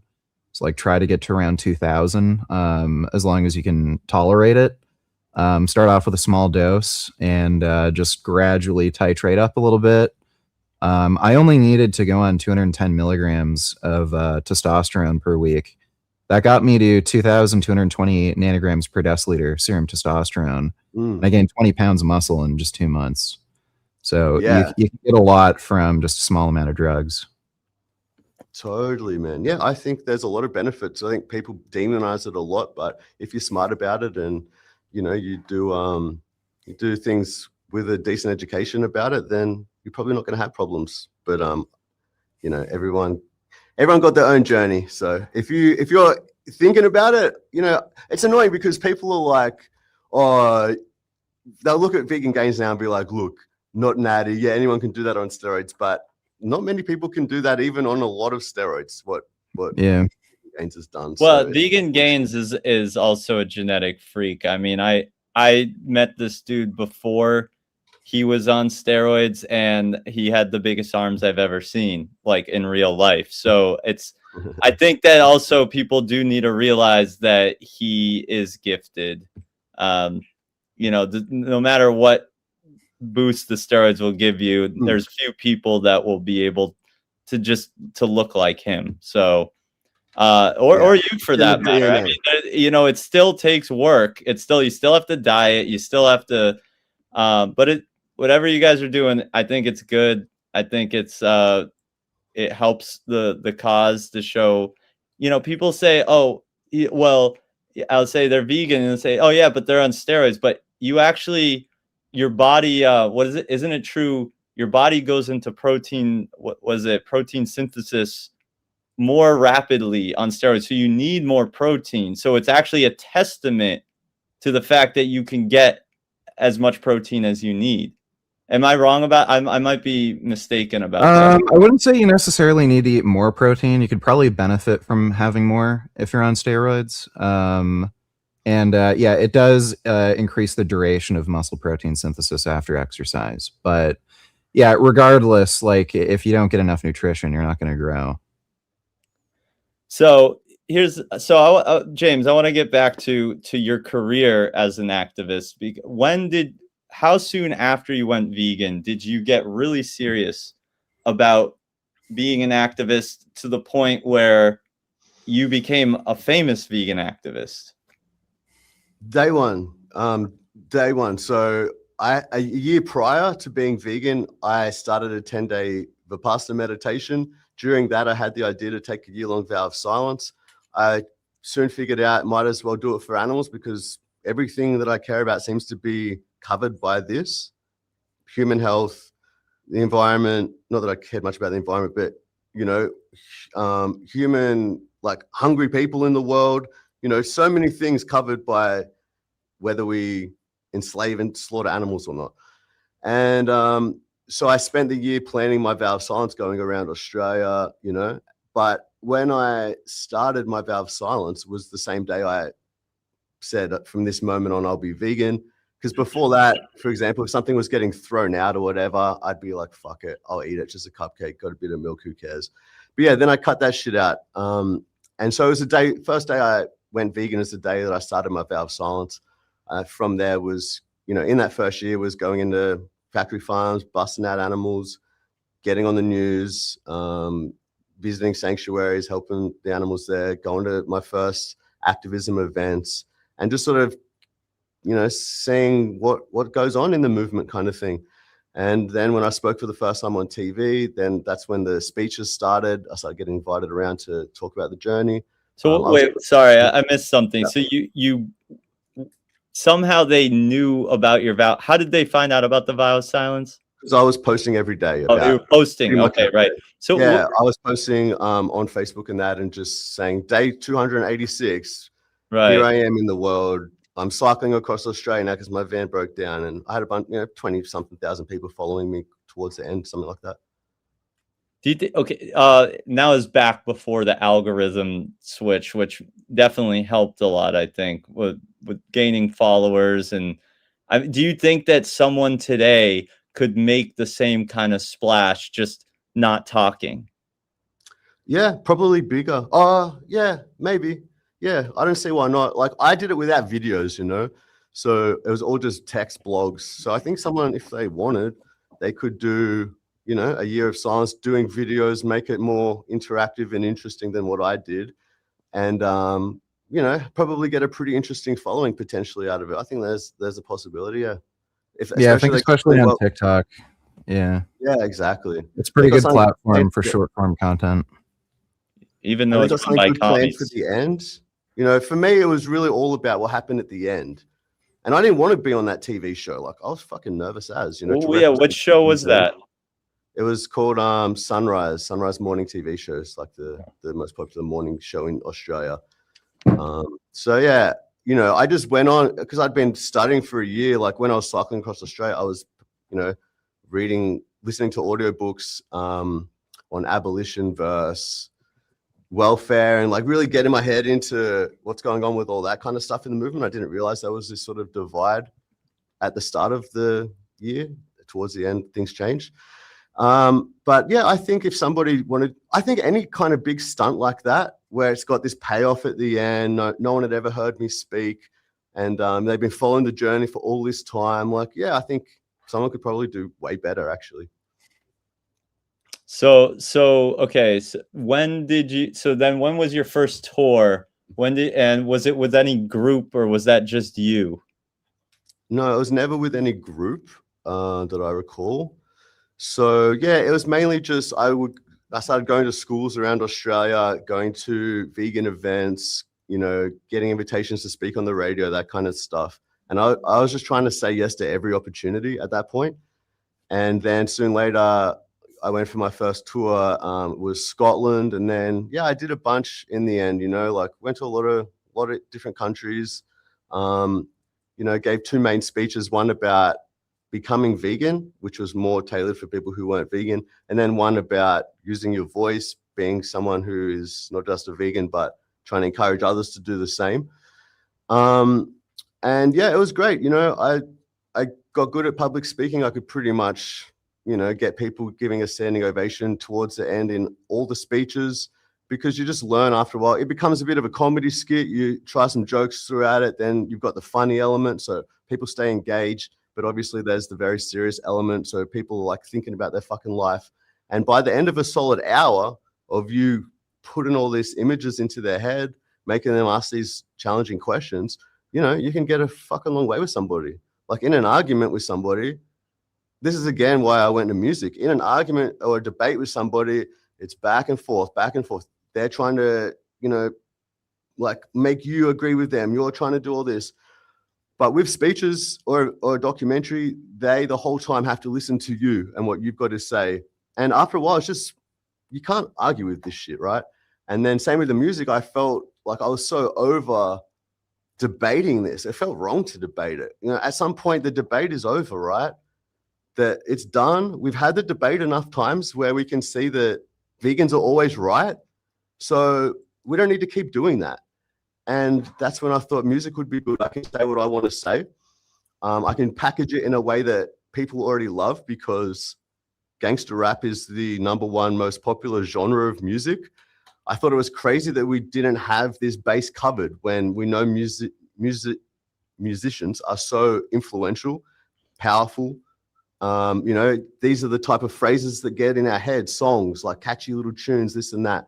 So I just saw there was so much potential here. And it wasn't that I was a rapper, then I decided to do animal rights rap. It was more like, this makes sense. You know, the maths here, someone should be doing this. And I felt like, yeah, I could cover that base. So then now I did my first song, you know, as we're talking about, and that was a massive learning experience. I got banned off Instagram and hacked on Facebook throughout the process. So I lost all my social media. That's why I went so hard on the music video.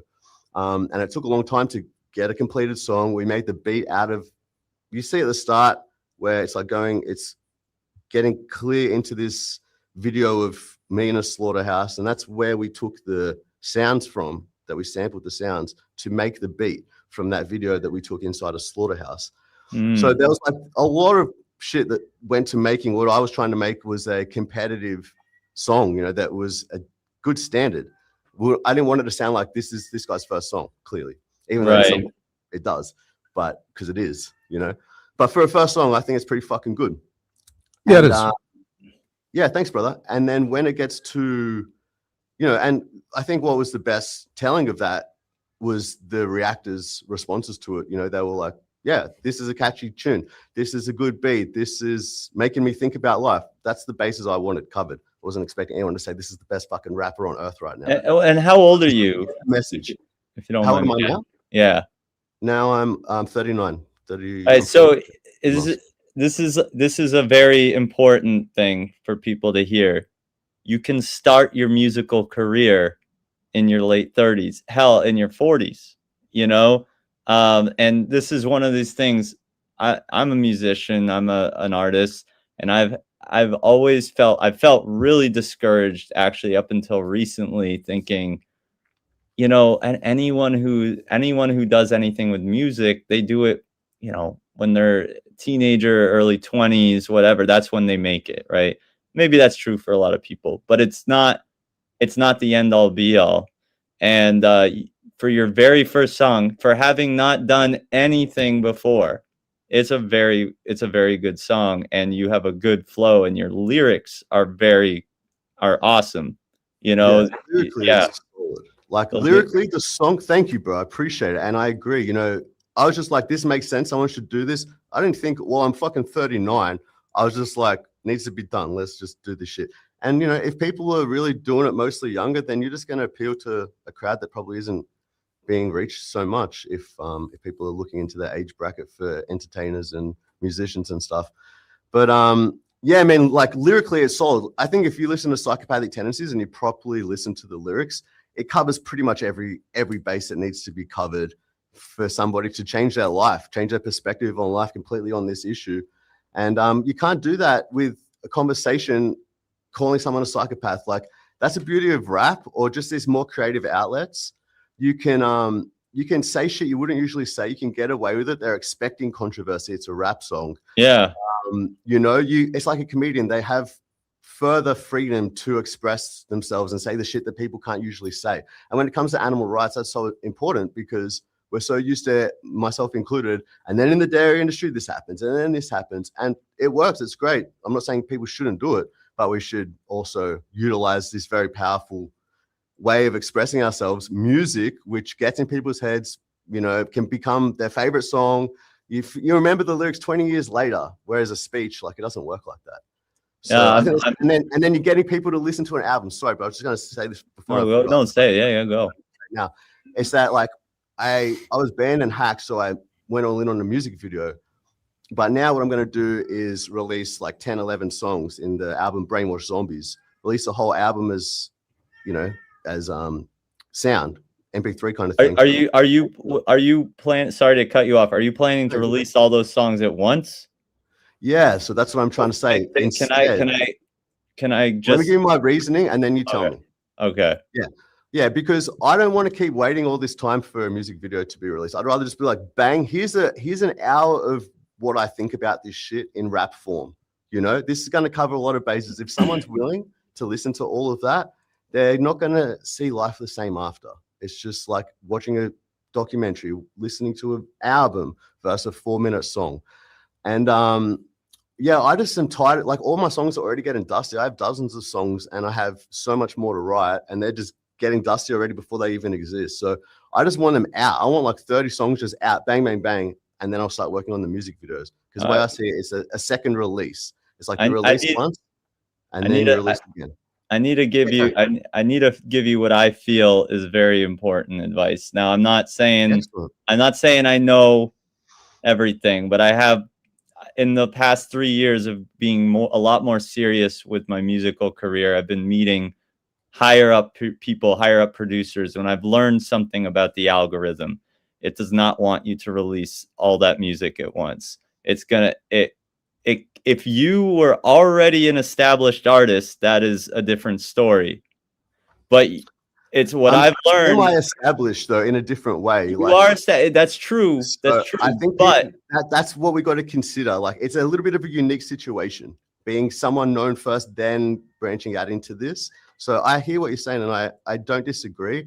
But the way I see it, well, I'm established enough where I do have over 100,000, couple of 100,000 people following me. And if there's a bit of talk that this is a good album, people should listen to this, then, you know, it might do its job. And if it doesn't, it's still just better than, I want people to have an hour of music to listen to, even if it might not be best for their algorithm. Hear me out. Go ahead. You have a big following, yes. And so if you release that, you're going to get a whole lot of streams all at once, yes. But but here's the issue. If you get 100,000 streams, as soon as you release the album, that's on the whole album. That's on every song that it counts to, right? Then the next week you have 50,000 streams. The next week you have 20,000 streams. You're starting a downtrend, right? Not necessarily saying that's what's going to happen. Hold on, Axel. Let me just finish. If you got one song and it gets 1,000 streams the first week, 2,000 the next week, 3,000 the next week, you have an upward trend. The algorithm is actually going to favor the upward trend that has fewer streams on it so far than the song with a shit ton of streams with a downward trend. Now, if you release the songs on streaming platforms once a month, like one song per month, say, right? And that continues the flow of upward trend, right? Now, what you could do is you release one song, and yeah, I'm not trying to be like, oh, I know everything, but this is the concept. You release one song per month on the streaming platforms, while on your website you have you offer the ability to download the whole album. That way you feed the algorithm what it wants to keep your music trending. When the music's trending, people are hearing it more, the message is trending. But they have, because they're interested in you, they can go buy the whole album if they want to. Right. I like that idea. It's like a happy medium. Yeah, that makes sense. I'll give that some thought. Maybe I'd recommend that too. Usually if you just release content all at once, what'll happen is most people just watch the first video or just listen to the first song, maybe the second, they'll skip over the rest. And then because you have all this content that's being published that isn't really getting viewed, like, again, it's not going to be favorable to the algorithm. They're going to say, oh, people don't really want to watch this. And then you're going to be kind of brushed aside by the algorithm. Whereas like just consistently uploading doesn't even have to be once a month. Could be like every 2 weeks or something. Like it's just a better idea. Yeah, I hear what you guys are saying. And it's because like I have so many songs just waiting that the thought of releasing 10 songs over 10 months seems crazy. I feel like I'm just stifling my creativity by holding on to all these songs that should just be out there. Yeah, And, it doesn't even have to be once a month. Could just be like once yeah, every a couple week of or weeks, as something. you said. Yeah. That sounds like a pretty good Go move. ahead, Axel. What do you want to say?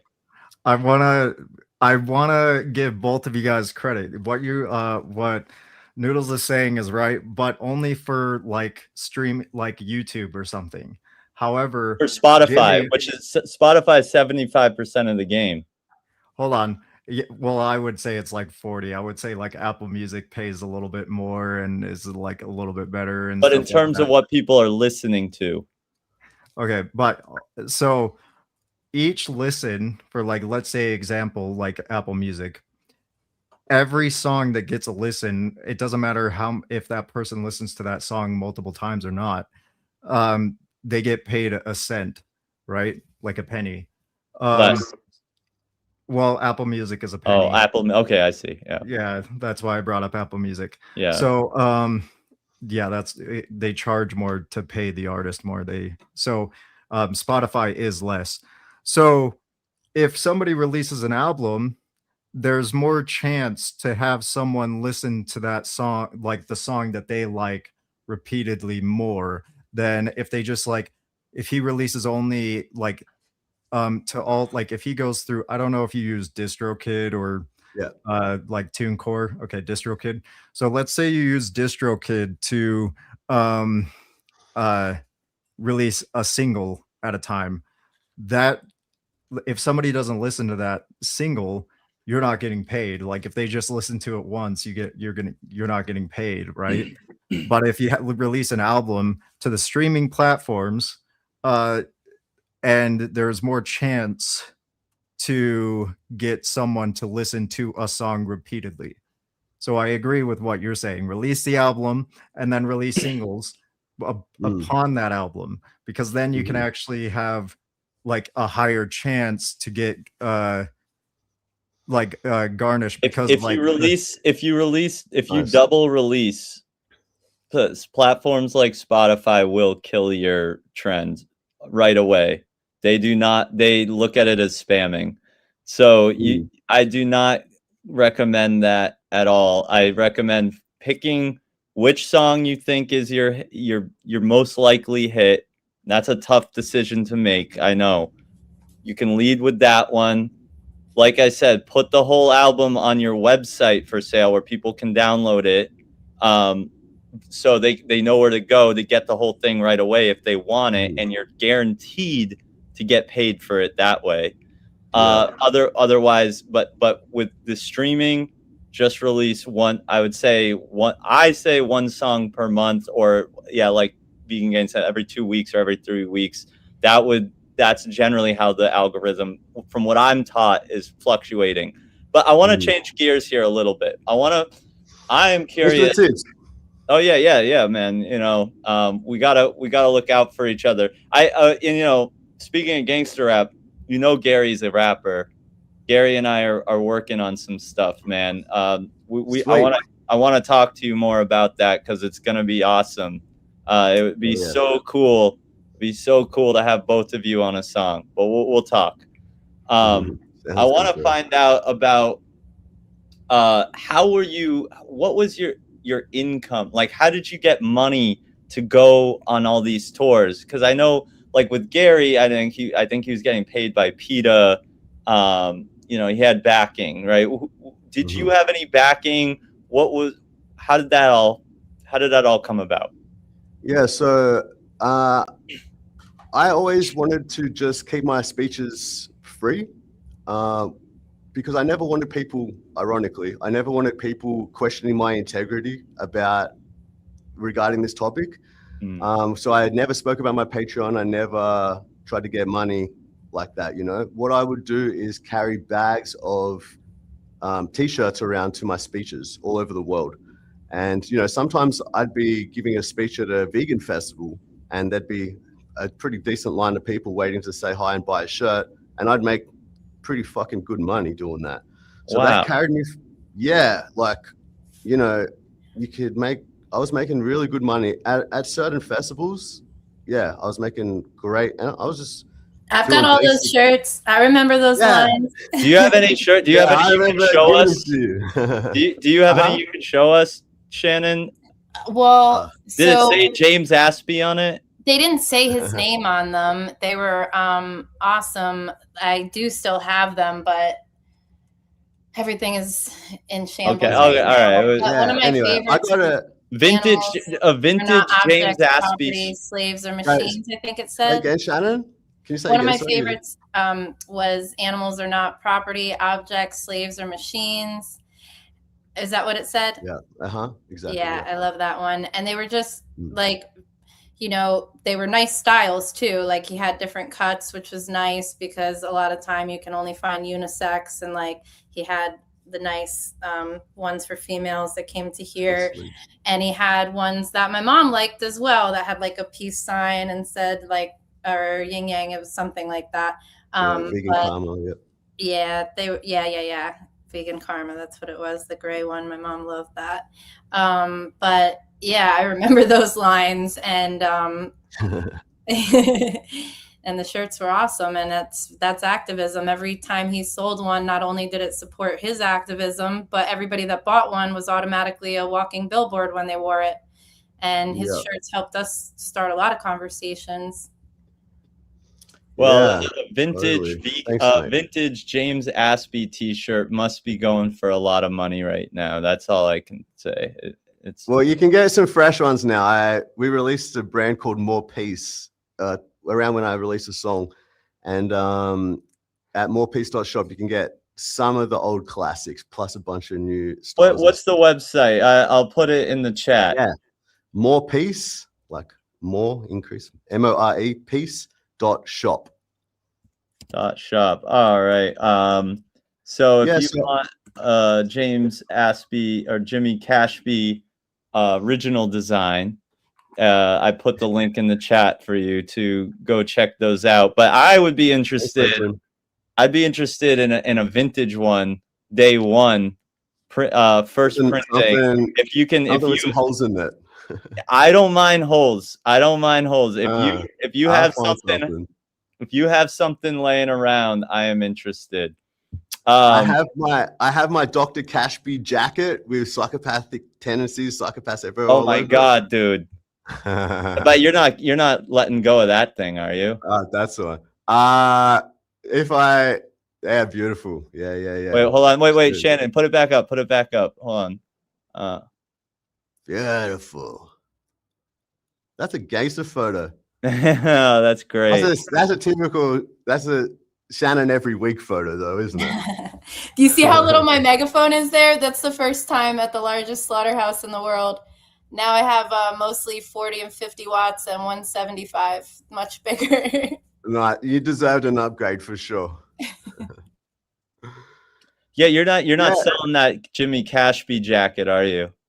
I probably should, because I need the fucking cash, but I'll try hold on to it a little bit longer. Yeah. Okay. Well, think of me. All right. Think of me. You're in my mind, bro. Okay. Yeah. So that's pretty much what I did. I sold a lot of shirts. I did have a couple of, when I had certain like a year full of speaking commitments, there was a couple of times where I did get some donations that helped support me during that time.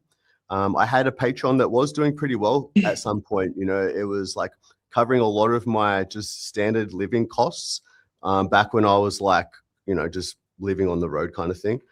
And then I sold, I got a bit of a social media platform, whatever. So I started doing CBD oil deals. But yeah, it made good money, except I never saw any of it, but that's another story. Okay. So speaking of money, we're going to get to a little controversial topic here. All right. Because beautiful. Yeah, I know. Okay. What was everybody going on about? Why were they coming after you? Yeah, well, why were they coming after me is a different question to what happened. Why they were coming after me is because they were looking for someone to come after, and I was somebody who they fucking hated. Because why did they hate you? Because I'm doing it all. Like, I'm living my best life and having mad success, and they fucking hated it. that, you know, I'm not saying that's everybody, but yeah, I know that there's a big chunk of people out of this group talking shit about me who they're just sad people. Like, that's just the fucking reality, you know. That's what they're like. But what really happened? So yeah, I'll try to summarize it pretty fast. Like, you know, I speak about it so people can understand, but I'm also so over speaking about it. I didn't think I'd need to talk about it more than a week after this happened, and we're 4 years deep. But I'll explain. All right, so I had an opportunity to potentially, like, I felt very confident in a move being made with a cryptocurrency called EWT, Energy Web Token, which is trying to transition the world to green energy systems. And we had reason to believe that something pretty epic was about to happen. And being who I always was and am, like the week before, I raised $10,000 Australian for a dog sanctuary. We rescued some dogs. Those same people were like, James killed this dog that he was rescuing. And dogs die sometimes. We got it out of a fucking dirty sewer. So I'm just trying to like paint a little bit of a picture here. So the week before, it was that I was a puppy dog killer. Okay. Right? The week later, you know, before that, it was cheated on my girlfriend when I was in an open relationship. So no, that's not what happened. Or I heard once that I was abusive to women, which never in my life. That I fundraised for my wedding, which I never ever did. You know, there's a lot of shit that has gone around. Like, so just to paint a picture. So in this particular time, I had a move. I was like, fuck, I want to tell people about this because I want vegans to do well. And it was at this time where I was like so desperate. You know, I just hit peak desperation of this shit's never going to change. Like, people are so fucking brainwashed. You know, if in 10 years, no one's changing, like, fuck all this. And I was just I was in a, like, you know, with the vow of silence, it was a desperate move because it's desperate times and we need desperate actions kind of thing. So I was not talk for a whole fucking year. And then with this, it was sort of like desperate action, you know, maybe we can make something good happen here. Anyway, so I was donated. I said, if anyone has ever wanted to donate to me, now would be a good time. That was exactly my words. And I was donated 6,000 US, which I show in a video I made called Exposing My Obsessed Stalkers, which I go through my PayPal and everything and show exactly what I was given. So you show what you were given and you show receipts and everything. Yeah. Even to this week, people are still like, you got given $250,000. That's what people think because of these people.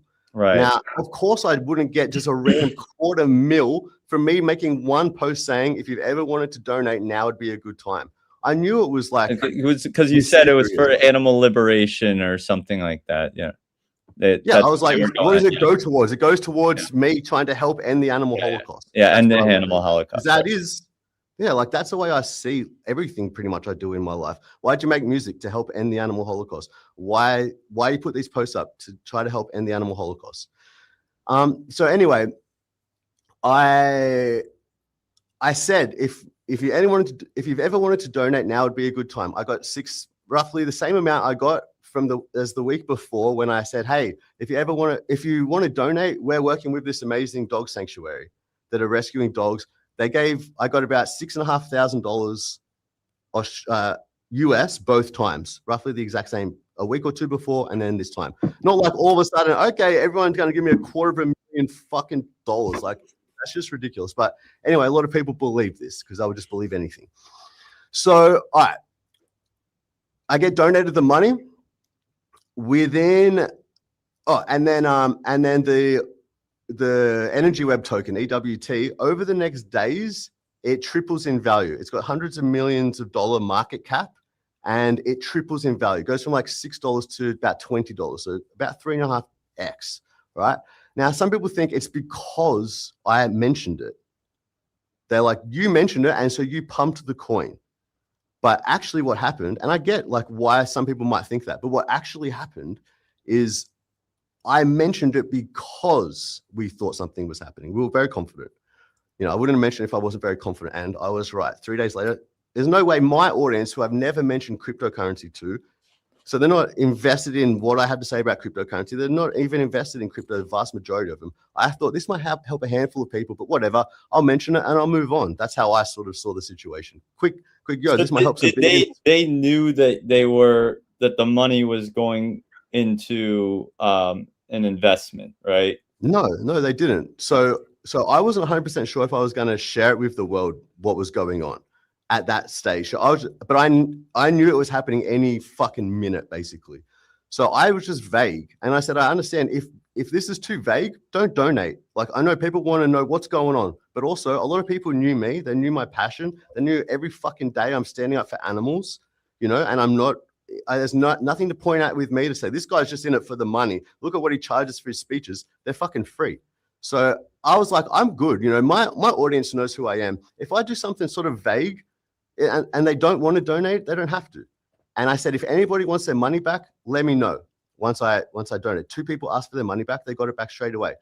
But for everybody else, the people that had the problem were none of the people who donated the money. It's all the other people who were watching what was going on, not liking that I could get some donations, you know, this easily and for something vague and right. Like you should be telling us exactly. I'm not a fucking NGO. I'm doing my thing. If my audience want to donate to me, that's between us. Got nothing to do with anybody else. So anyway, the coin triples in value. And then they're like, you did a pump and dump. The coin stayed tripled in value for 3 months until everything in crypto crashed because $1 trillion came out of crypto, which was like a third or something of the total market cap of everything in crypto. So it's in exact line with the charts of this happening. It's not like all of a sudden this coin dumped that I mentioned. No. What happened is everything in crypto fucking dumped. $1 trillion was taken out. But also that was 3 months later. If I was going to pump and dump, why would I wait 3 months when any time during that, it could just naturally dump again? It makes no sense. That's not how pump and dumps work. Anyway, so wait, when did you end up selling, and how did you know when to sell? How did you feel? I didn't know when to sell. I got fucking. A lot of like this didn't go so well for us, man. You know, it went good for a while, and we still had money in there, and you know, as we're sort of seeing what was going on, we started trickling out, but not within the first few months. Like to say that I did a pump and dump where nothing changed on the coin for 3 months after I mentioned it. You're saying you kept it in for a while. Yeah, but exactly. You didn't end up, which the coin shows, which the market cap shows. But you didn't lose money though, right? Well, overall, look, here's the thing as well, because I wasn't taking care of my money at this stage. I was like trying to give it to people who I felt would be better. So I can't tell you exact dates and shit like that. But I don't think it matters, because if you just look at the situation, no one is going to pump a coin and then wait 3 months after it's being pumped to dump it. And I never told anyone you have to do this. Like, people have the choice to look into it, as I suggested. People have 3 months with their money tripled if they listened when I said to do anything. At this point already, it's got nothing to fucking do with me. That's my opinion. And here's the other thing. Like, as I said, nobody was messaging me saying, I fucking put all this money in. No, it was just people who had nothing to do with the actual situation that were complaining about it. So anyway, the money dumps. Now, within this time, within 3 months, I've already turned the $6,000 into $20,000 and donated to a bunch of different sanctuaries and different organizations. Well, that's what I meant. So you ended up making the money grow. It never went below. The money that was given to me, money that was given to me, like my overalls after these couple of years were fucking not good at all. But in this particular situation, that's what I was talking about. In this particular situation, I was given $6,000 to do whatever. I didn't say, I said I'm going to multiply the stacks. That's actually what I said. I'll multiply the stacks, and I did. Within 3 months, 6K turned into 20. I go, there you go, 5K to you, 5K to you, 5K to you, bang, moving on.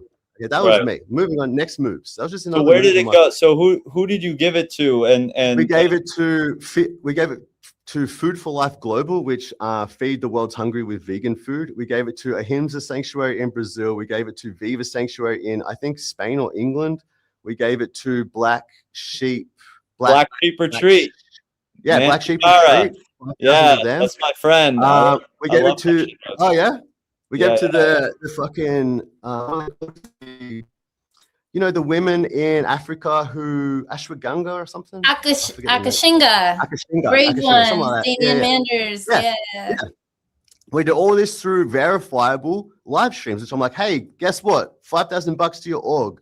And then we do an interview and then I give him $5,000 through this shit. So, So that happened. If people want that receipt, where on your channel do they go to see it? You can go to my live stream section. The video is called Exposing Our Obsessed Stalkers. And I go through because what ended up happening, right? So like I got hacked. So this is fucking years ago, but I'll just explain where this video came from that I'm talking about. It's like 3 hours long. It took a long time to go through all the bullshit that's been said about me. When my Facebook got hacked, I made a new one, Jimmy Cashby, and it had those reviews on there. So I'd already blocked like 1,000 people from my Facebook who would not shut the fuck up in my comment section. People like, oh, you blocked them. Who wouldn't block them? All they were doing was calling me a scam artist in my comment section. Of course, I'm going to fucking block them after a while. I don't have like what good is having them there? Anyone would block them. So I blocked them. And then when I get a new page, they're not blocked. So they're giving me all these one-star reviews, scam artists, con artists, blah, blah, blah, all this shit. So that's what I made a video out of. I went through in a live stream with my wife. I went through all the things. They're posting all their evidence against me, right, to show this is what happened. And yeah, and I just went through it in the live stream and explained, like, this is what happened. Here's the receipts. This is what was donated to me. Here's the receipts. This is where we gave the money. Here's the receipts, something that none of them can do. And yeah, so that's basically what happened. So from that, and then that page got fucking banned as well, probably because of their bad reviews or like, I don't know what they were doing. But anyway, so what happened to me from this is I lost over 100,000 people just on Instagram. It was also around the time that I had a big behavior change in my activism. So it's probably a bit of both. But I know a lot of it is because of this shit that went around about me. Everyone thinking, oh, this guy can't be trusted now. This guy's a scam artist. This guy took money. When I turned 6K into 20K is what actually happened, which is what I said I would do. Like, fair enough if it didn't happen. Okay, then yeah, fuck. And I would have just made that money back some other time and be like, whoops, I fucked up. It didn't work out. There's the $6,000 back, damn. But yeah, it turned into $20,000. Like, all these people complain and have never done shit like that. They're like, is that all $20,000? How many of these fucking people have ever got $20,000 to vegan orgs and sanctuaries? Never. There's just another time I did it. But anyway. So yeah, so that happened. I lost 100,000 people there. It fully fucked my reputation up, where people were like, this guy was never in it for the animals. This guy's always been about the money. And yeah, there was really not much I could do about it except just like keep doing my thing, keep just trying to make impact where I can. And even though a lot of people unfairly, in my opinion, think that I'm somebody I'm not, it's part of the territory. There's nothing like I either quit, move on some other way. I've had plenty. My experience in the animal rights activism world, let's just say I totally sympathize with what you're going through. I've experienced it firsthand. I know plenty of other people who've experienced it firsthand. I don't want to pigeonhole animal rights and say, oh, this is really a problem specifically with this movement, but because I haven't really been in many other activism movements, but from it does feel like that. It feels like there's something going on with animal rights where there is this very, very toxic element. Now, part of it, I think, sounds a little conspiratorial. I think it might actually be controlled opposition. Like 100%, not even a question. Whether it's industry, whether it's government, but then there are just a lot of psychos, like cluster B personality type people, and I'm just thinking, what is it? What is bringing them here? what brings them to animal rights specifically? Superiority complex, probably. They're like, Mm. oh, I can be better here than other people because I've got better morals if I say I'm vegan, and brings sort of a weird kind of person. Yeah, like I know from my own experience that, because this is far from the first time something like this has happened, this was just the most defamatory that caused the most impact on my reputation. But I've heard so many fucking stories about me over the years that I'm just, at this point, I'm like, well, this is just unlikely to be just organic bullshit every time. Like, you know, a lot of us go through a lot of random shit, and it wouldn't be surprising at all. Like, it would be an easy way to, you know, whether I did it or not, just like if someone gets called rape, you rape this person and it comes out that they didn't, it doesn't matter. The damage is already done. Right. Like, It's my harmful. damage is done, and it's easy. It's just like, this guy's a scam artist. What? I see so many people who are like, no, he's not. No, he's not. And then they're like, yes, he is. And they'll send this fucking screenshot or like just something that doesn't prove anything. And then the person who was backing me is like, oh, well, fuck, I didn't realize. Like, you didn't realize what? Nothing has been proven here. This But is yeah, why. easy This is to- why when I hear something, I've really, I didn't used to be like this, but now when I hear something being said about someone, and I don't know the person, or I haven't seen whatever it is, evidence is there, people are trying to say is why they think that, I always ask a ton of questions. And then people, and what will happen is sometimes people look at me and be like, why are you defending this? And I'm not even necessarily defending anyone. I'm just like, asking I'm not ready to be on your side. Oh, you should, but don't you trust me? And it's like, I don't trust anyone anymore. Oh, Like, when it comes dumb. to Of that course shit. I don't trust you. Every Yeah. time people ever said Totally anything to me, I'm like, have you ever met him? Do you know him? No, none Yeah. of them do. And I'm like, well, we do. And he's amazing. Like, he's in it for the animals. And the way that you treated Evan when he was young is so just incredible. There was nothing in it for you. You just were trying to support him in helping animals. And you were such an amazing role model to both of us. Your 40-minute speech is probably, I just learned so much from that at the beginning of our activism journey. And every time we got to see you in a different place, I learned more from you. And I'm so grateful. And watching that happen to you was just so horrible. And all these people have animal blood on their hands, because that's who else is being hurt by all Yeah, this exactly. That's the infighting and sad part. bullshit, is the freaking animals. Like, Yeah. it's just so fucked up. disgusting. And to me, like, why are these people even talking if they didn't give him money and the two people that wanted Yeah. their money back got it? Like, shut the fuck Yeah. up about it. It's Exactly. so ridiculous. We Between shouldn't me and even my be talking audience. about it. Yeah, it's I'm sad. I positive appreciate it, on Shannon. another shirt. Nice. Peace, justice, respect, vegan. Looking good. So It's Evie good. Little. Look at Evan there. So young. Hey, Shannon, I noticed at times you standing up for me and not just letting people shit on my name, and I appreciate it, mate. I appreciate it. I'll do the exact same for you guys. Yeah, that's the difference. You know me. You've met me a bunch of times. Like, you don't know everything about me and all this, but you at least have some sort of point of reference that most people don't have. And yeah, man, I've always just tried to do the good thing. I take still my responsibility very seriously in the animal rights movement. People look up to me for this. People are paying attention to what I say about this. I give a fuck. Like, I know that's hard for some people to believe, that people give a fuck about ending the torture and slaughter of trillions of beings, but some of us actually just genuinely give a fuck about that, even though it's not popular to. And I'm one of those people. And that's why, even though all this shit has happened and I know my reach is lower and I know there's so many people out there that don't trust me anymore, I'm like, well, I got to keep trying because this shit's still happening, and I just get back to it. Like, someone else might have moved on to a different crowd. You know, if they really didn't care, maybe they would have gone on a carnivore tour and I don't know, just something else. But yeah, I wanted this shit to end, and I'm still going to have an impact. It's a beautiful thing. It's happened. You know, it's been interesting because this really helped me. First of all, just be like, well, no matter how much you try to do things right, this shit's still going to happen. And I just had to let it go how unfair I felt it was. I was like, this is so unfair. Like, I didn't do anything to deserve this. And I've worked hard to get my reputation good. I believe credibility is important.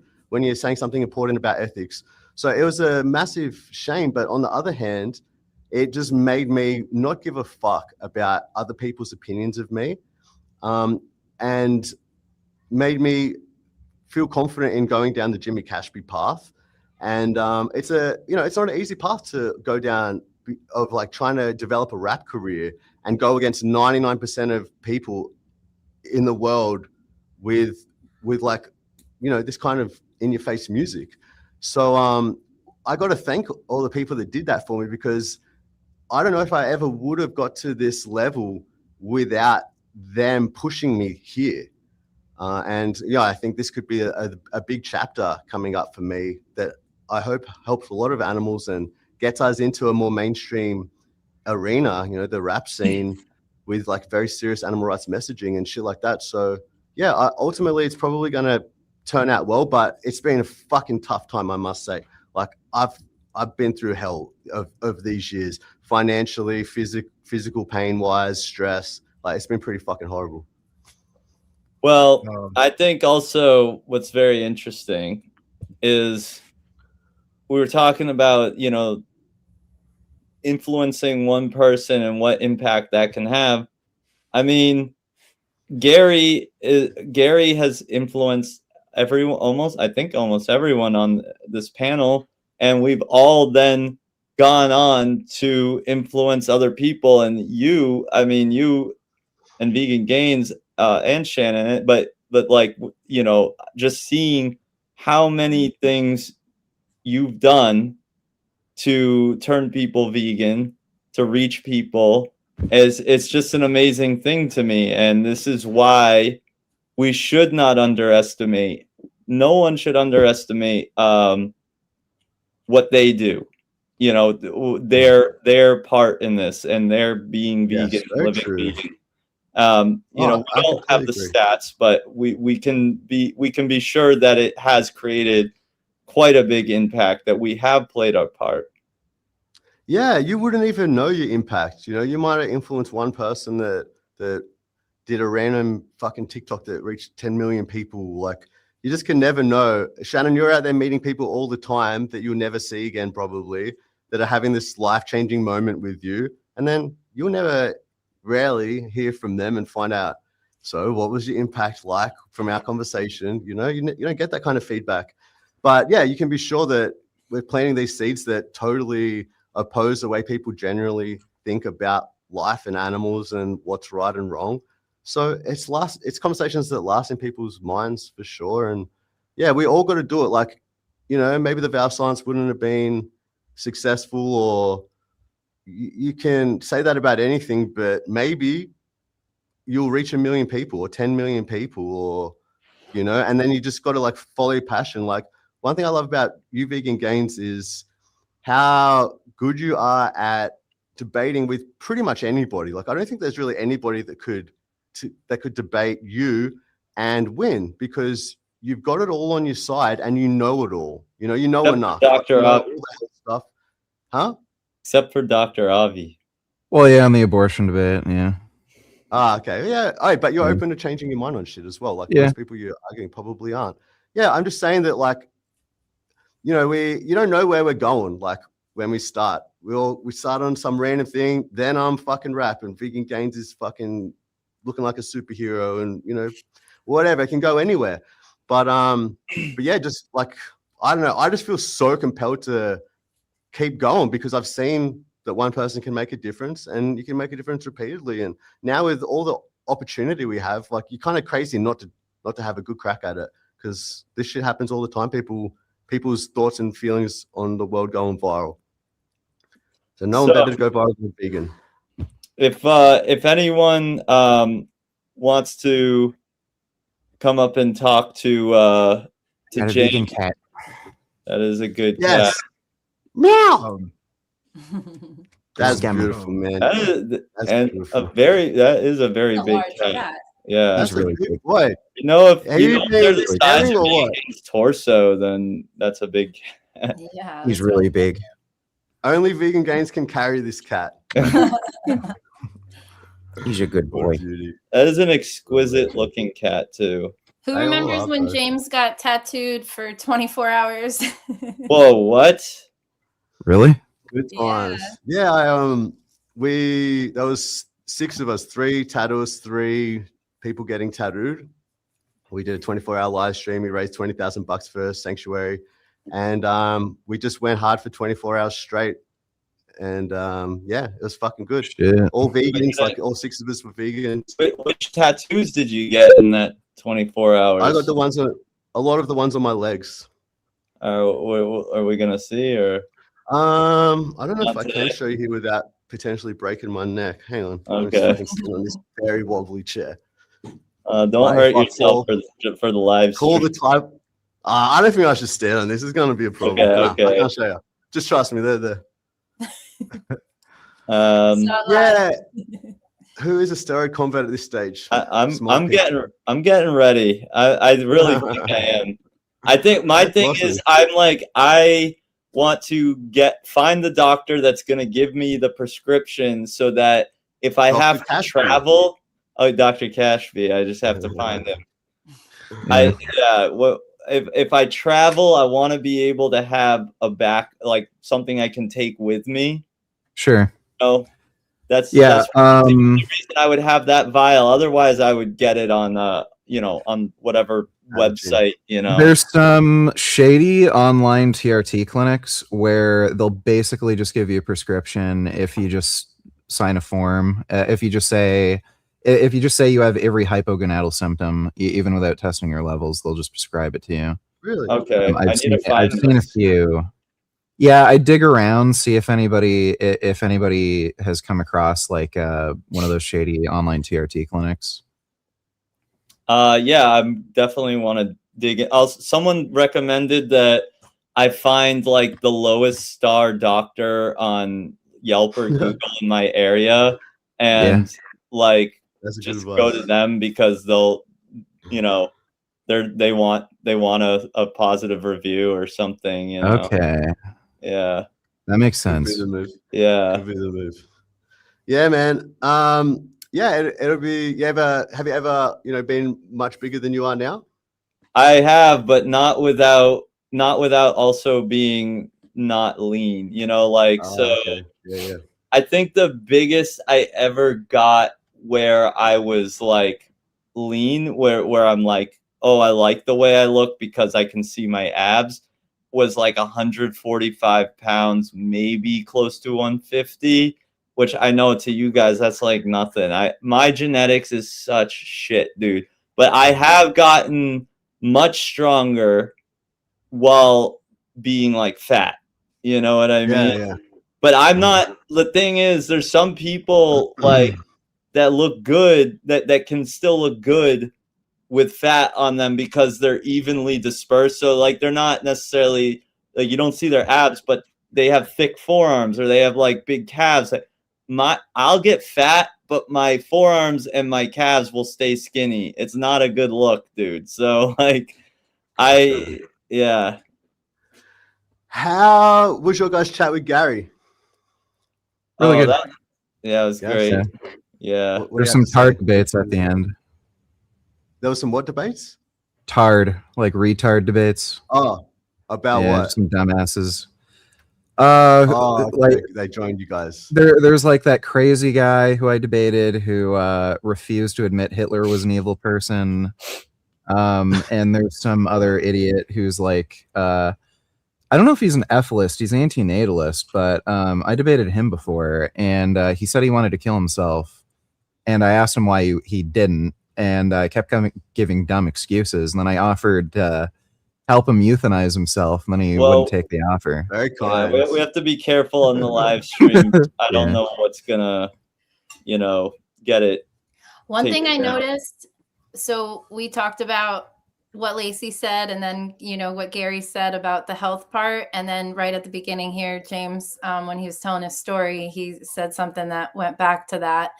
The first time that he kind of thought about all this, he didn't really care much because he thought he needed to eat animals and the other things from them to thrive. So it didn't really matter. So I really think that's a big part that a lot of people in the movement are missing out on. There's a lot of talk about accountability and just focus on the animals, but really, with my belief that most people are good, it's hard for people to take a look at what they're participating in while they're doing it actively and have been for so long. There's a lot of guilt that comes with that. But once you stop, even if it's for a selfish reason initially, then it's a lot easier to take a look at it. And once you have been educated and you know it's not necessary, that's why the Game Changers is just so great. Then it makes it, that much easier. And I think another thing, so many people are into the conspiracies, and I think that's another thing we might be missing out on as a movement, is just like really showing that this is the biggest conspiracy of all time that has the most people fooled and, participating in things they're against. Yeah, I thought it was it's still, I suppose, a big opportunity. Everything happening with Epstein and him allegedly eating children, and whether he does or not, that's what a lot of people think. And, you can make some pretty direct lines to what he was doing and what every fucking person, except for vegans, are doing. I thought that was a good opportunity there to, go hard on and explore. Because, a lot of people seem to lately have been more like, wait a minute, maybe the world is run by sick fucking psychopath pedophiles.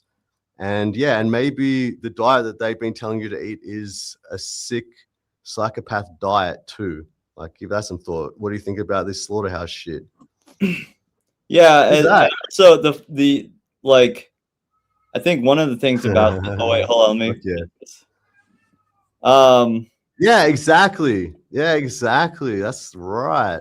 Well, one of the things is too, I think that a lot of people want that to be true.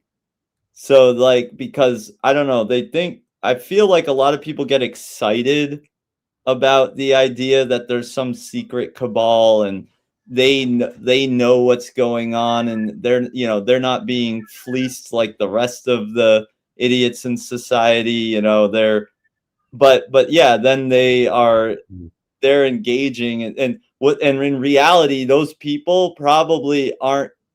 It's probably somewhere in the middle where they're not doing as bad of things as what people want to believe they are. Not saying they're great people, but these people are fucking eating babies. Like, everyone's actually eating baby animals. Yeah, exactly. So how about that? People keep asking me, why am I doing activism for animals? And why am I not doing something about all these elites eating babies? And I'm like, you're eating babies. Why don't you stop eating babies? Like, these chickens are 42 days old. The turkeys are 3 months. The pigs are 6 months. The cattle are 12 to 36 months. And if they're older than that, it's because they're getting exploited for their reproductive systems and suffering even more and having their family ripped away from them over and over again. Exactly. Yeah, it's crazy. I had someone just yesterday say something like, veganism is the elite's diet for the world and you fell for it. Like, you eat slaughtered babies, dude. How is a vegan the one on the wrong side on this one? In our world, we don't have slaughterhouses. In your world, we slaughter trillions every year. How can you even be that bad at maths that you think the vegans are the crazy ones here?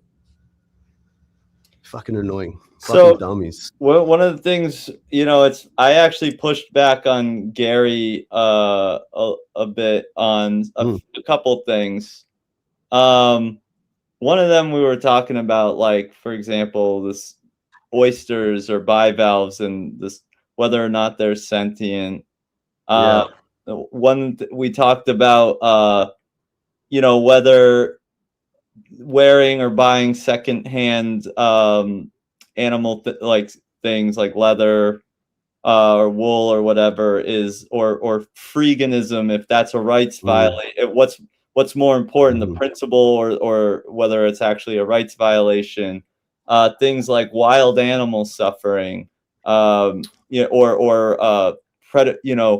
should we be trying to eradicate predation? There's a lot of vegans are torn on that, and I, especially particularly on that one, I find that there's a lot of vitriol from the side that is sort of making some kind of appeal to nature fallacy. Mm. But I don't know if Yeah. do any of those do any of those strike a nerve with you? All of them in some way, I suppose. If oysters aren't sentient and they're basically plants, I don't care just because they're classified as animal. I don't think that's really very relevant or important. I just care, if there's someone there that can experience some sort of discomfort. And I'm not sure if that's the case with oysters, but I err on the side of caution, as probably most vegans do.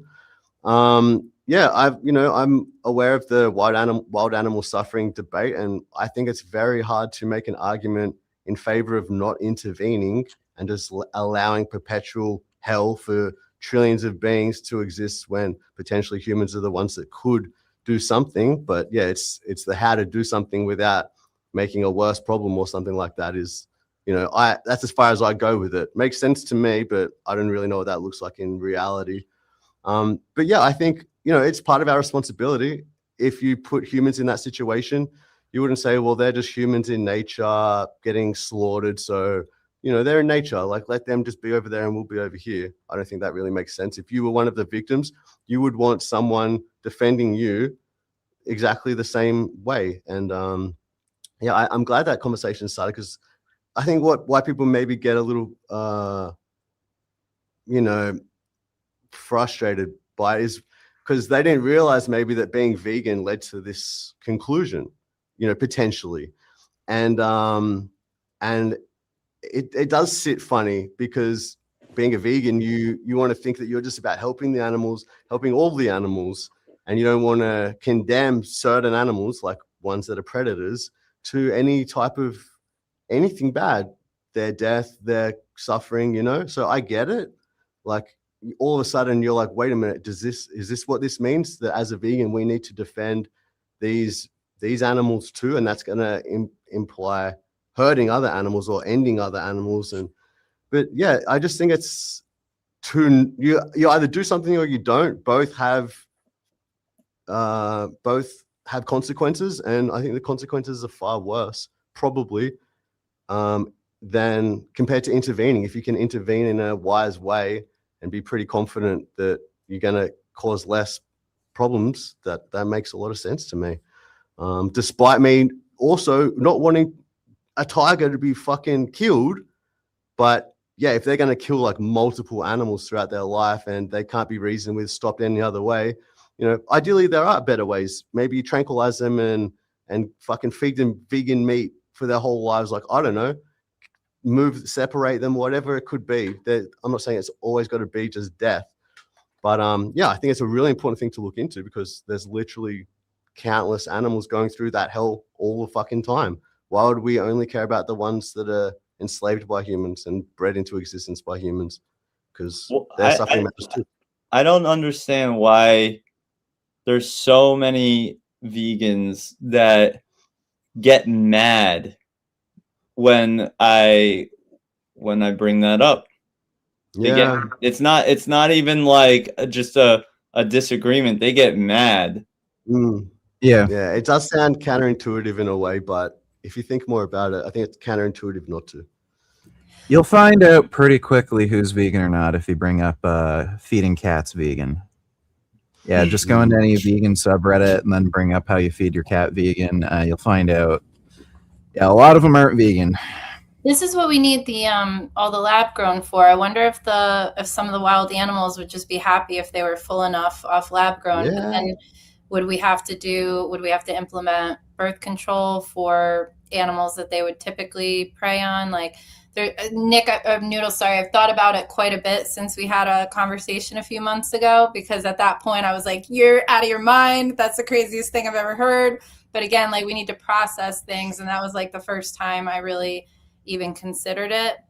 And I didn't really take into account how much there is like predation in the wild. And, I'm from here. This is where I am. And like, we've taken over most of the land here, but there's a lot of other places in the world that are probably even a lot more rough than the woods here. So yeah, it is a lot to think about, but we're such a such an incredible species. Like, we have the abilities and the capabilities. We have created so much technology, and we could really probably come up with some awesome solutions if everybody was having the right mindset and trying to solve these problems.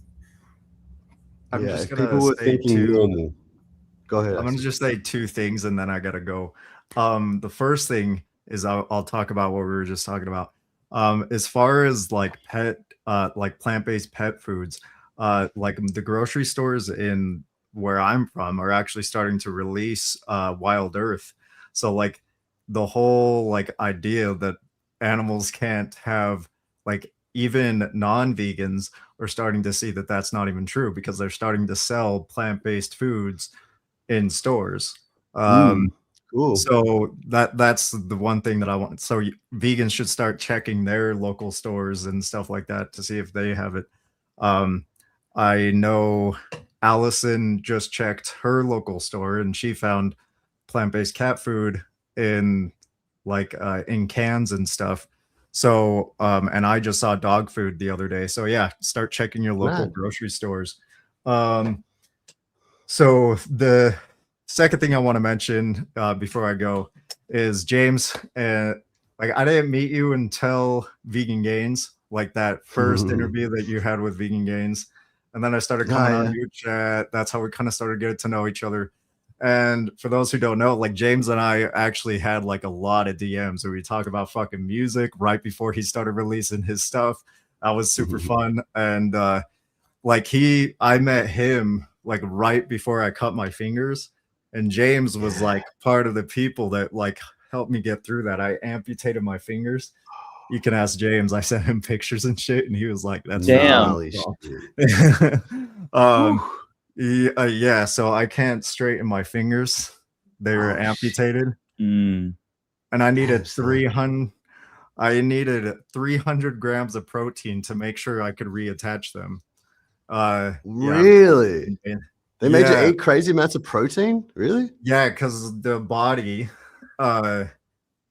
doesn't actually like, if you don't have enough protein, the body will reject the reattachment because you don't have, like, it will Interesting. prioritize keeping the body growing, and so it will just reject the fingers. So you need enough access for the body to actually reattach the fingers and everything. Whoa. Yeah, so I didn't even get any gains from it, man. All I did is get That's to keep my sad. You got fingers. That's pretty good. yeah. But anyway, Nice, I just bro. wanted to say, for those who don't know, James is a fucking real one, man. Like, and Vegan Gains is a real one.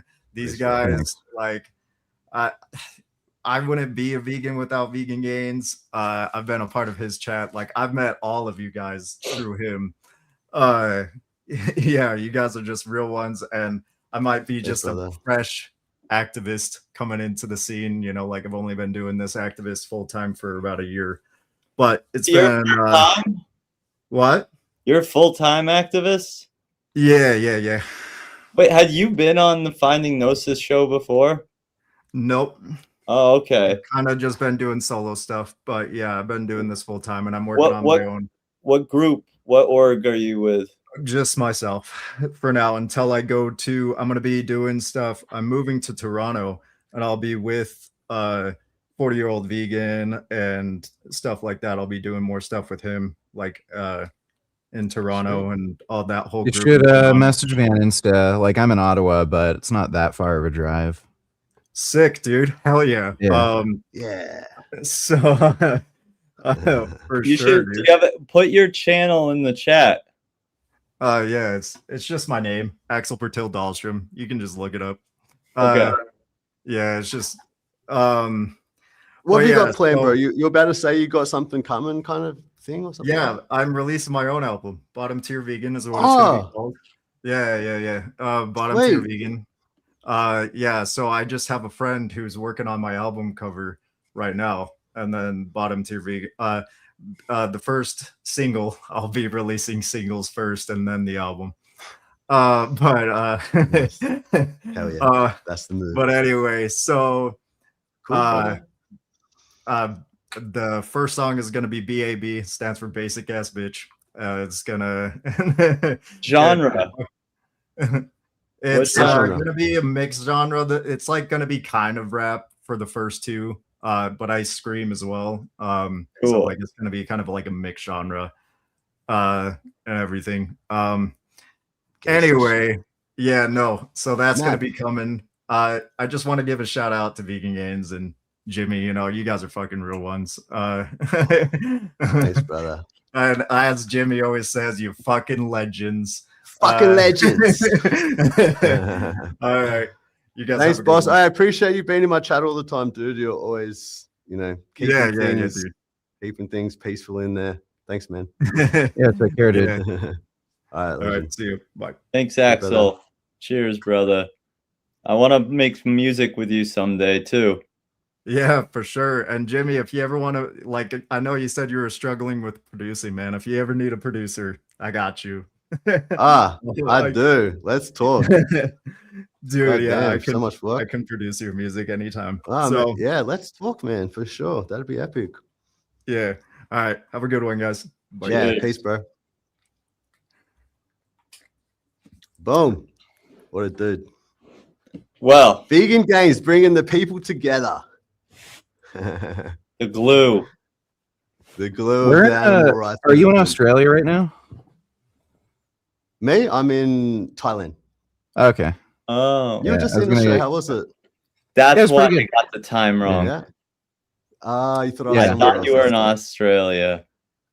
Tell me about Australia, bro. What was your experience like? Pretty good. Like, yeah, it's pretty chill, nice weather. I went in like the fall, basically. We're their fall, but it was still pretty nice weather. Yeah, I was in Sydney, around Chatswood area, and yeah, girlfriend's there. You know, Pat. Yeah. So that's why I visited. But I'm gonna visit again soon, and yeah, come there probably for around Christmas. Nice. Oh yeah, I'll give you some of my favorite spots to see in Sydney next time you're on your way there. Yeah, I've been to Bondi Beach. Yeah, that was nice. Yeah, cool. Yeah, I'll get you deep in the woods. Okay, cool. Where the goanna I was talking about lives. Yeah, I'd like to see some more animals. I saw some kangaroos. Nice. Yeah, I'll before you go, let us know. Yeah, sure. Some hot spots. Cool. Oh, that's good, man. Good to hear you. So, Dana, Aussie. Yeah. Gary says Beautiful. hi, James. Who does? Gary. Gary Yourofsky. Yourofsky? Yeah, he says hi. What's up, my man? Yeah. OG Gary. It was like a tag team. Gary out, Jimmy in. Boom. That's it. Next time we'll chat together, I hope. How epic to see Gary come back, Like this. I don't know about anyone else, but I kind of just thought Gary was never coming back, like the way he left. And it never really made sense to me because, you think of Gary and just think like all the passion and all the knowledge and then It's the second coming. It never felt right that he was gone at all. You know what I mean? But even though but then coming back, it still felt weird because it was like, man, I didn't think you were ever going to come back for some reason. I don't know. I just felt like that was a permanent movie made. I didn't even know he was gone for the longest time because everybody Really? talked about him in his video. I didn't even realize that he had taken a break or retired Ah, how funny. for a very long time. So you didn't suffer the pain as soon as we all did. Nope. It was the second coming. Yeah. Yeah, that's the way. So What a please legend. back. Love the new content.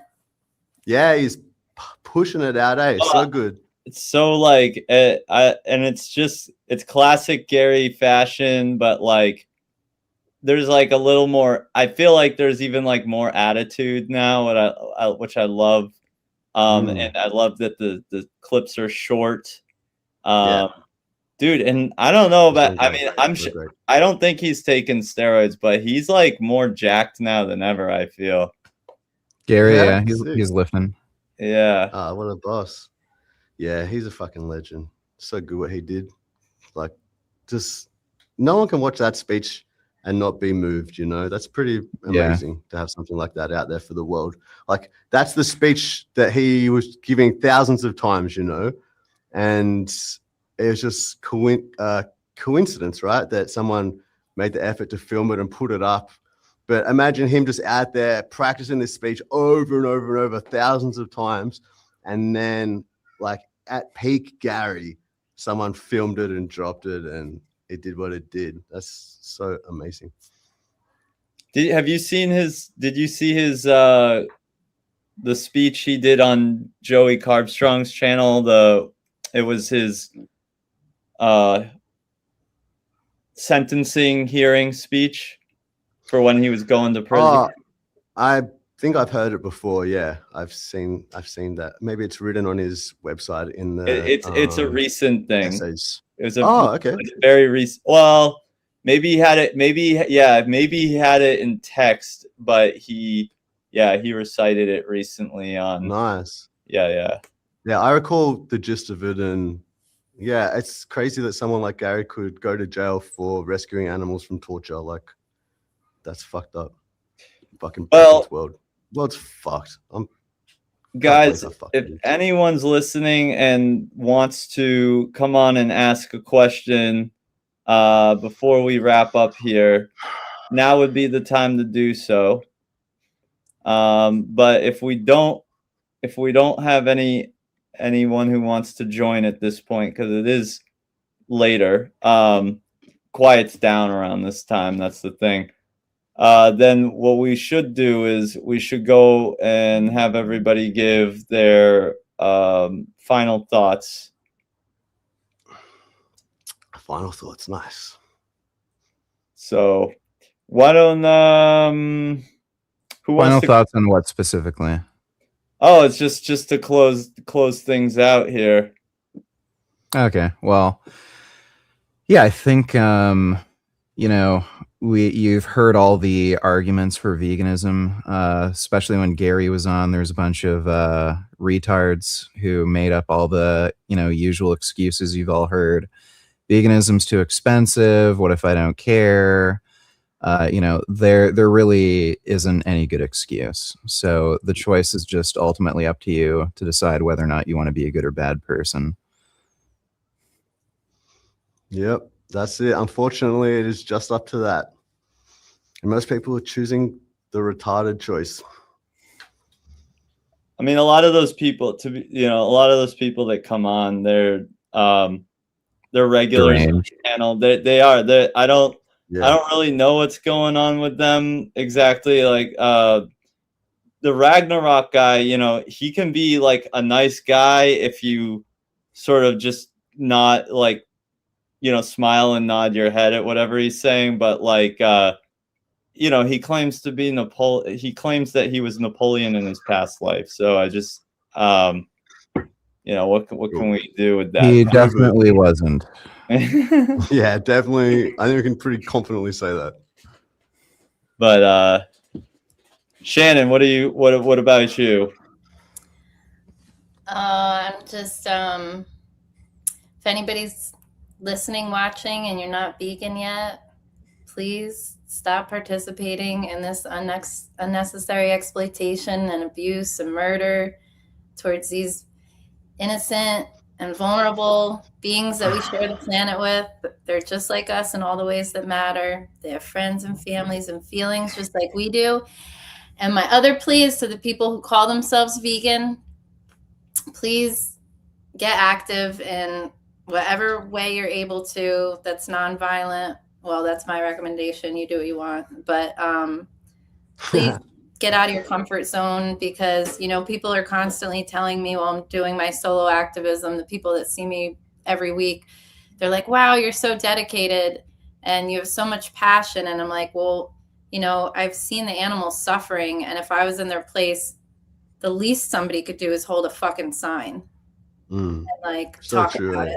So just please do something. And I mean, we can do this. I think a lot of people don't have hope, but it's really so possible.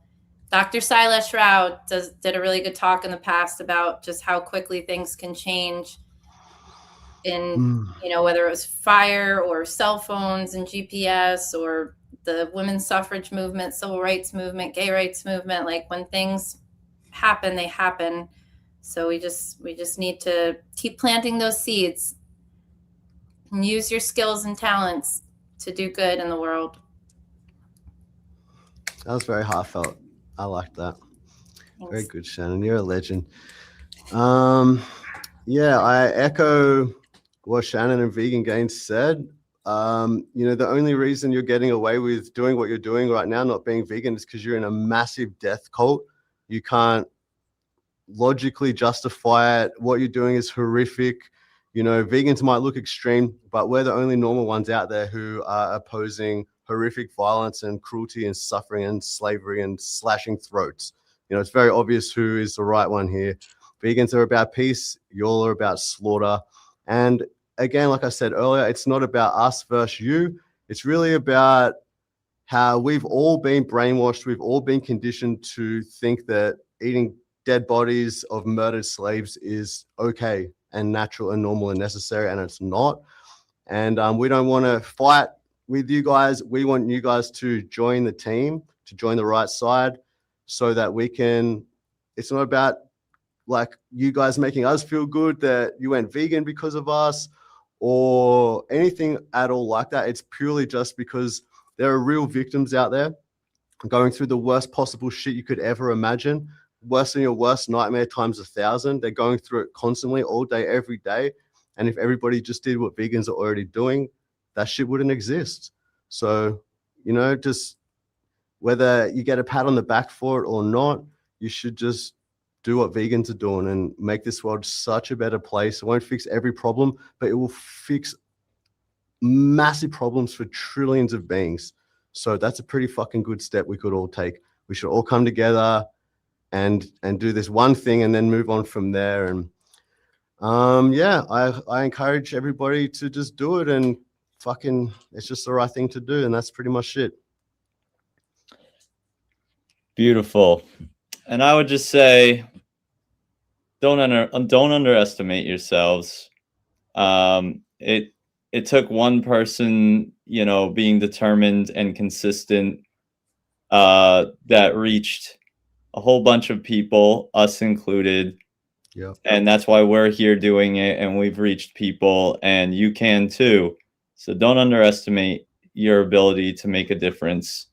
Every grain of sand makes the beach, every drop of water makes the ocean. So just keep that in mind, and decide what side of history you want to be on. And